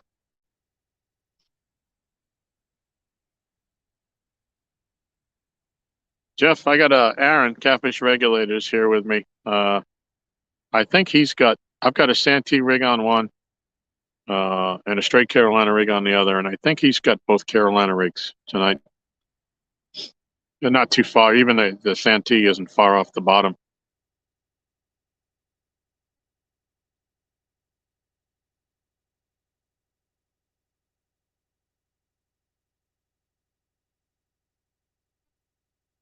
Nothing happens, you'll be there. That's great. Yeah, look forward to seeing you.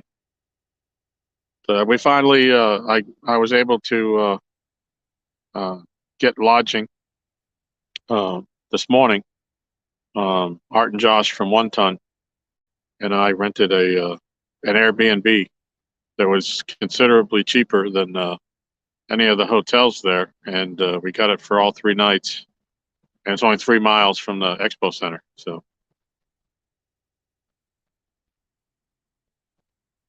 Donald Knight Sr., welcome back.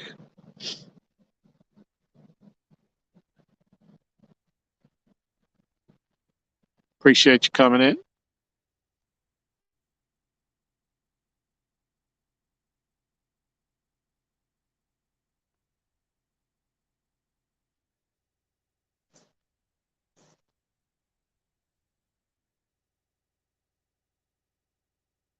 Yeah, this is for all those of you that may be new to my channel, anyways. This is our little dock. It's the community dock for the community I live in, right here on Lake Gaston, and we've been fishing it for a couple of years now. This year, we're going to try to see how many total pounds we can put on. In 2021, which was the first year I got serious about the catfishing, I undertook a goal to catch 365 fish from, for the calendar year, from January 1st to December 31st. And I ended up with 387, and 341 or 42 of them came off this dock, and I got a couple of the others came from fishing over at Kerr Lake, which is right next to us. So we caught a lot of fish, and as well as the ones that I fished, that didn't account for the ones that the other guys fished with me, what they caught.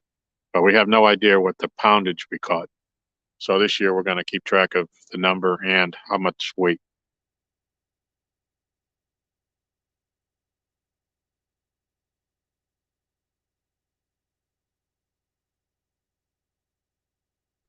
No, Rick, was that the Super Bowl? I didn't watch.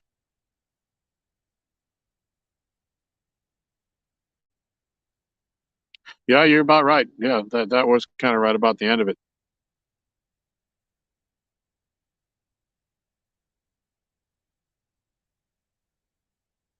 Are you staying at that place that you had the recommended me?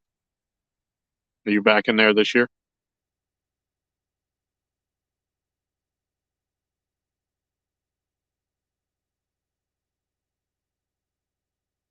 It was over 200 for the Crown Royal.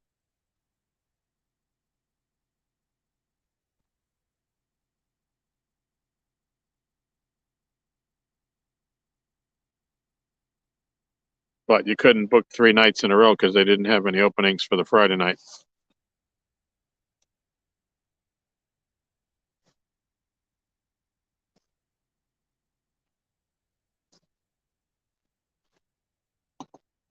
Yeah, I appreciate you giving me that info. I did look into it, and they did have vacancies for all 3 nights. Uh, but when Josh and Art said they wanted to go, uh, it just made it easier for us to get a bigger place because we some big fellas.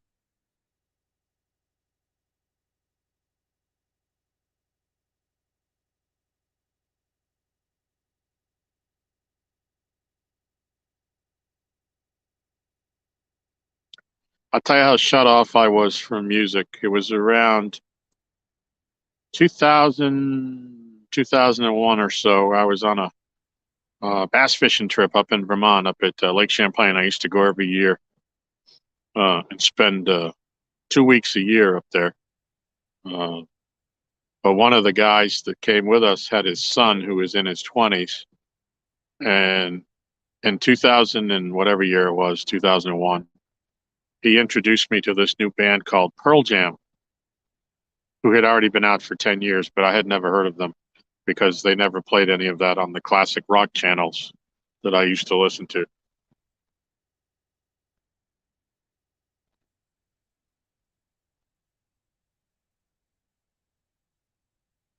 Yeah, this Airbnb looks pretty nice.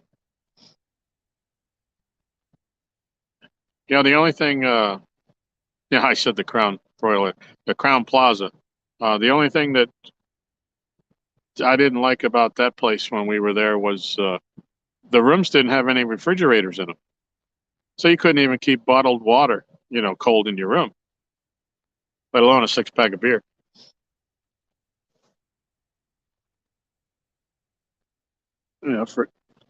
For as big a name hotel as that was, you might have thought that they would.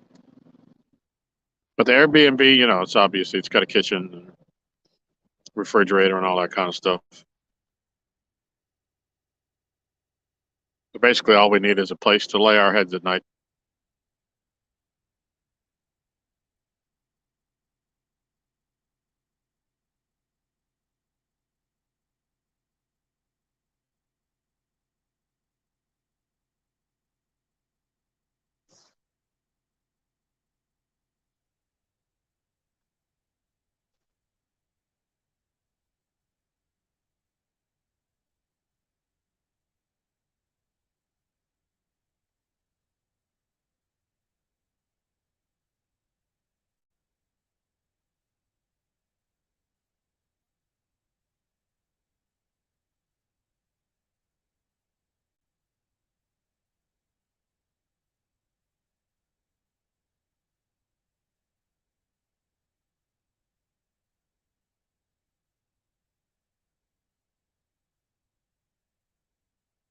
All right, Rods, we could use some action here.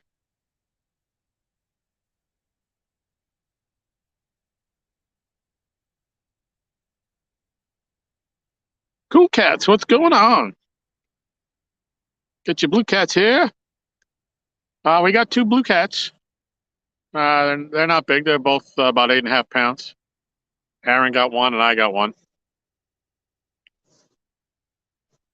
But we're hoping for bigger and better things as the night goes on. I don't know how long we're going to keep this up, but Aaron's got to drive home. So whenever he wants to give it call it, we'll do it. But we got enough bait. We can fish for a while.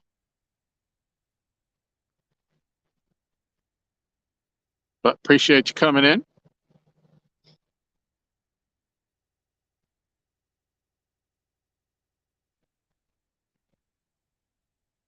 We also have a couple of carp rods out to the side of the dock in the grass in rod holders. We're trying to get into the carp craze, and see why everybody likes them so much.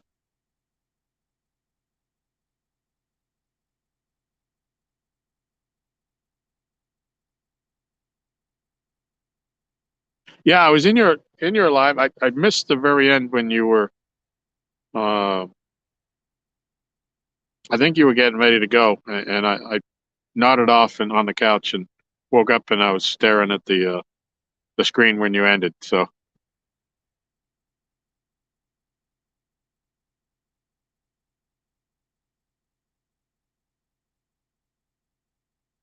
how cold did it get on you guys last night? Cameron, we've got two. Both of them right around 8.5 pounds apiece. We each got one.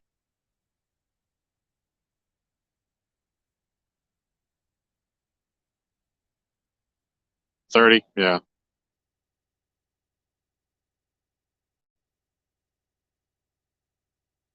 Yeah, when it got dark, I had to run up to the house and bundle up, put on some extra layers. It's cold out here now.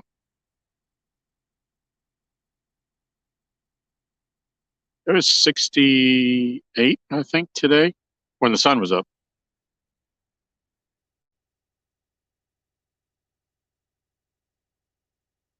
Oh, no.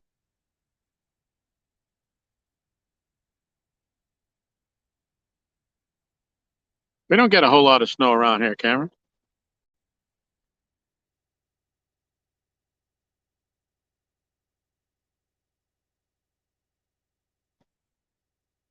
We usually maybe get one, if you'd call it a snowstorm, once a year. For the most part, if we get snow overnight, when the sun comes up in the morning, it's gone by the afternoon.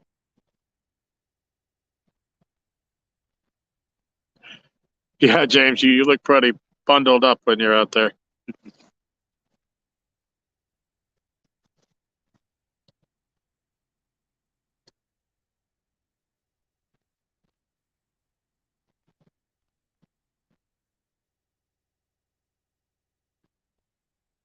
But this is the first time that we've fished out here that we've caught more than one fish. So uh, this season, so we're kind of hoping that maybe they're starting to get a little bit more active. That's what we're hoping for, anyways.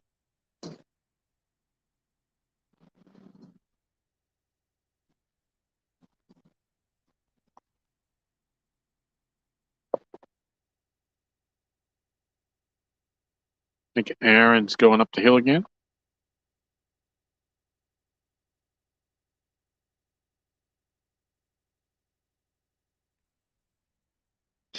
Yeah, we had a beautiful day. We hit 70. Was it Thursday or Friday? We had 3 very warm days in a row, and all 3 days the wind was blowing 15 to 25. So I couldn't even come down here and fish that. It just puts too much of a bow in your line, and you end up getting snagged.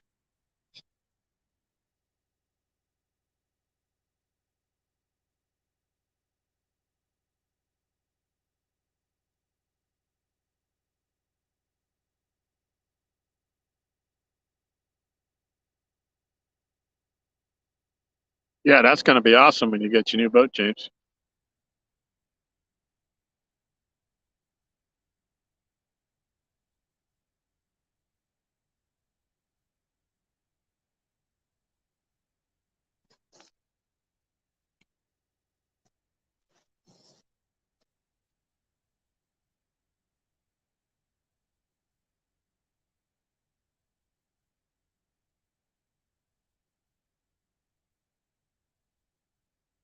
Few more weeks. Get ready for some storms. Hush your mouth, Matthew.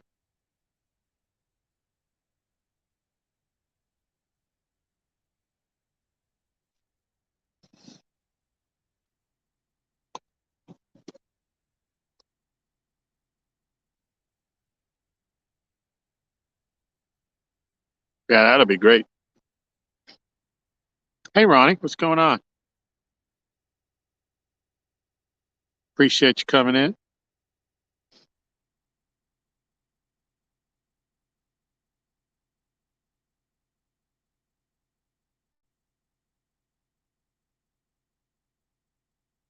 So Aaron just took off. I think he's going up to the house.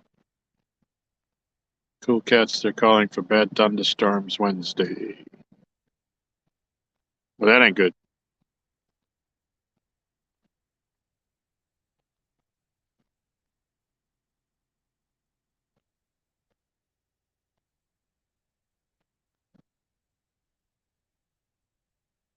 There you go, Rick. Tell him.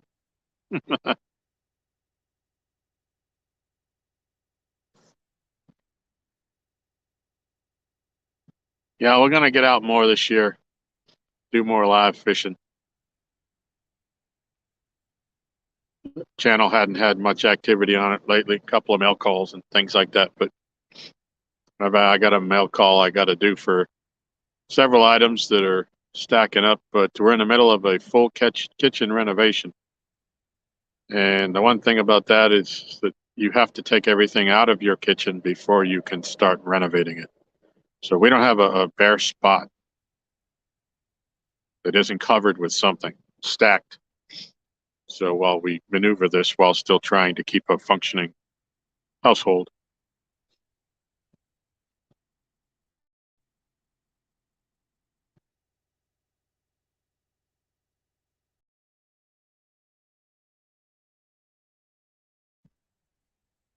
Sorry to hear that, Jim. Yeah, we have that problem too. I'm maybe 200 yards up the hill from the lake, from where we're at right now, and we were in a thunderstorm one day. We were sitting in the living room watching, and I heard the big crack, and at the same time saw a flash behind the TV, and lightning had come through and actually scorched the carpet. And luckily we were there, and I could have caught fire, but left a black mark on the carpet behind the TV. And the guy had come in through the phone line.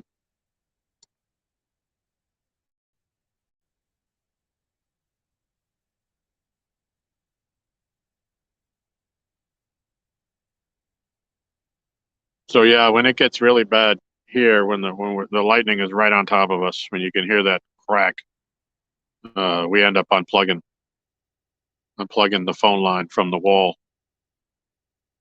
just to make sure it don't happen again.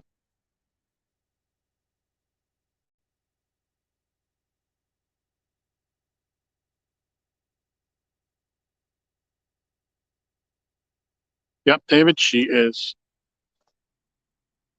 doing a fantastic job. And if you watch her channel, I don't know when, she's working on putting out a video of some of the clips that she has been taking as this renovation is going on. I don't know when she plans to release that, but she was working on that when I came down here to go fishing. Ronnie, no, I'm in Southern Virginia, on the Virginia-North Carolina border.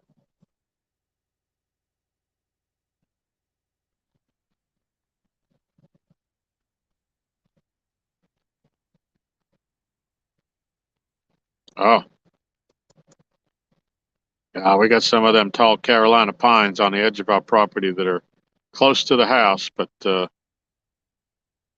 we had the top of one tree taken off many, many years ago when we first moved in. But we've been pretty lucky ever since.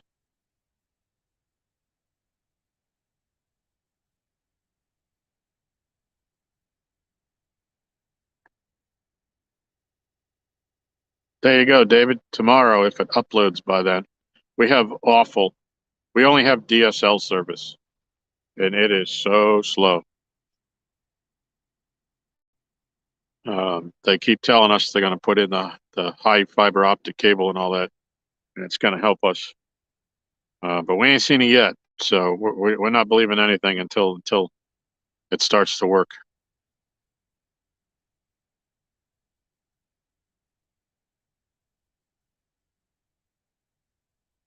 Just because it's not your whole garage and half of your house. Oh, I know, David. Yeah, I wouldn't wish what happened to you on anybody.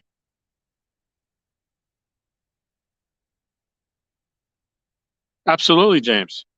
I would love that. Yeah, Dustin's about 80 miles up the road from me. He's not far at all.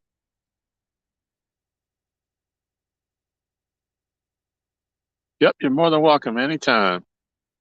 I'm retired. I'm usually hanging around. Ronnie, you're in Knoxville. Okay. You going to CatCon, Ronnie?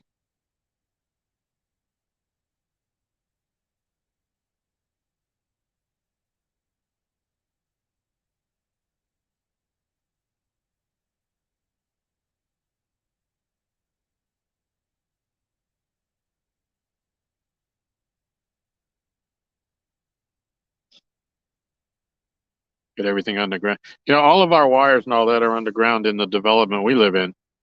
But when you get out into the older part of the area, the lines are on the road. But that's kind of the problem why we don't have they've put in the fiber optic cable throughout the town, except for our road, because we're like the beginning of our development. We're like a mile. It's like 1.4 miles out to the state road from my house, and they don't want to run all that cable to get back in here because there's no houses on it for a mile until you get back into the development. And from what I'm told, they weren't going to do it, but they had got grants to do it. And when people complained, and they said, "Well, you were given that money to do everybody, not just the ones that were convenient." So now they're begrudgingly coming in, but we don't know when they're coming.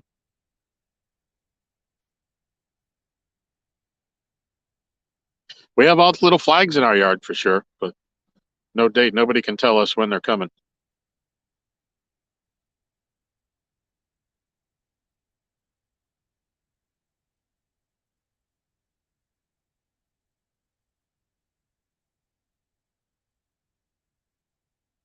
Yeah, we have spotty service down here, James. We actually, because we're at the dock is the lake is the development is called Cliffs on the Roanoke for a reason.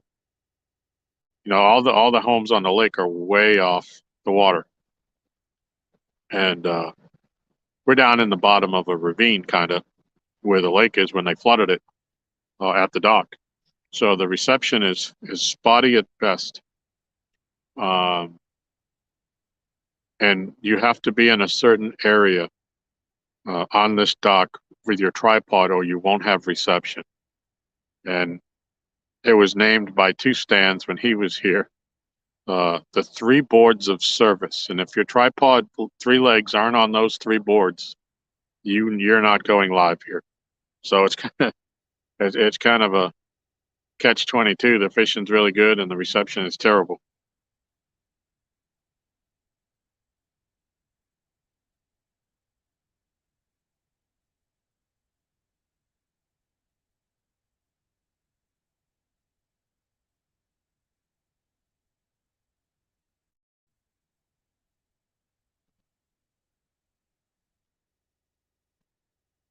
Yep, Ronnie. I just finalized my plans this morning.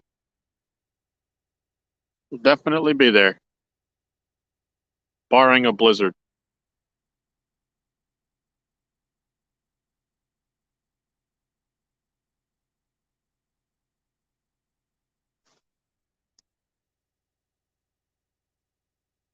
Oh, that's cool, James.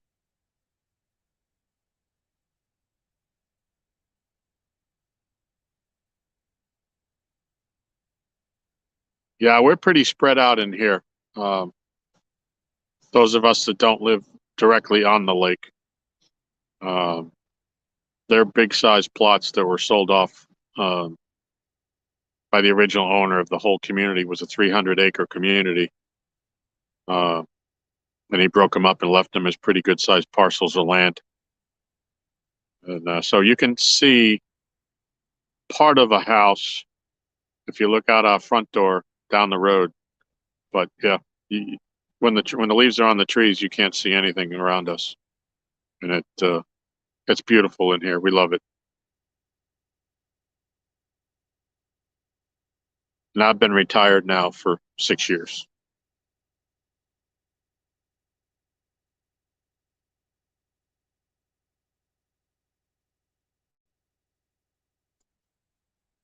But David, I think that they're they use that thing and they drill under everything. But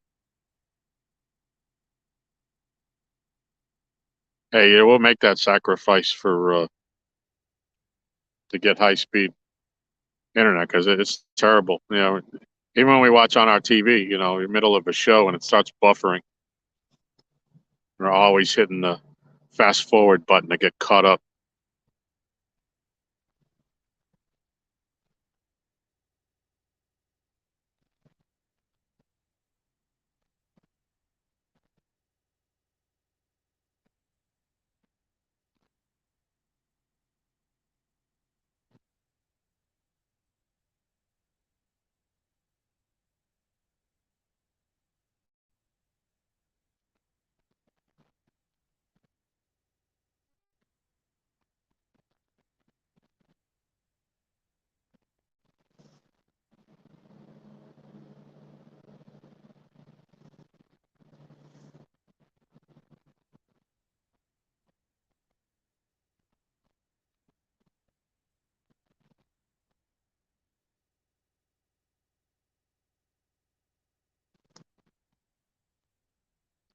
Yeah, our service is so bad.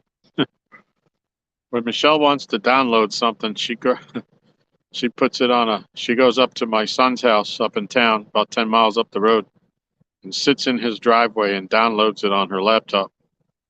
And she can download in 15 minutes in his driveway what takes 24 hours for us to do here. I mean, it is ridiculous.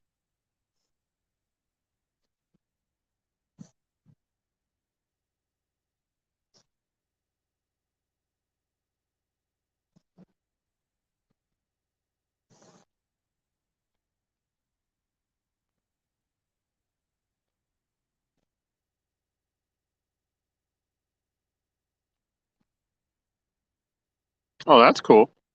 What'd you buy?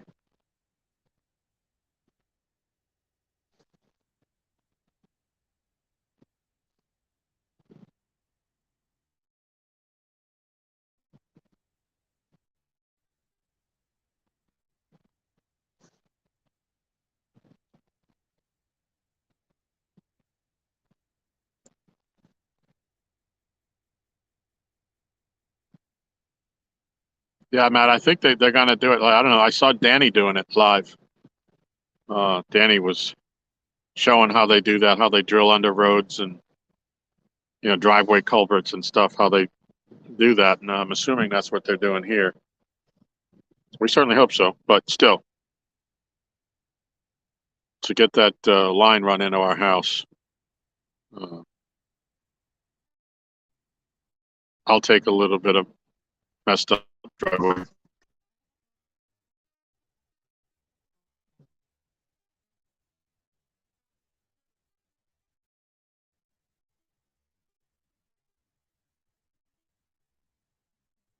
Uh, 45 minutes, yeah.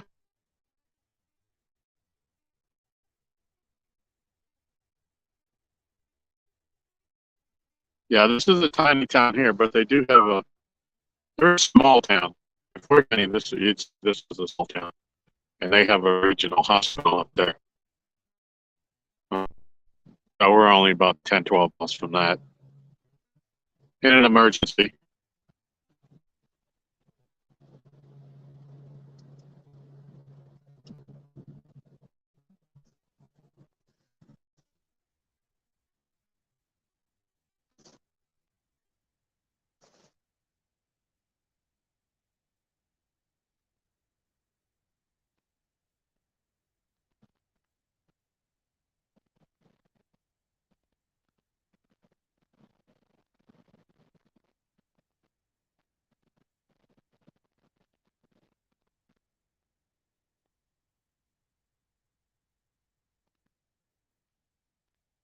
Yeah, what gun did you buy, James?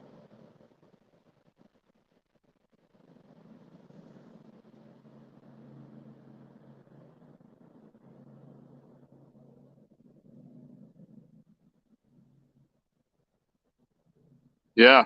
Yep.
And we're back. I don't know what happened there. We're talking about my crappy service, and all of a sudden the screen went out and it said something went wrong. I said, well, yeah, I guess it did.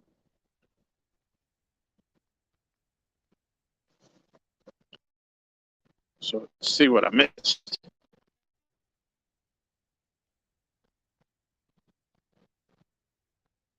Micro 9 Kimball with the lasers. Nice.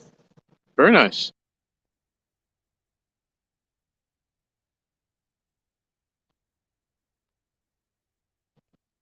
Am I back now, Ronnie? Yeah, my screen went out. Took me a minute to get back in. Saying I have 2 bars of service again.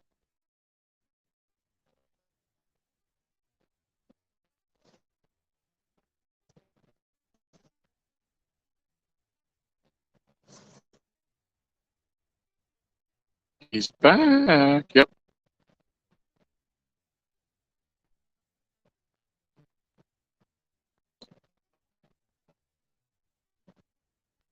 Yeah, I keep wanting to go ahead and buy another weapon, but I want to get a just a small 38 just to carry on me when I'm walking my dogs late at night because of the wild animals.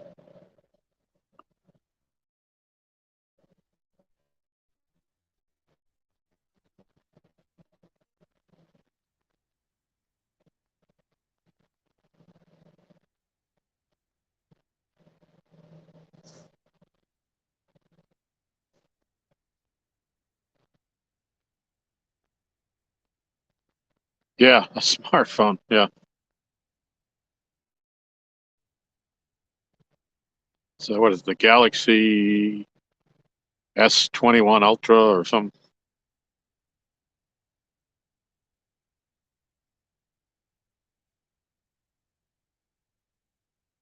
Shows I'm back anyways.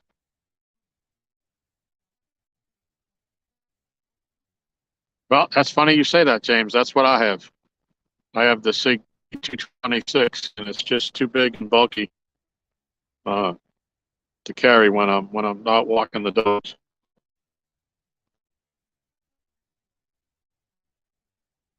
I just up Kentucky and go.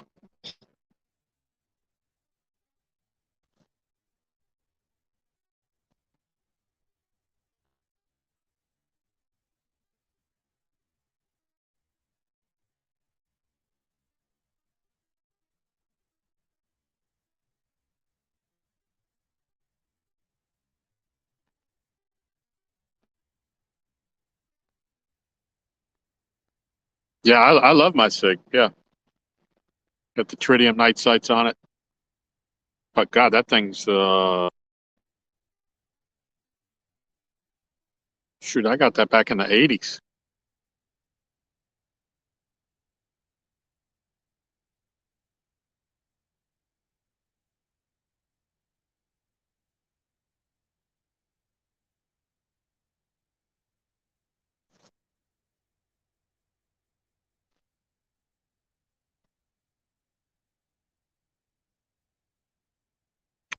Catfish Viking, welcome. How you doing, Zach?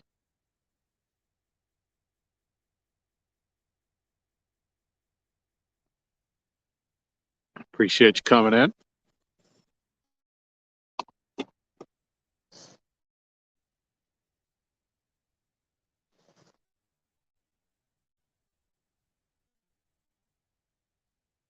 Yeah, I just don't know why, like a small, Smith & Wesson 38 costs more than the 9mm. It's like some of the prices that I see for those, it's like ridiculous.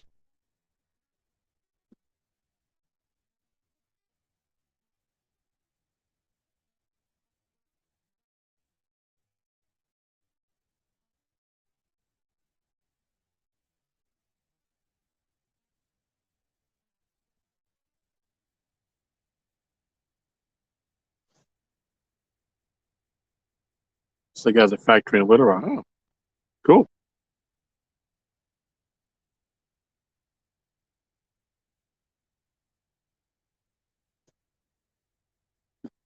Hey, since you guys from Little Rock are here, I've been watching when I'm not watching fishing stuff. I've been watching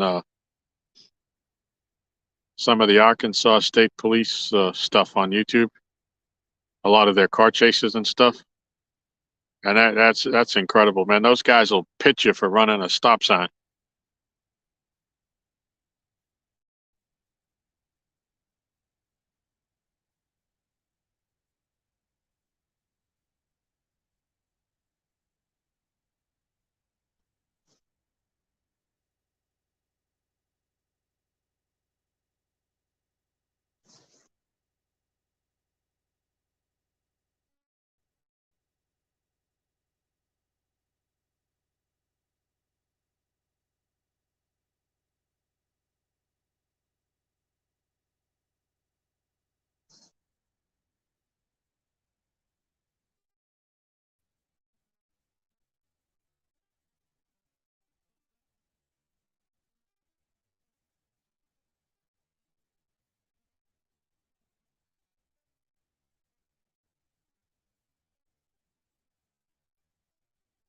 Yeah, they do.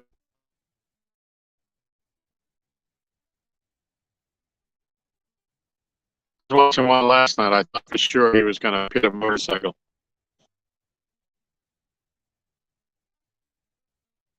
but he followed him long enough that the motorcycle made the mistake.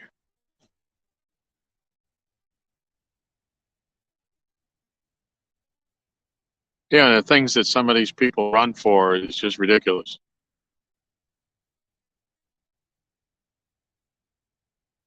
Guys driving at night with their headlights out on the wrong side of the road, trying to get away. And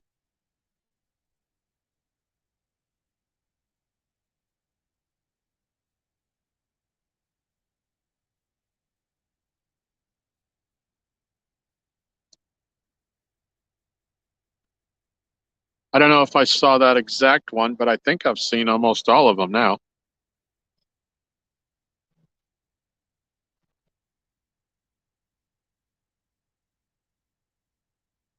I mean, I've watched probably 50 or 60 of these things by now.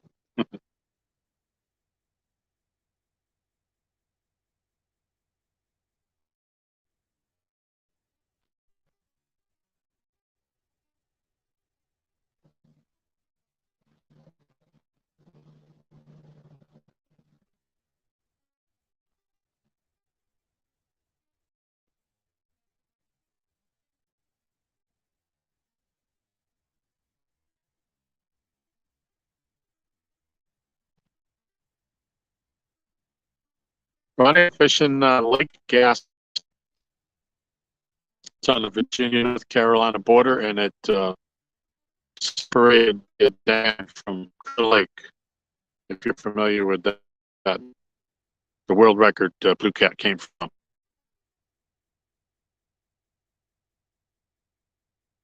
And as recently as 2 nights ago, 2 afternoons ago, somebody caught a 105-pounder blue cat in this lake, and there's a picture of it on Mad Cat's website.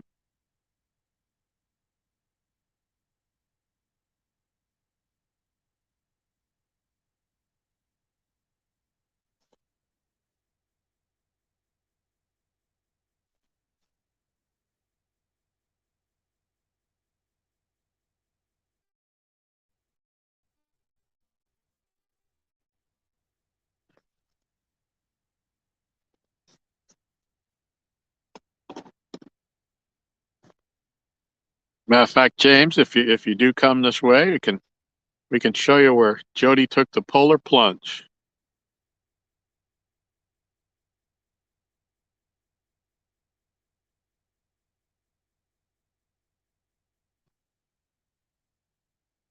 Oh, cool.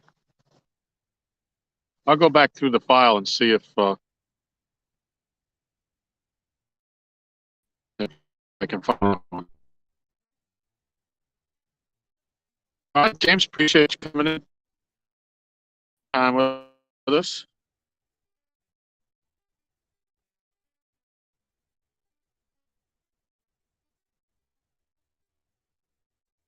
You know what else I like watching?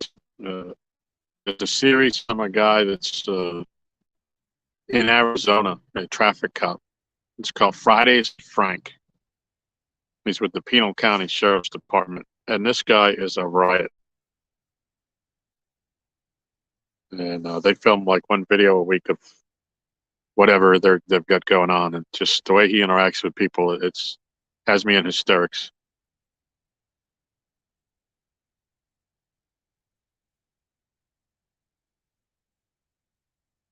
Was that in the nighttime or the daytime, David?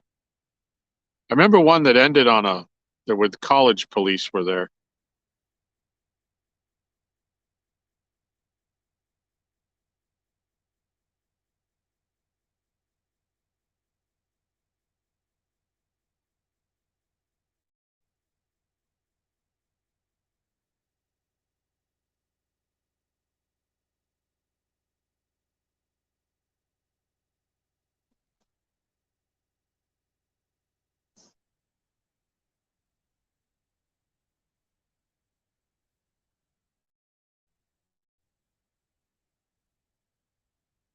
Live for 5 hours and 15 minutes.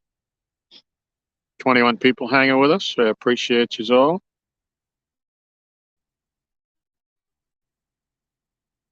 you would, please don't forget to hit the thumbs up.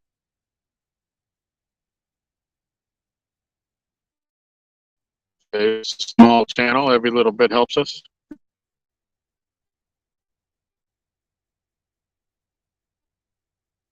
Yeah, I'll go back through and I'll see if I can find that one again.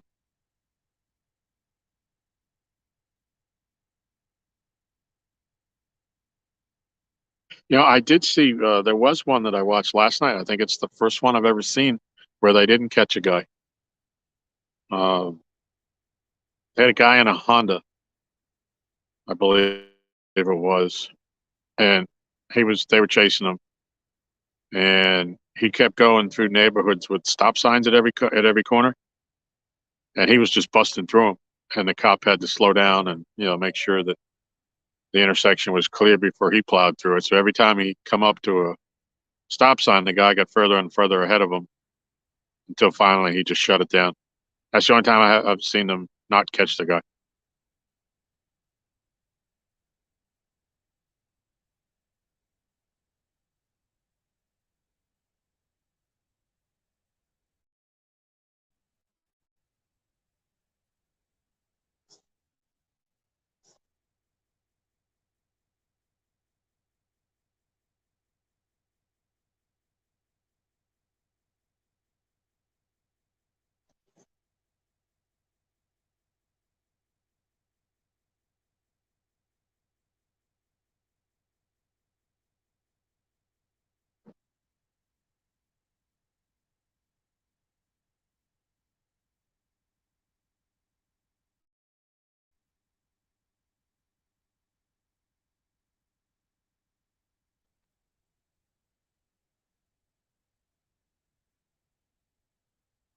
Yeah, that and there's another one.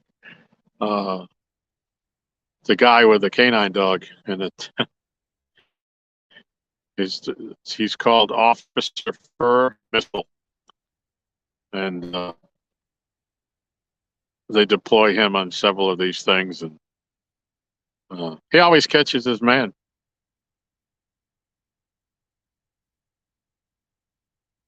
James Alba, welcome. Good to see you. Appreciate you coming in. Smoke, what's going on? Nice to see you. Glad you could join. for a little while. We've had 2 fish tonight, nothing big, both about 8 pounds, 8.5.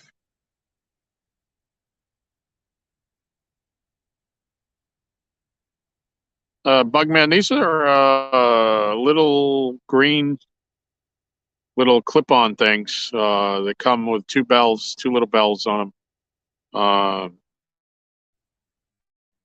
Not like they come. I get them from Amazon, and a bag of 40 of. Oh, we just blipped again. I don't know what you heard of that. My phone just seized up again. Uh, yeah, 40 bells for $8 on Amazon, and we have Prime, so it's free shipping. So if you lose them, they're not all that expensive.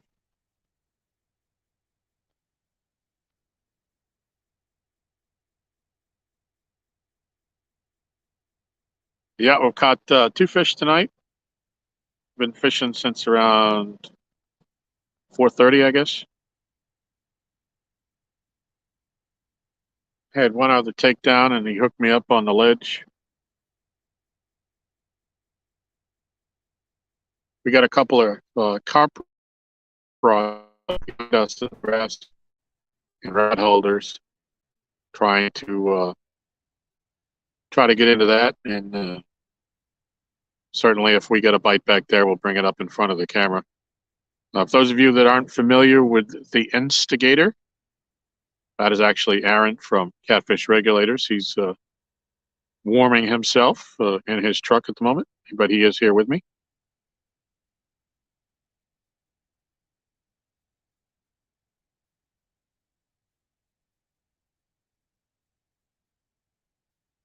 Yeah, the square brass ones, yeah.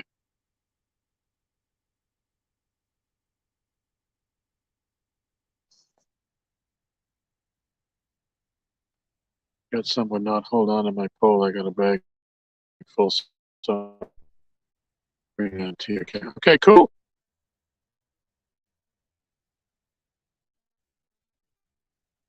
Yeah, some of them, the opening on them where it goes down around your rod, can't get it on the very, very tip of some of the rods because it's just too big, it's too loose. But I don't have a problem with them. I like them.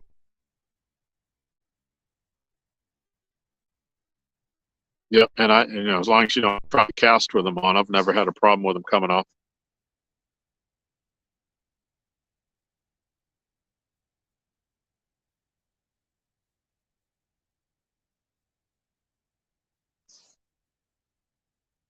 Yeah, Aaron's sitting in the truck.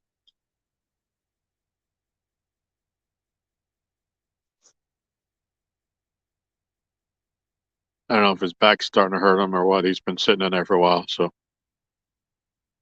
let him warm up.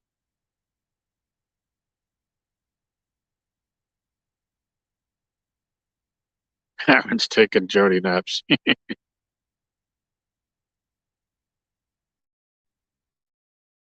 Yeah, cool bug, man. I appreciate that.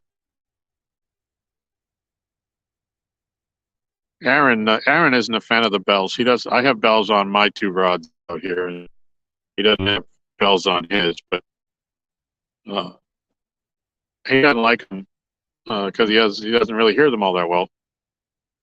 But as opposed to not having them at all, you don't hear that either when you get a bite. So normally, if he pulls away, if he runs up to the corner or whatever, I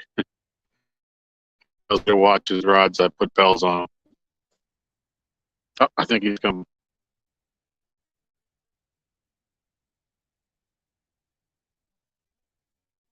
Connor's Outdoor Activities. What's going on? Welcome. I don't think we're gonna get in the carp blast, Tom. Yeah, no, I don't think so either. You go, Lisa.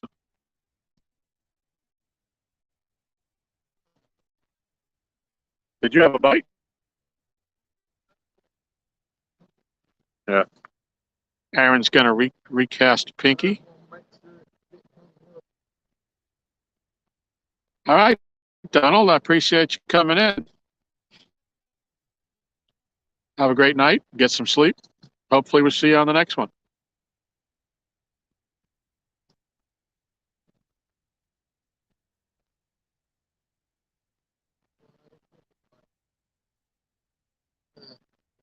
Oh, yeah. Huh.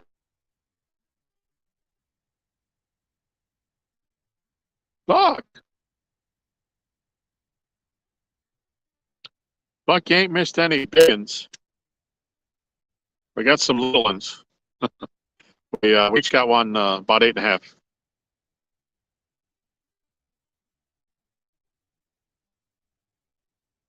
Yeah, it started off, but we got a bite almost right away when I caught mine. I thought really things had really turned around, but it's been slow. 2 fish in 5.5 hours, but hey, we're fishing.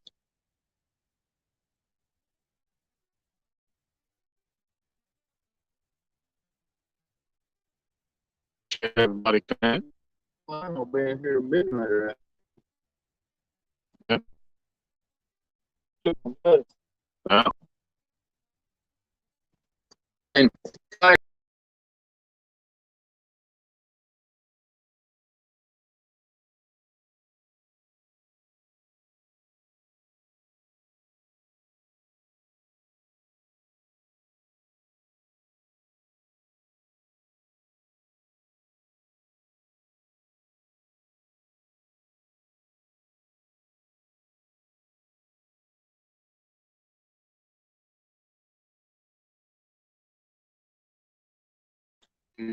And we're back.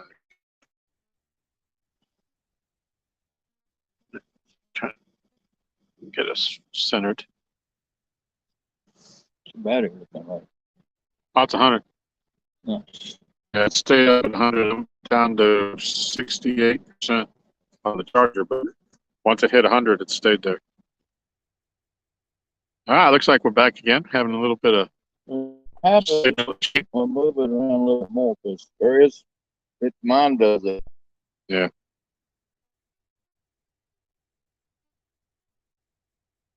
That's right, stealth fishing. Yeah.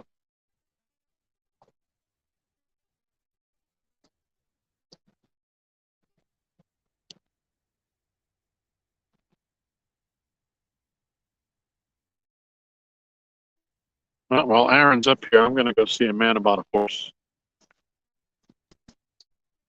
Can you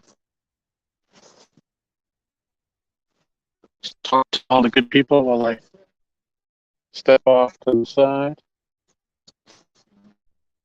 No, when I came back, he was. I assume he's swimming.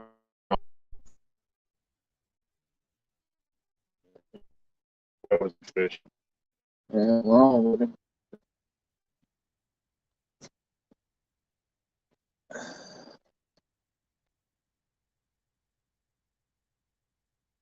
What y'all in here crying about?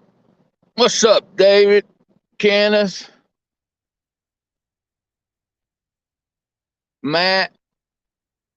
Crybaby Matt? What's up, Tiger? Nope, I didn't bring my insulated overalls. The overalls I got on is mighty thin, so I'm sitting back there in my nice warm truck. I got y'all pulled up on the wife's tablet, so maybe I could get Tom to send me the link and just minimize me back there, and then I could just sit back there and chill out. Plus, I like this cigar every now and then. Tom loves smoke, so I'll be.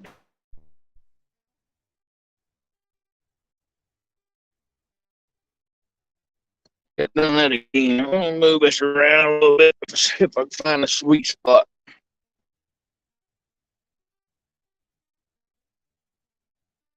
I did that. Look at that. I move a little bit and it shows the color, but I wonder what's up with it.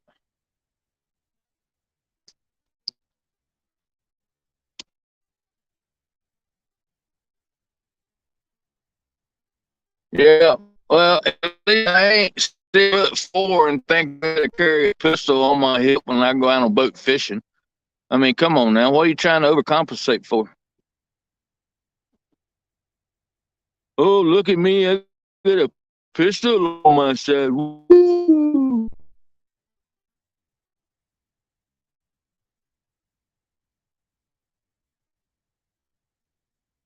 I think you overcompensate.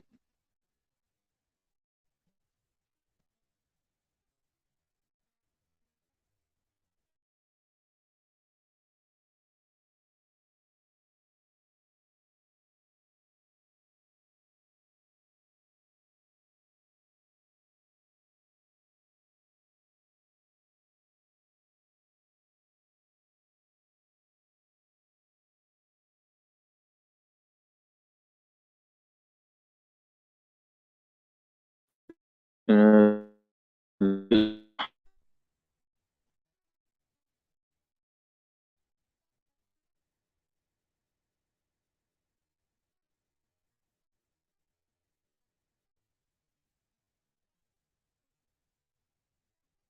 get it figured out.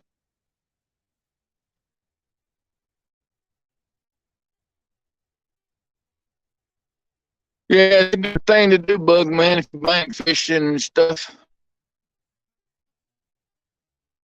A couple of these places we go down, I don't know, 2 months down a dirt road into the woods.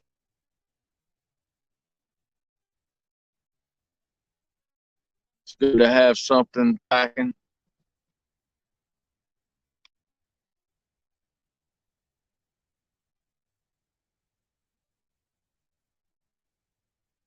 Just trying to get Tom's thing where it's the fall.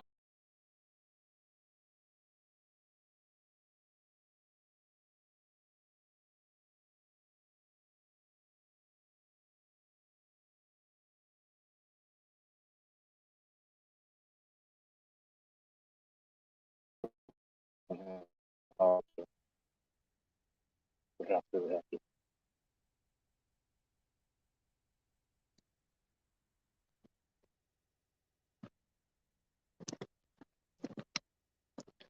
Tom says if it does this, we're gonna probably switch phones to my phone, and then me and him both will be sitting in a nice warm vehicle.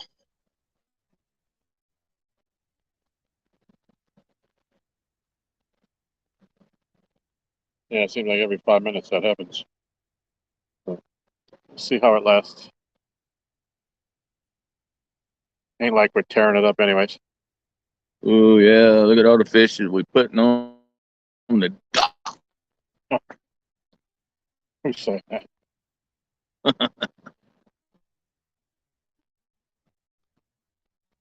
Who said that? No, man. Uh,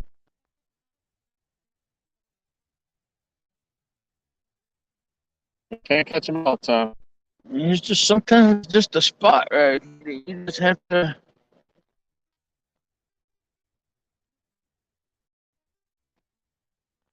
get it in.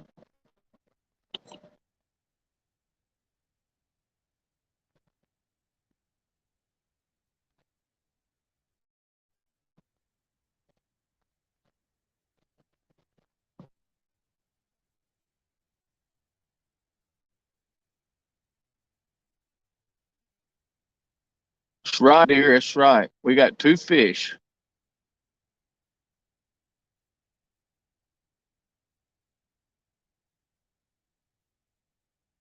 What? It's 2 more than we caught yesterday. So Ronnie Oakley.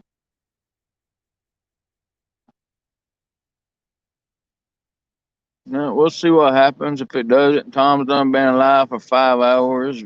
I'll go live if he wants me to the rest of the night, and I'll just shoot a link to my wife's tablet back there, and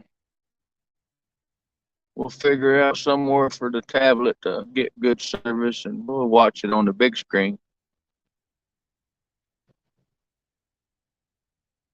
No, we ain't got no chicken.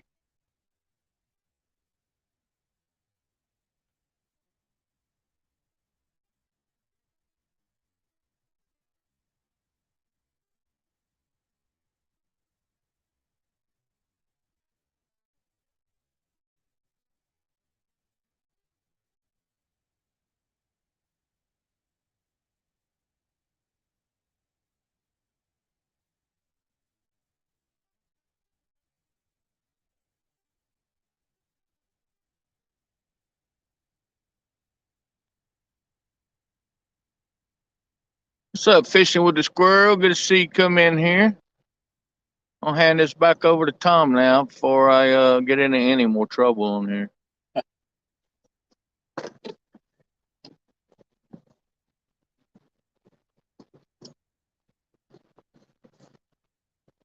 All righty. Squirrel, what's going on?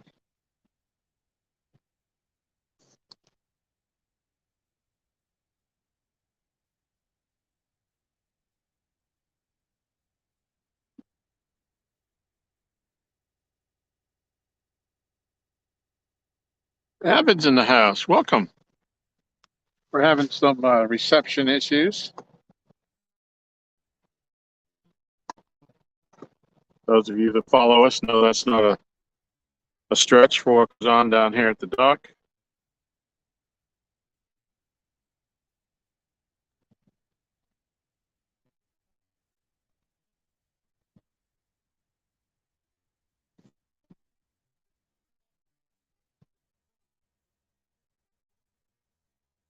Yeah, we've got some pack bait tonight that Aaron made up. Michael walked them through it, so we think we made it right, but we've fished for carp 2 nights now and haven't done so well.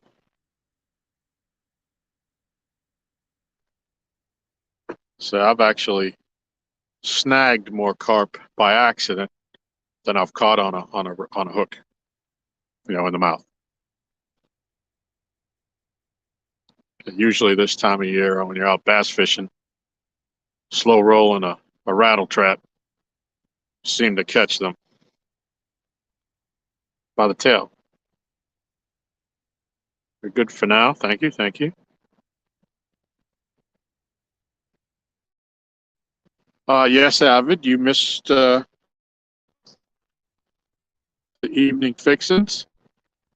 Miss Michelle treated us to pan-seared pork chops with steamed broccoli. And she was nice enough, since we're sitting out here in chairs, that she actually cut up the pork chops. She deboned the pork chops for us and cut them up so we didn't have to be dealing with knives in our laps sitting in the dark. And it was yummy, gotta say.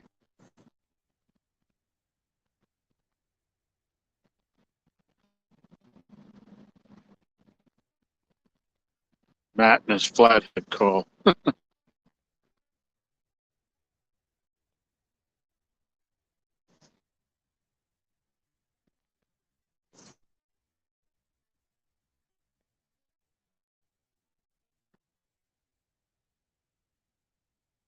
Guy here caught 2. Okay.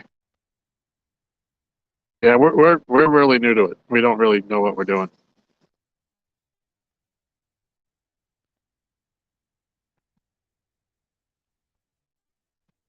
I'll tell you what, Doug. If Miss Michelle is in here in the chat, please put or Lisa, please put my email address up, and I will send you. If you email me, Doug, I will send you a set. I'd still like to catch another fish, but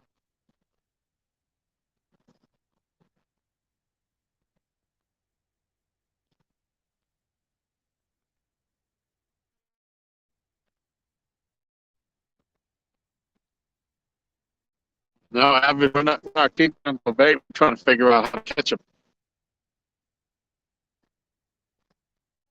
We have one that in the warmer weather, anyways, one that hangs out here by the dock, and he's about 4 feet long. He's a monster, and he swims around the dock and goes under the tree to the right of us. And he swims around the ramp on the left of us, and he's come right up to the dock, and we always shine a light on him at night. And he's just so we'd like to just catch him and see how big he is. But now I was talking earlier, Avid, that when we've used carp here and at Kerr, we have no luck with it. Actually, we have better luck with that dried Asian carp stuff, the dark water baits. We've caught more fish on it. I don't think we've even got a bite when we've used carp, fresh carp even.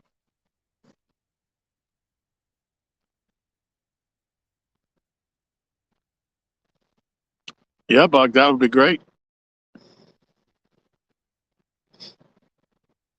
So this lake is full of them. I just never fish for them.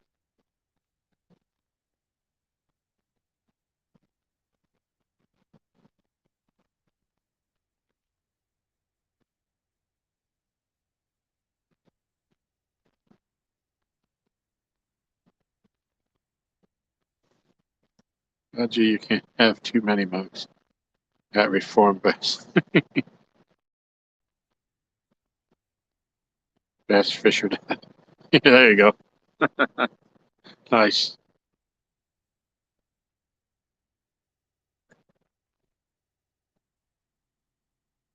Oh, you're welcome, Doug.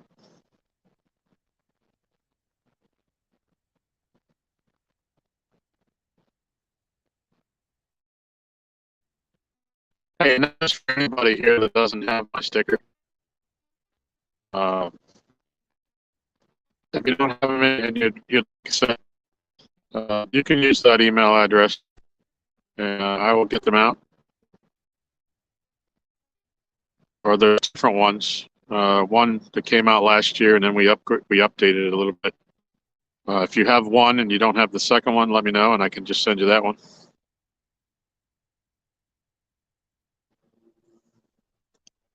I kind of caught the sticker craze. I love trading.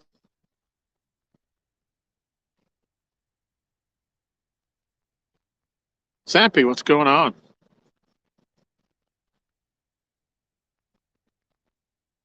Good to see you.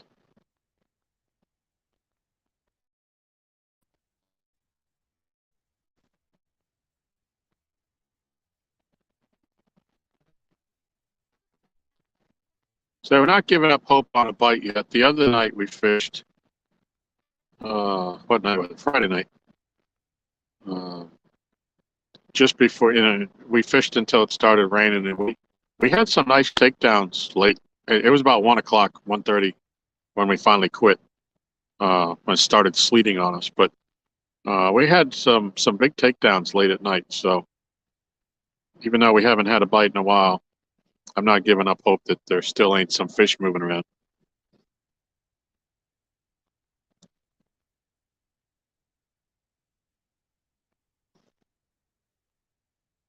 So, Avid, I enjoyed the show last night.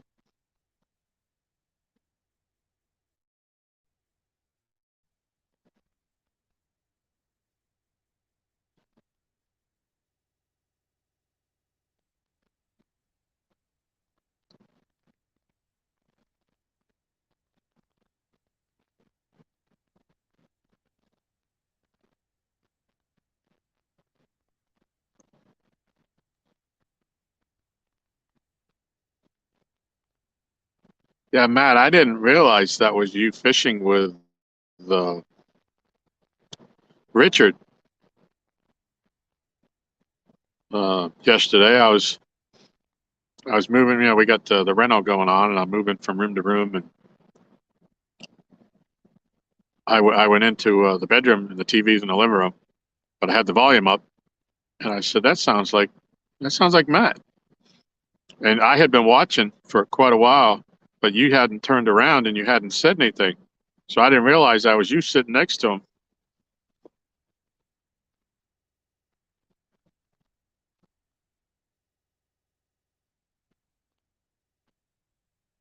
Yeah, we've been checking them intermittently. Aaron just refreshed his bait.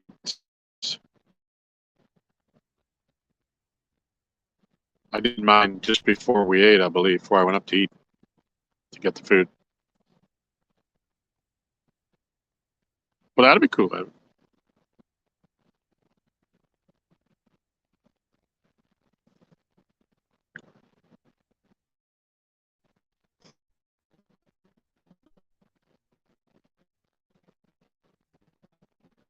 Yeah, I appreciate you throwing in the question about Miss Michelle and the world famous breakfast sandwich.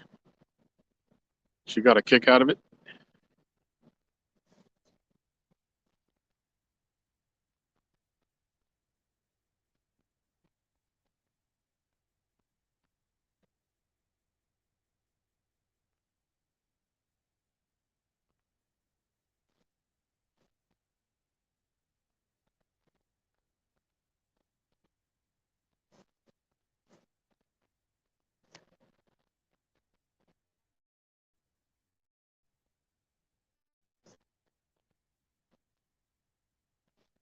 So enjoying a nice hot cup of coffee at the moment.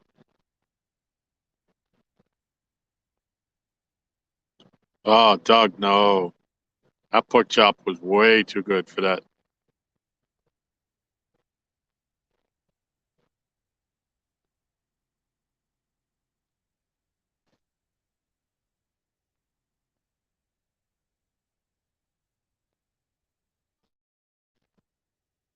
Oh, that'd be cool. Yeah, I did hear you say that at the end last night. That he'd be your guest. Yeah, Buck, I did see that. The story on that. Say it's rare, but it's not uncommon. But it's a pigment issue that makes them that way. And yeah, he was caught down, which would be by the lower part of the James, out by where the Chickahominy River feeds into the James River, which is where Mike Chavez likes to fish. It was caught in one of those creeks up by there. But yeah, that was cool.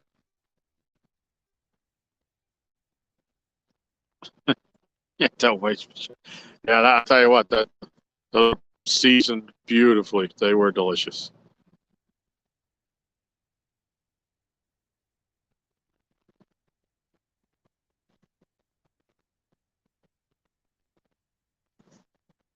Hey, we've been pretty fortunate with the things that Michelle makes for us. We had a prime rib dinner down here one night when Laurie was here last year. We set up a little table and we got prime rib and a baked potato and some veggies. Oh, delicious.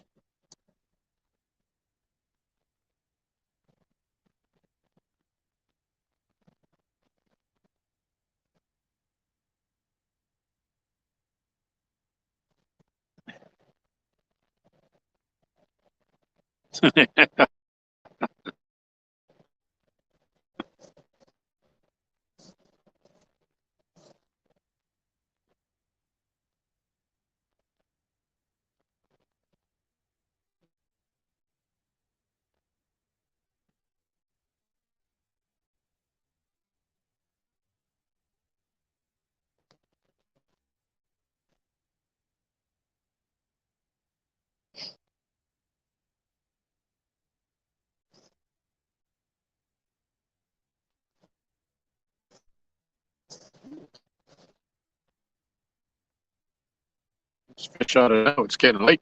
It's time to eat. I think the big difference between Friday night and tonight, though, Friday night was the storm was coming in, and it was pre-storm. Now we've got the post front going on. It was not a cloud in the sky today.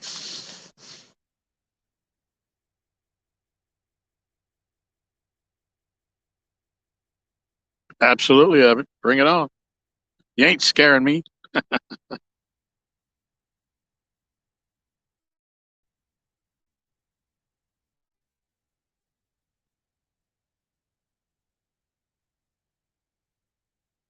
But we're sitting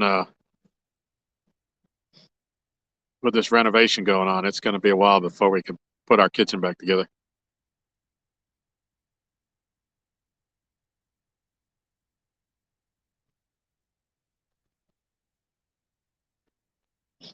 Yeah, this is the kitchen that Michelle's been wanting for years. She picked out everything. She's done it all.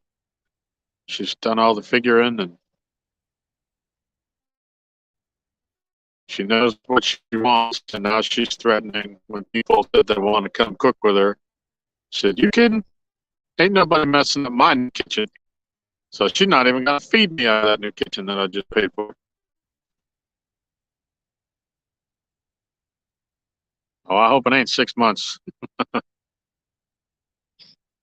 We got cabinets coming in first, or was it second week of March? And we got to have the cabinets in before we can call to have them come measure for the countertops. And then, however long it takes them to do that, they're not that quick about that. But in the short term, once we get the cabinets in, she can put everything back together, and we'll probably just get plywood or whatever, and just to have surfaces for cutting or whatever, doing whatever we need to do while we wait on the countertops. But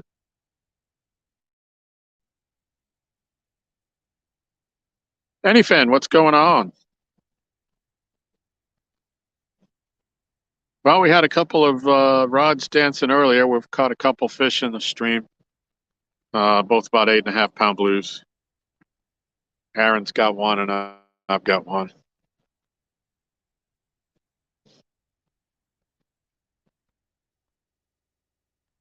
Oh, March 1st? Okay. You said they're a week apart, right? Well, my dad had cataracts done, and he did both eyes, but they made him wait 2 weeks in between the two surgeries. Hey, Randall, welcome back. We've got two fish, both about the same size, about 8.5 pounds.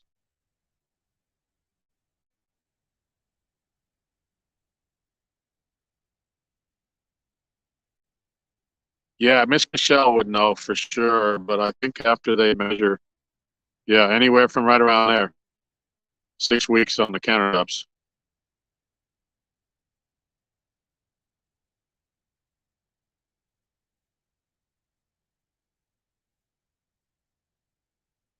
Yeah, a week apart. Yeah, yeah. Most everybody that we know has had them done. They do them. They do them a week apart. But for some reason, my dad's up in Massachusetts, and they wouldn't. They wouldn't do them a week apart. They made them wait.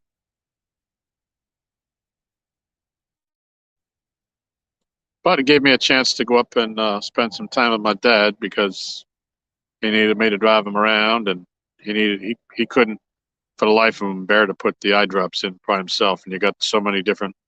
I think there was like 4 different kind of drops you got to put in at different times, and so to make sure that he got that, I stayed up there with him for the whole time.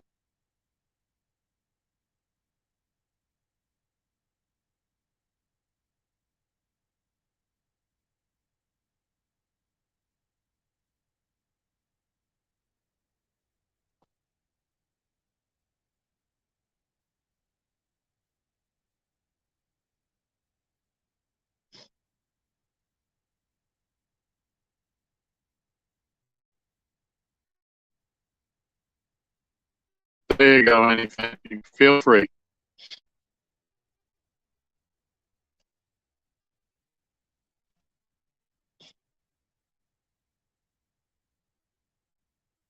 I see Yanel. I think Aaron just said he popped his meds too. Aaron's warming up in the truck.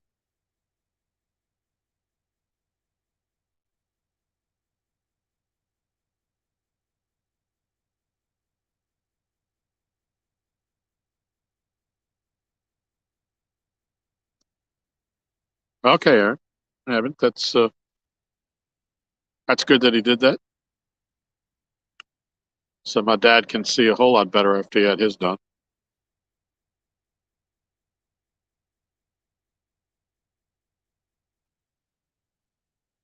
His were really bad. He was having to a point where he shouldn't have been driving.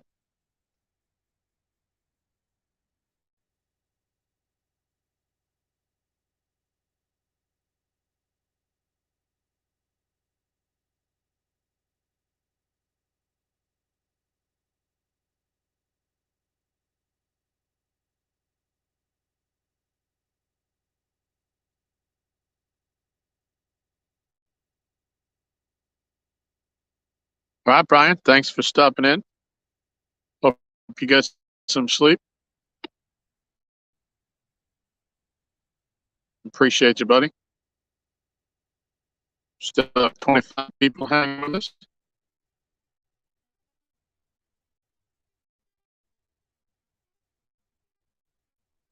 Enjoying our colorful rod display up here, standing still and upright.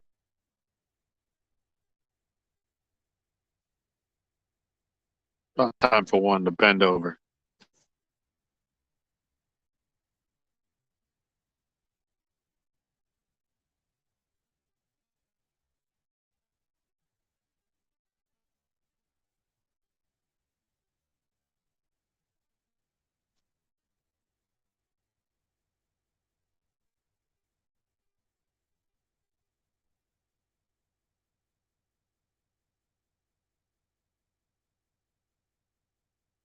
Left eye is the worst, but I can still drive.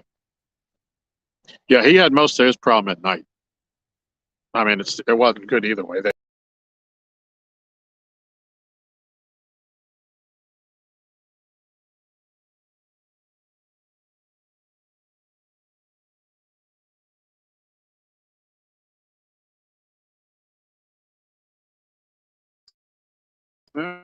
Lost again there for a second. Hope everybody can see again. We're having reception issues. I'm trying to stay as still as I can. We have bad reception down here. And I'm trying to stay as little movement as I can. Try to stay up with Chad.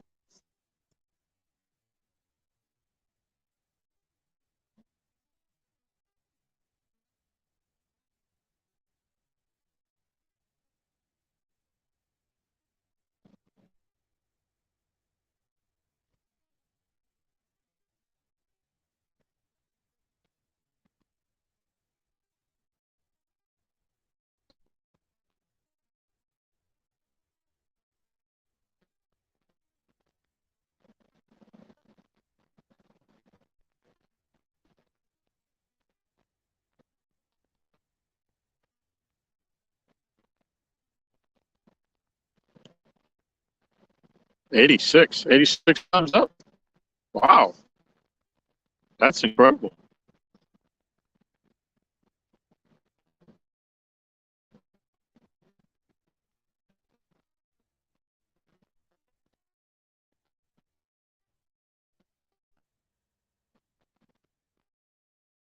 Well, the only problem here, Matt, is I don't have reception when I leave this spot on the dock. I have no bars of service when I go sit where my car is parked. Not more than 15 feet behind me.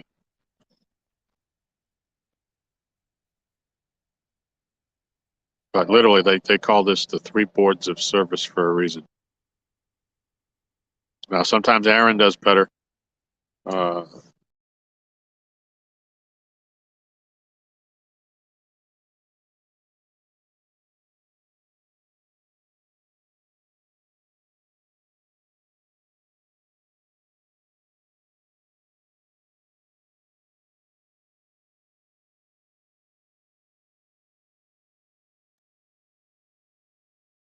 All right, again, this keeps up. We're going to have to shut down this stream and maybe Aaron put his phone up. He was talking up.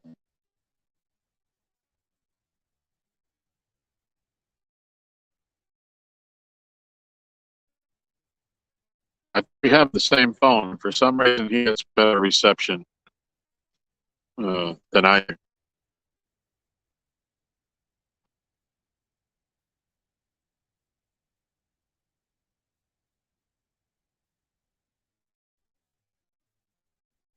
And usually at night, it's better than in the daytime. We didn't have any problems earlier when the sun was up.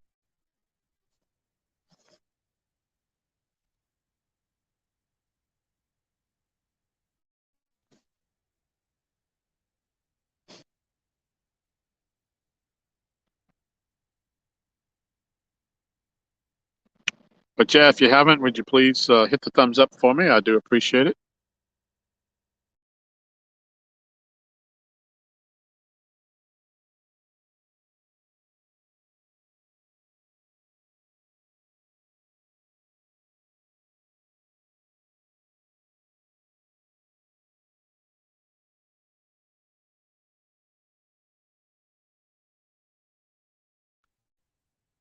Alrighty, back again.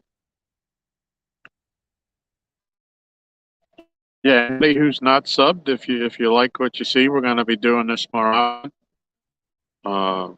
Once the weather gets better and we can start catching fish consistently. Uh,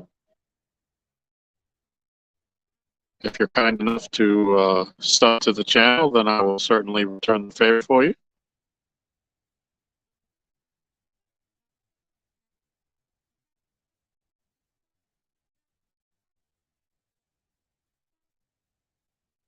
Yeah, Matt, and I think it has to do also that there's probably more people using the internet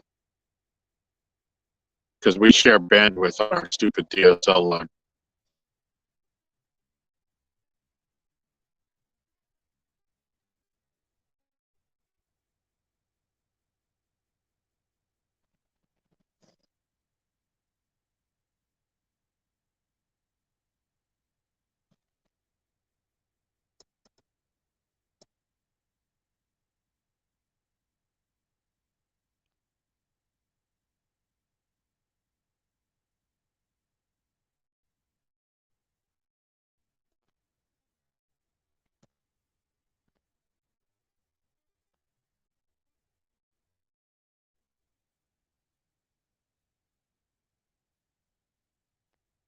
Yeah, Matt, we were talking about earlier, I think before you came in, that we're set up finally to get the fiber optic cable run through the community, but we don't have a timetable. They came and put flags up and all that, but nobody can tell us when they're actually going to do it.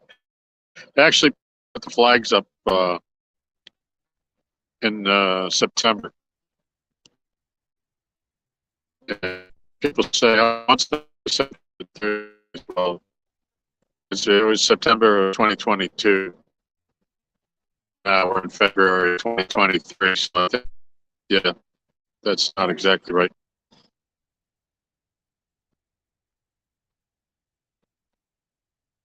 But the electric company is running the lines through they're going to be installing that. But we did get the contractor who they've hired, who's going to run the line from their box to the house. They came by the other day asking if we were interested because you got to pay for it for them to run their line.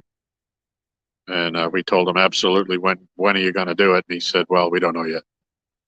We don't have a date. So at some point we're going to get off the DSL and come into the 22nd century or whatever.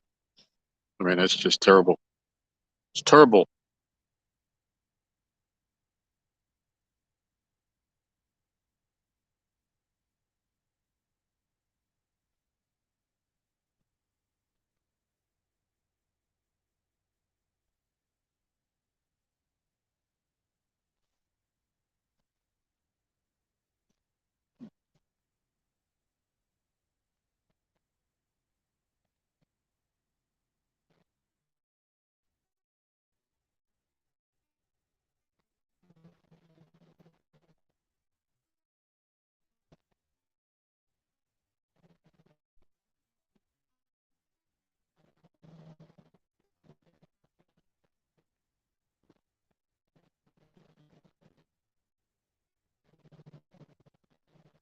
Yeah, David.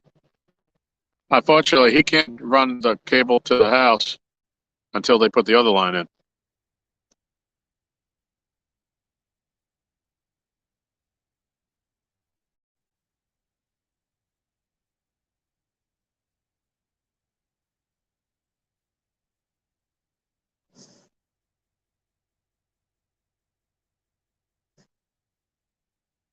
Yeah, I should make him a breakfast sandwich, no doubt.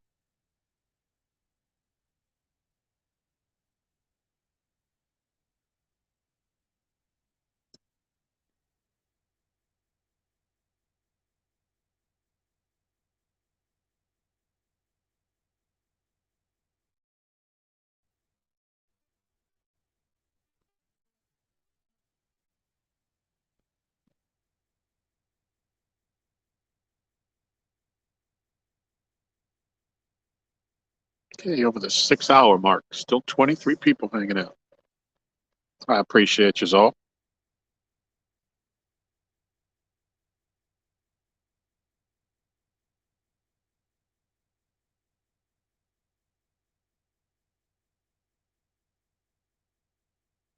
Sure would like to put another fish up here for you all, though.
Hey, Stand Through. What's going on? It's a little slow. We got a couple fish. Two fish spread over 6 hours. But they're fish. They're both about 8.5 pounds. They're a couple ounces, but we weighed them. Aaron's keeping track so we can get a total weight on how much we catch on the dock this year. So we've been measuring or weighing all the fish and keeping notes.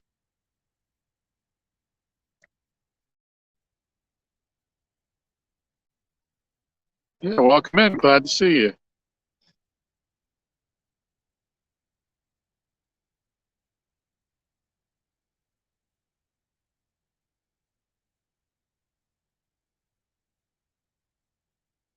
I did have one other fish on, and he hung me up out on a ledge.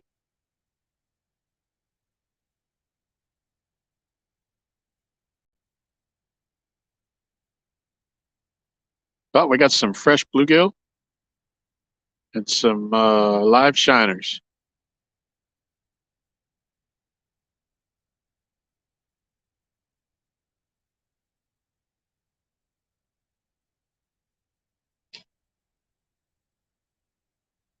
And Michael's back.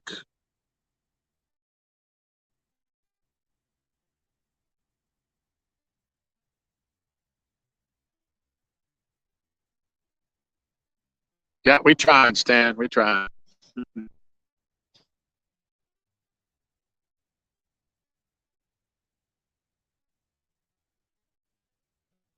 Michael, I don't know if you're in earlier. I told everybody that I'd secured reservations for CatCon with Art and Josh. We rented an Airbnb, so we're all set for rooms now.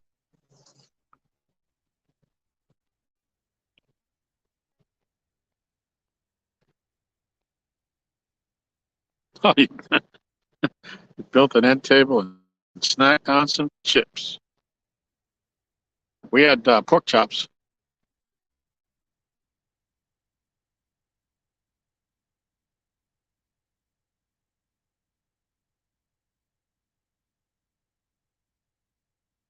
Right now, finishing up the end of the coffee that Miss Michelle made us.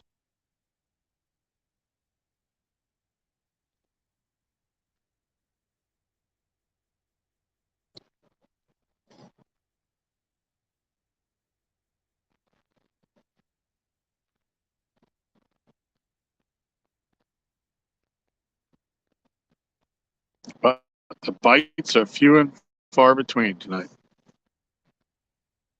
I'm happy with what we caught. Say any fish in January and February are good fish.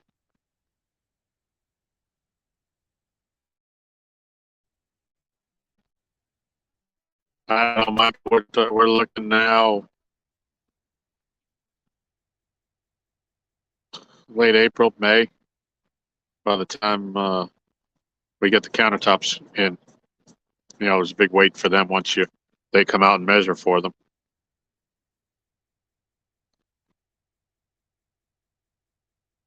Hey, you got a trifecta.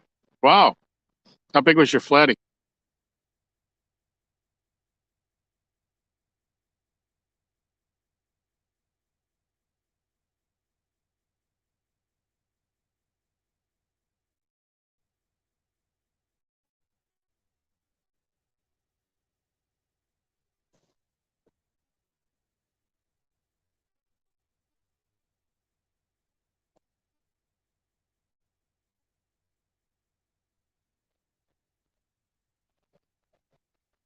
£10? Yeah. Hey, that's nice. I'd like to catch a 10-pound flatty. We were talking earlier about that. We don't catch a whole lot of flatties off the dock here. We have limited space that we can throw to, and it's all pretty much out into open water. And I only caught one off the dock all of last year, and it was 18 pounds. But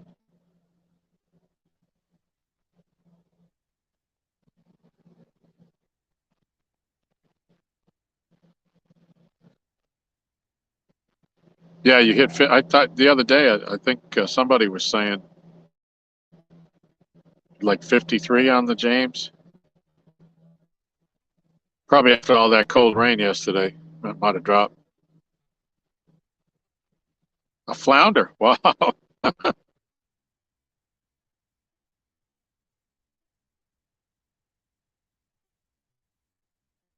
That's awesome.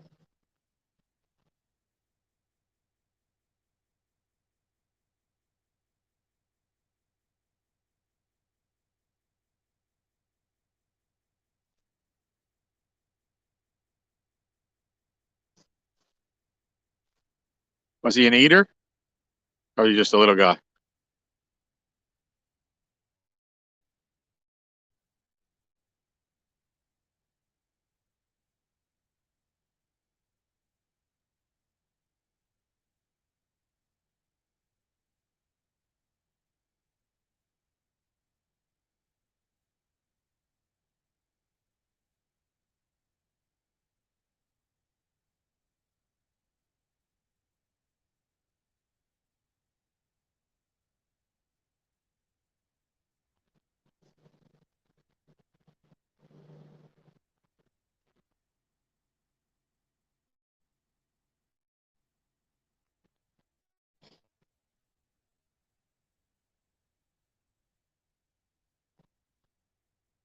Yeah, there you go.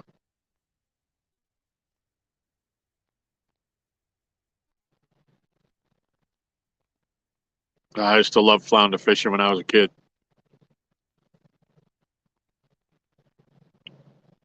I grew up in Massachusetts, not too far from the water, and we would go out and fish for them. They're never large ones. I mean, not like those 8 or 9 pounders that you see them catching out of Virginia Beach, Ocean City, that kind of stuff. But yeah, we get the ones about 3 or 4 pounds. And man, there were days when you could catch 100 of them. And we'd keep a few, and my buddy's mom would fry them up for us. Had a blast. Yep, flounder is yummy.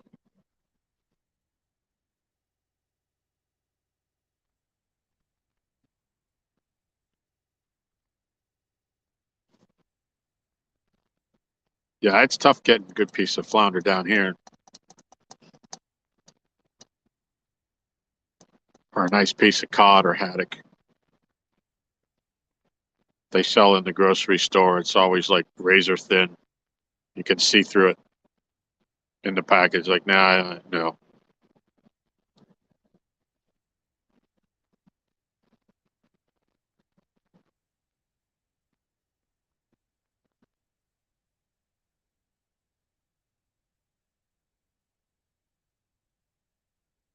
Well, we'll put that on the list there, Evan.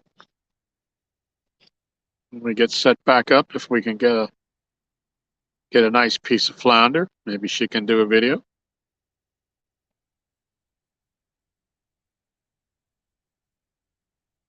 Did you ever try them scallops like she did that video for you?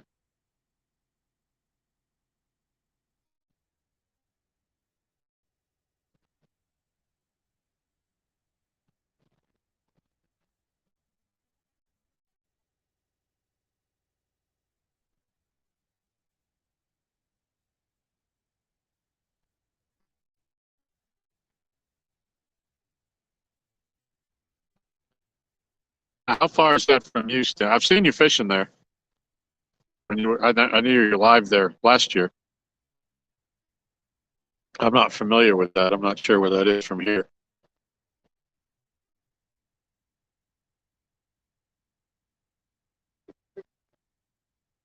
Cool. I know she was wondering. Had you ever tried it?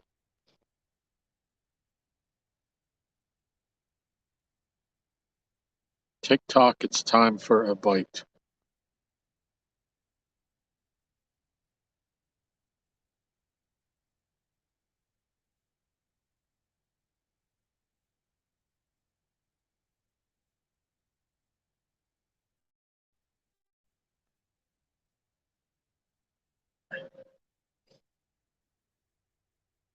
Yeah, it's probably time to check them again.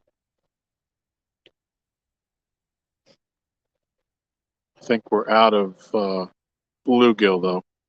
Got to go down to the shiners. We haven't gotten the bites we've had. All three bites we've caught were on the bluegill. The shiner haven't done much of anything.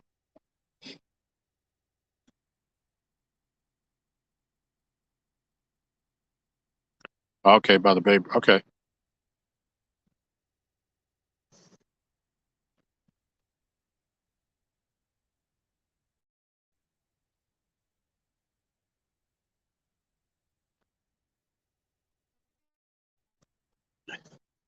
Yeah.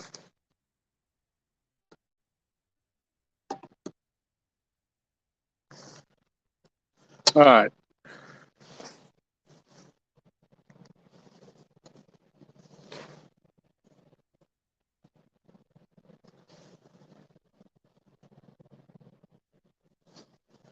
See about changing up some bait.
Yeah, I did.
All right, I got fresh bait. Shiners on the two shiners. Live shiners on the one to the left, the Uncle Lou's rod. And the green one in the middle has the last of our bluegill. I got a headpiece.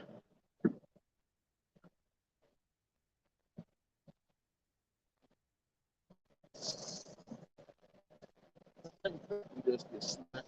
Line went slack. Huh. Well, I was standing there as I was walking back.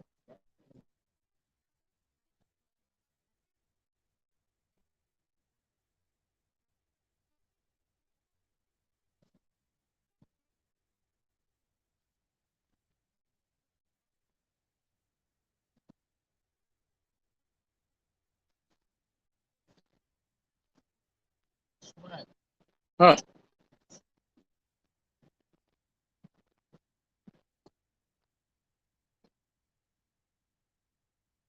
First bite in a while now. Yeah.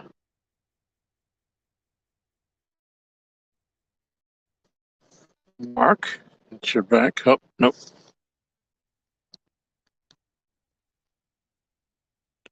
There she is.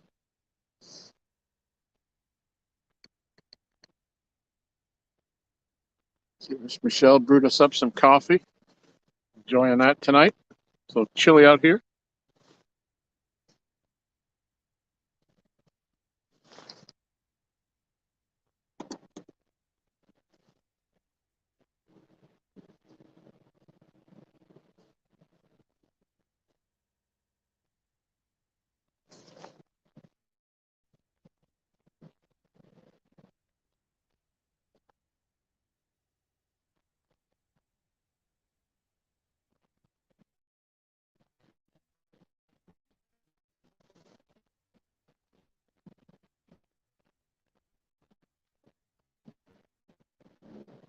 Yeah, Mark, I saw the thumbnail you had put up earlier. I'll have to go back and catch that for sure.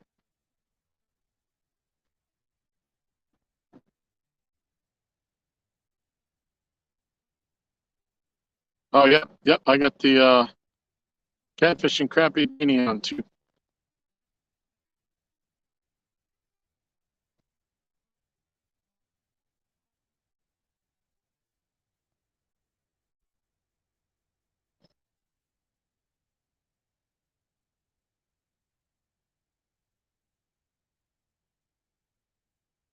I was gonna wear the catfish and crappie apron, but Michelle said no, that was hers.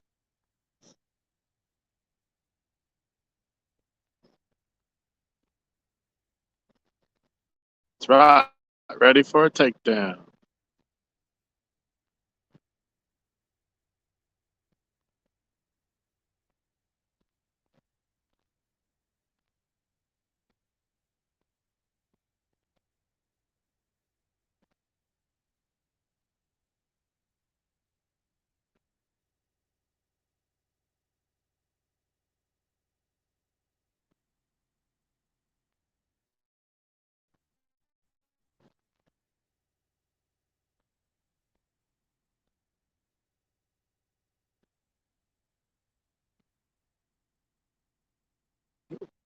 It's almost 11:30.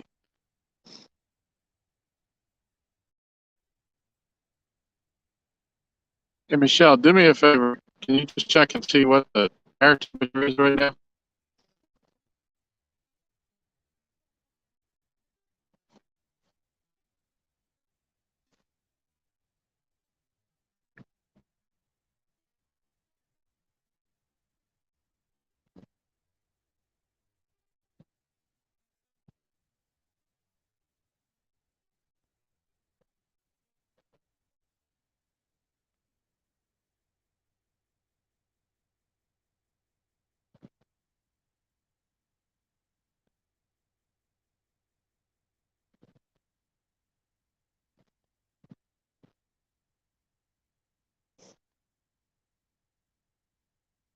Says it's 47. Okay.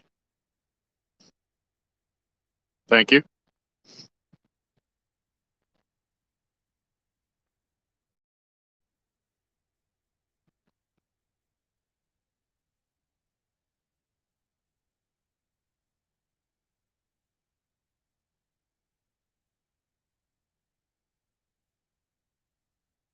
Got to be getting right about the time here.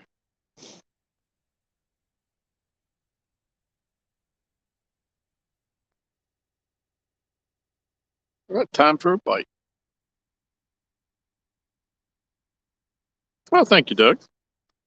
Yeah, we did this quite a bit last year between Aaron and myself. If you don't have Aaron Catfish Regulators, please check him out. Check out his channel because we go live on any one of our channels when we fish together.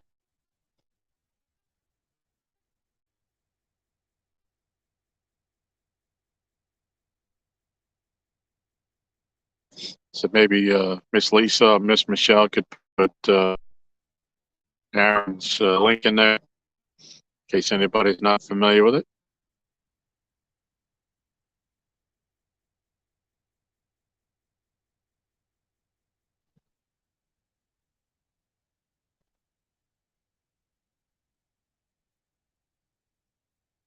But normally we usually fish together, and we've had some fun nights out here.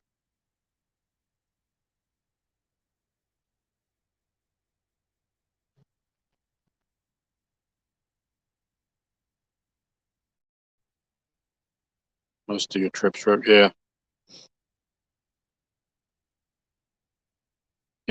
yeah. We used to really go at it when we first started fishing together a couple years ago, almost 2 years ago now. We would fish from like 6:30 on Friday morning, right through to about 10 o'clock on Saturday morning, and would only stop to eat.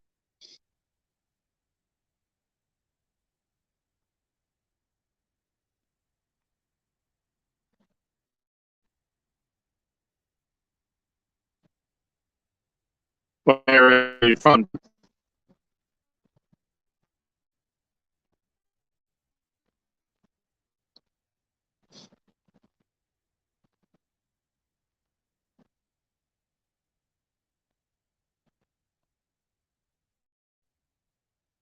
We're popped out there again. Is everybody still seeing all right?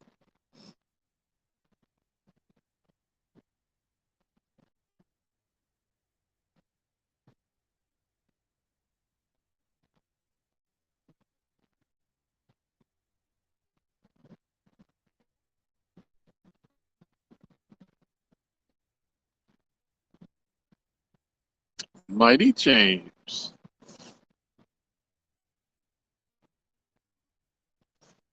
Do you fish up by Richmond, or are you further down? Looks good, thank you.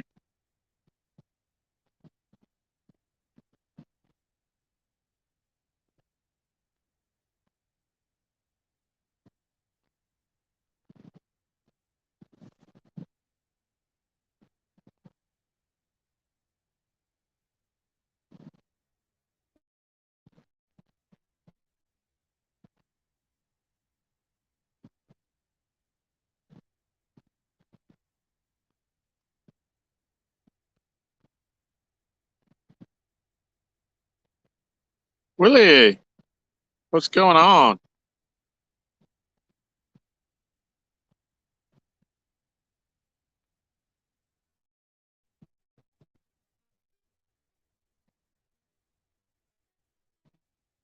Having a slow night out here on the dock. We've only got 2 fish for the live, but we're happy to have those for this time of year.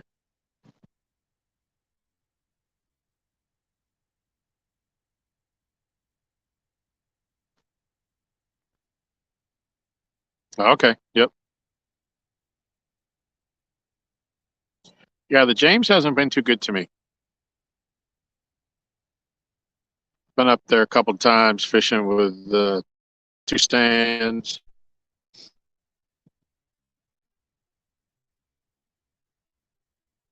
And went out with Skin and Scales on his boat with Stan. I just haven't caught on to anything up there when I've been up there.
All right. Are you guys jumping out on your end too?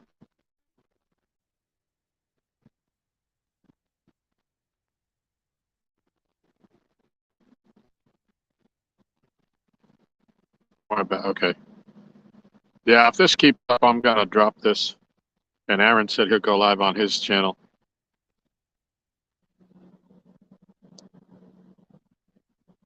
And we'll finish up the night that way. But this is about the 7th time I've had to reconnect, so it's starting to get a little annoying. And we've been live for 6 hours and 43 minutes. I blipped out.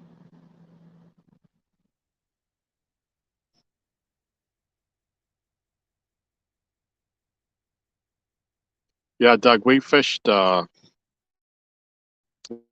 the name of that place?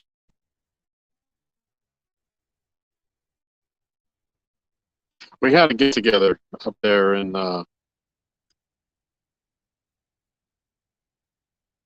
what's the name of that little park?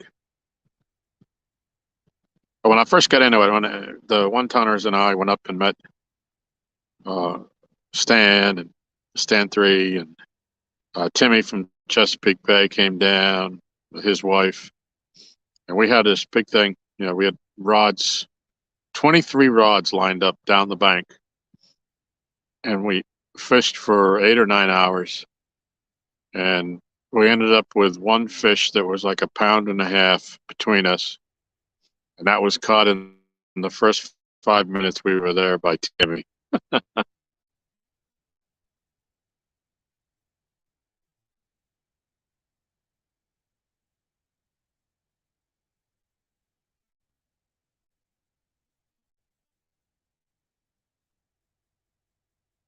I ain't sure on that, Matt.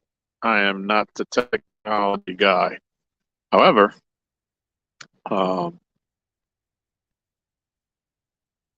Aaron, if he sets up, he can send a link to his iPad in the truck, and he can be on panel of his own show, and that way we can I can warm up. 'Cause I got to be honest, my feet are getting cold. I got toe warmers on too, and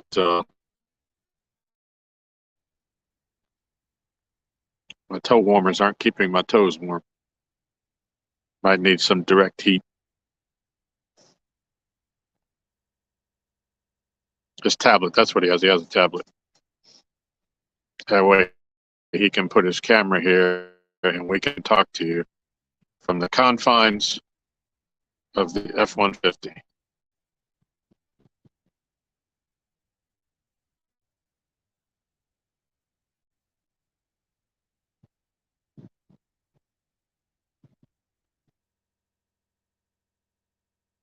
Oh yeah, it's not about the fish. No, I've had a blast when I went up there. It's just I haven't had it any couple of times I've been up there catching fish. You know, it's like they were on fish and was excited to get up there, and then we weren't on fish, and then after I left, they were on fish again.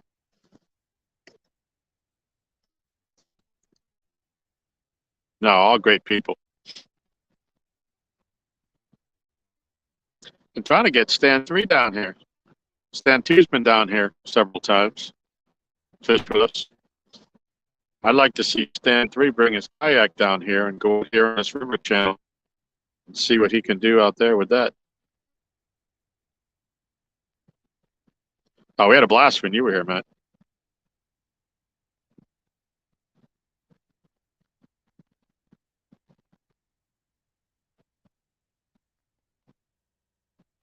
I can't think the name of that place. The big open spot. Oh, I can't think of the name of it. Where we all fished, where they had the railing right on the water. You could see the 95 bridge off in the distance.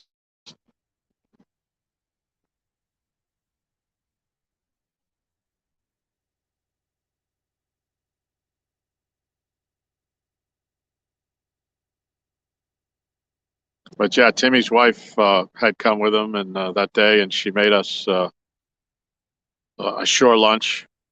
She cooked out there for us. Oh my God, it was delicious.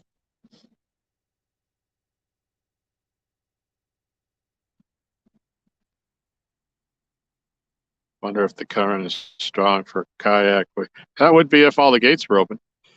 But that's kind of so hit and miss, you know.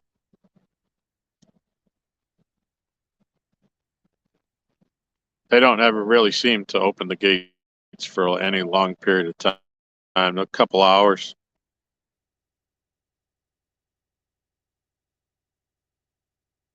Nope, that one wasn't it, Doug.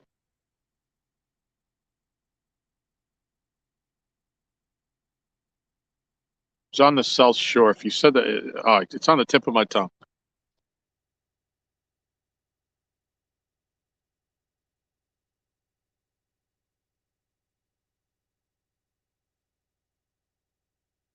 Yeah, we've talked about that, but I don't think either me or Aaron are climbing in a kayak to paddle our baits out. I think it'd be easier to buy a bigger rod.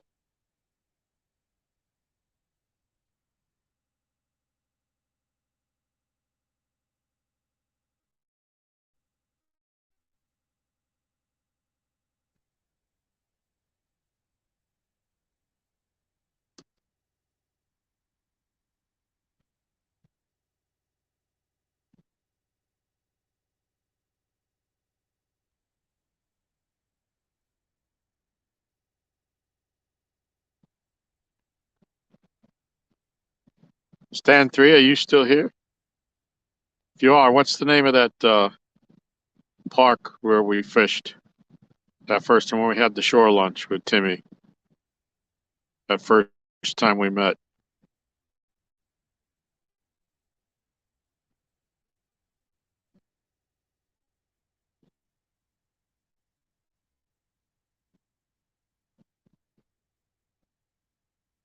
And yeah, Matt, we'll hold your phone for you.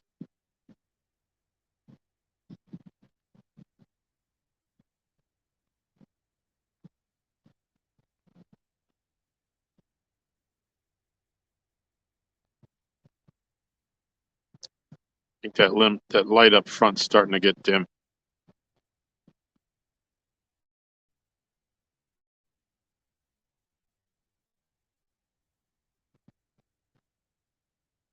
Ouch. Too soon? Sorry, buddy. I mean that lovingly. We would not want to see that happen again.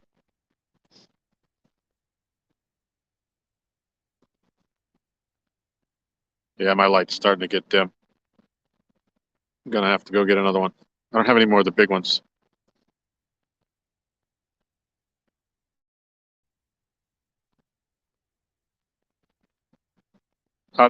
Not Hopewell. It's on the South Shore, just below 95.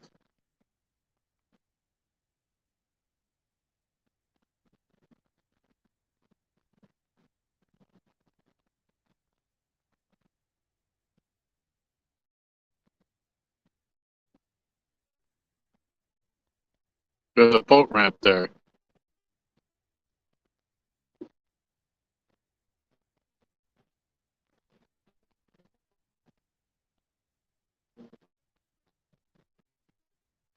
Hey, there goes my light. All right, let me go get another one.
I know what it is, Doug. I thought of it as I was walking up to the car, and Carol's Landing.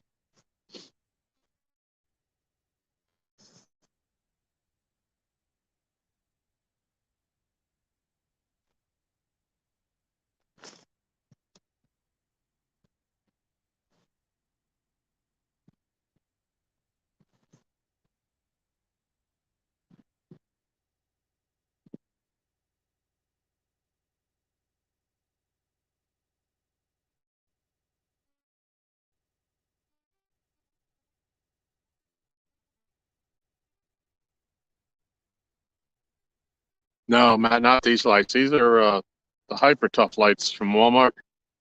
They last about 2 hours. They're rechargeable.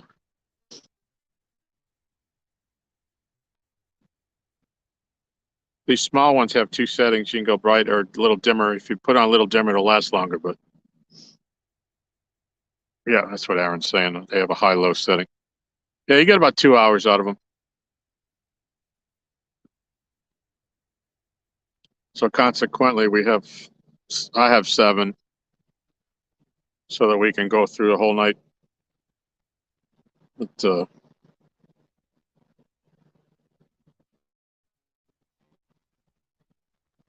just got to remember to recharge them.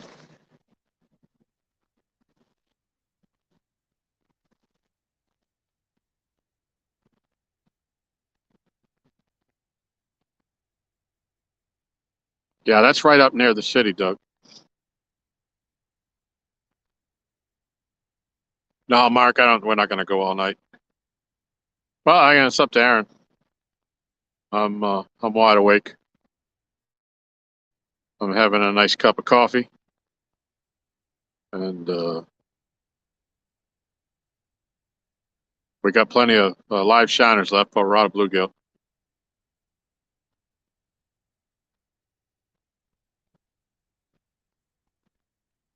But as long as we can stay out, we will. Yeah, Aaron's got a drive home afterwards. I just got to go to the top of the hill. I ordered the ones from Amazon, like as used to use. They're pretty good. They have the rechargeable. Okay. Yeah, I mean, we have the big light, but then we have one of the, and we have the purple, the purple light and all that, or UV light, whatever you want to call it. But to light up like chunky style. But then you got to carry that big battery and the inverter around.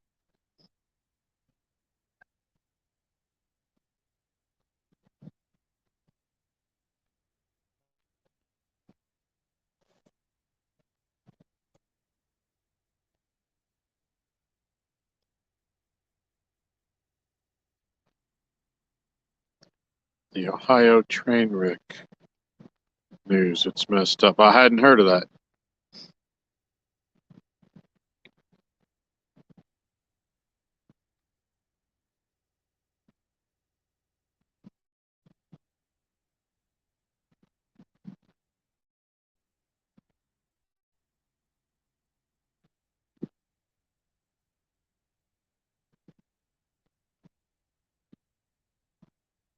I hope nobody was hurt.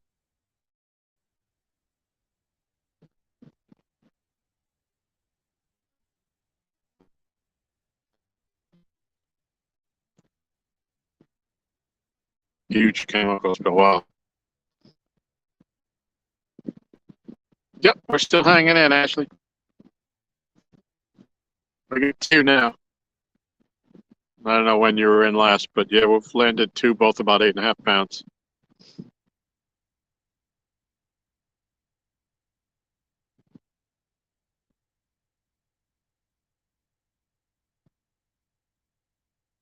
Yeah, we had a compact. Well, we do. I should say we had it. We have a compact light, but one of the connection things on it is busted off.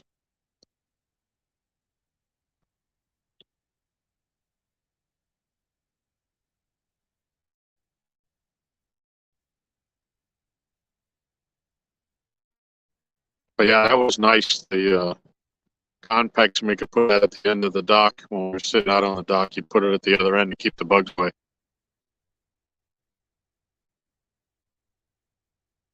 Oh no, Ashley. 100-mile radius. Wow.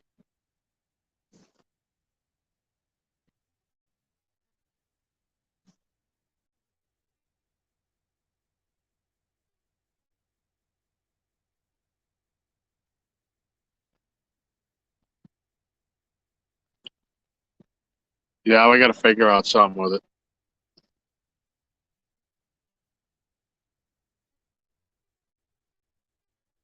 Yeah, we run that off one of those little it's like a lawnmower battery. It's a lot easier to carry than the big car battery. Aaron and I aren't as young and strong as we used to be.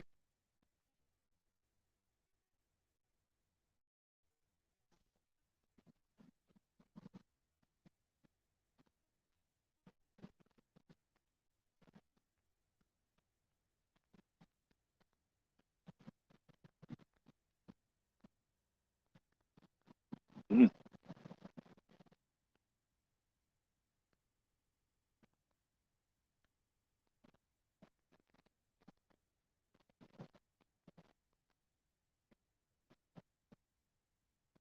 I hate to hear all that.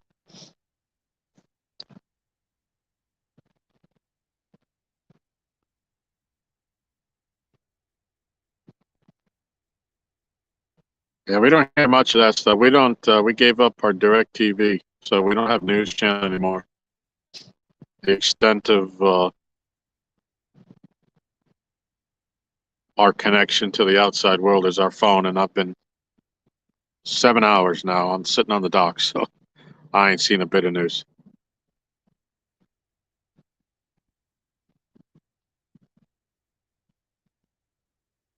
Yeah, I hear you.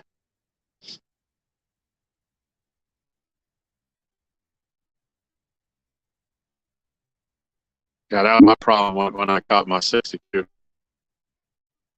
Is that coming out of a partially torn rotator cuff, and I had been to therapy, 24 sessions of therapy to try to get it right without having to do an operation. And when I caught that fish, I didn't want to drop it.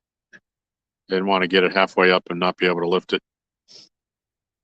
And I kind of babied myself and babied the fish for the betterment of the fish. I ended up just taking a picture in my lap.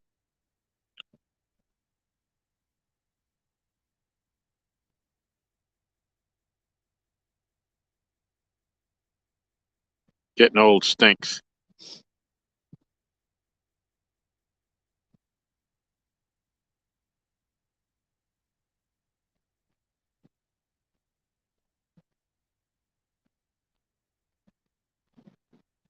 Yeah, that's when Laurie was here. Yep. Hey, Buck. Welcome back.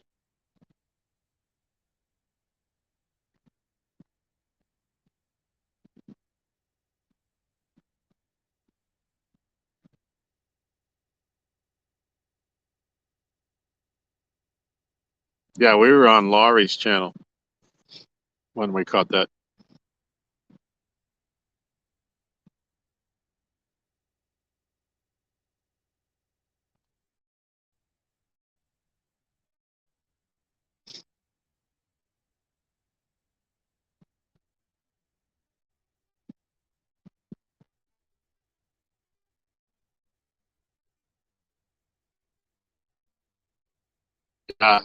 She was more excited than I was.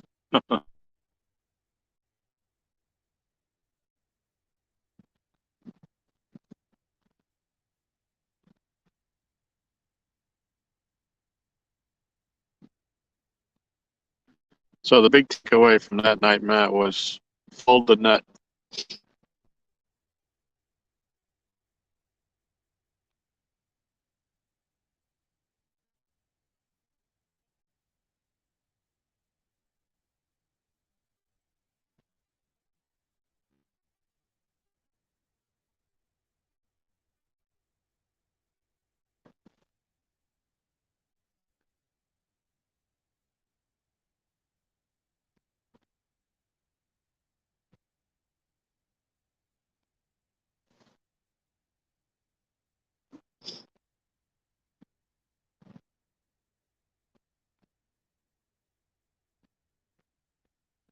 So everybody was telling me how they were writing in chat, fold the net, fold the net.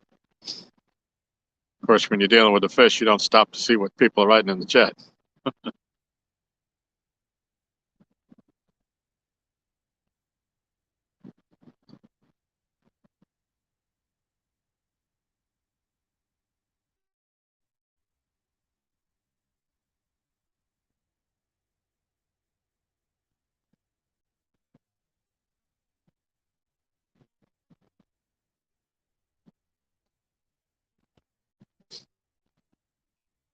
Wow, 19 people still hanging out.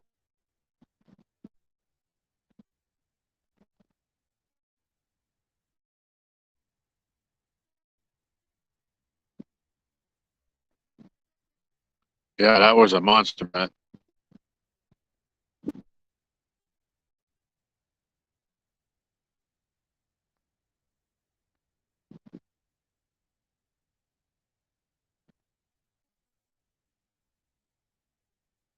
Yeah, you know, Dave, that was my first time with that bigger net. And, you know, I hadn't dealt with it, and now I know.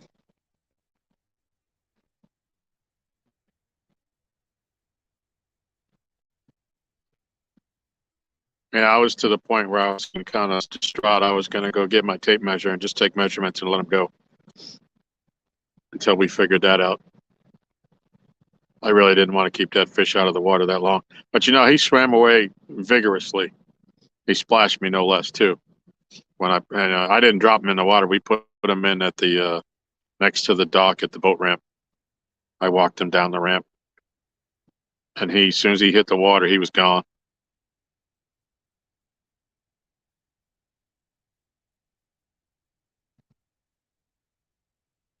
Yeah, no doubt, man. So that's, you know, say right about the size of Arts when he caught that, man. That fish was massive.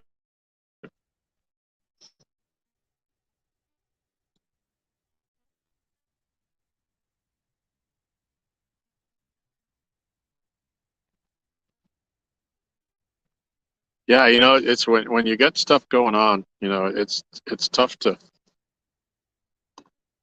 remember what's going on and think of things. Because at the time, one of the takeaways from Art's fish was we should have had like a bucket. And while we were, you know, trying to measure the fish and all that, we could have been, you know, dipping the bucket and putting water on them and keeping them fresh. And when that happened to me, that's the last thing I didn't even think until we let them go of what I should have done. So darn it, we thought of that after, you know, Art's fish, but Art's fish went away too, you know.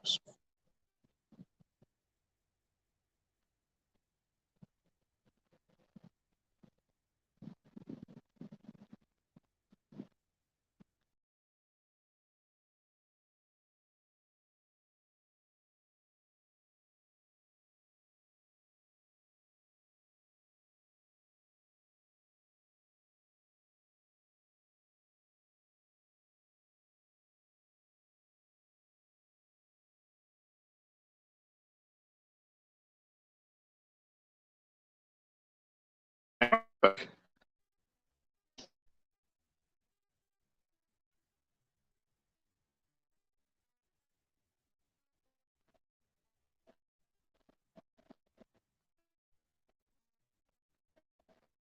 what happens?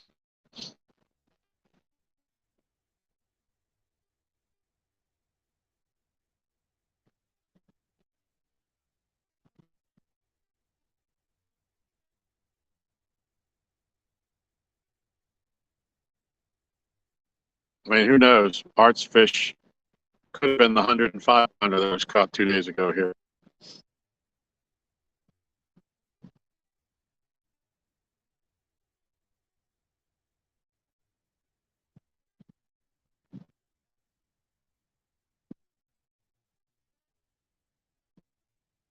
So we know there's some big ones in here, anyways.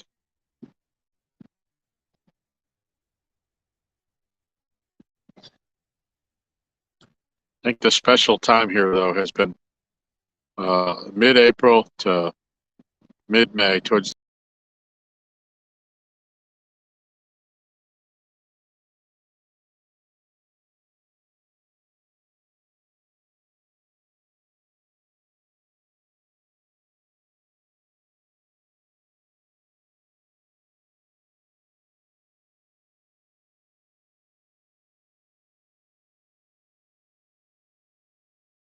All right, we're back again.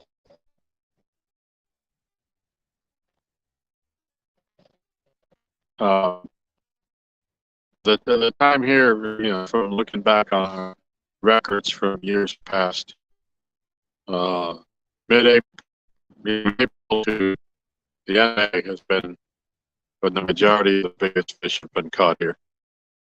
And then when the song hits, they kind of slacks off.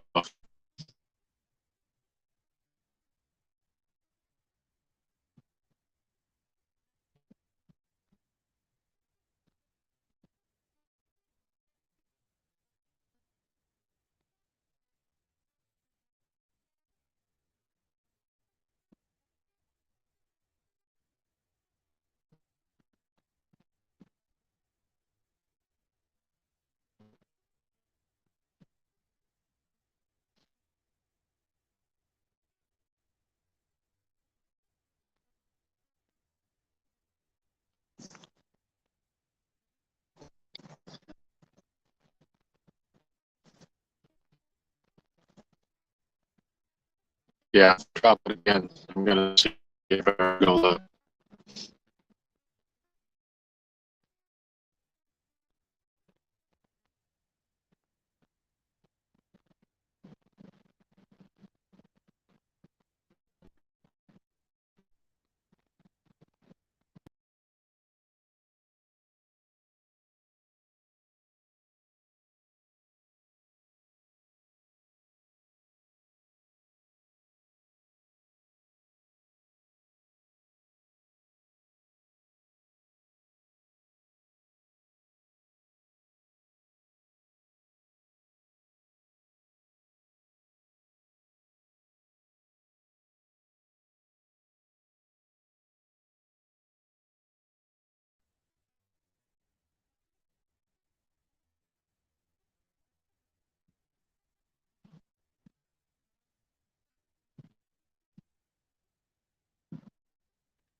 Yeah, hey, we're gonna shut this down on my phone, and Aaron's gonna reconnect on his.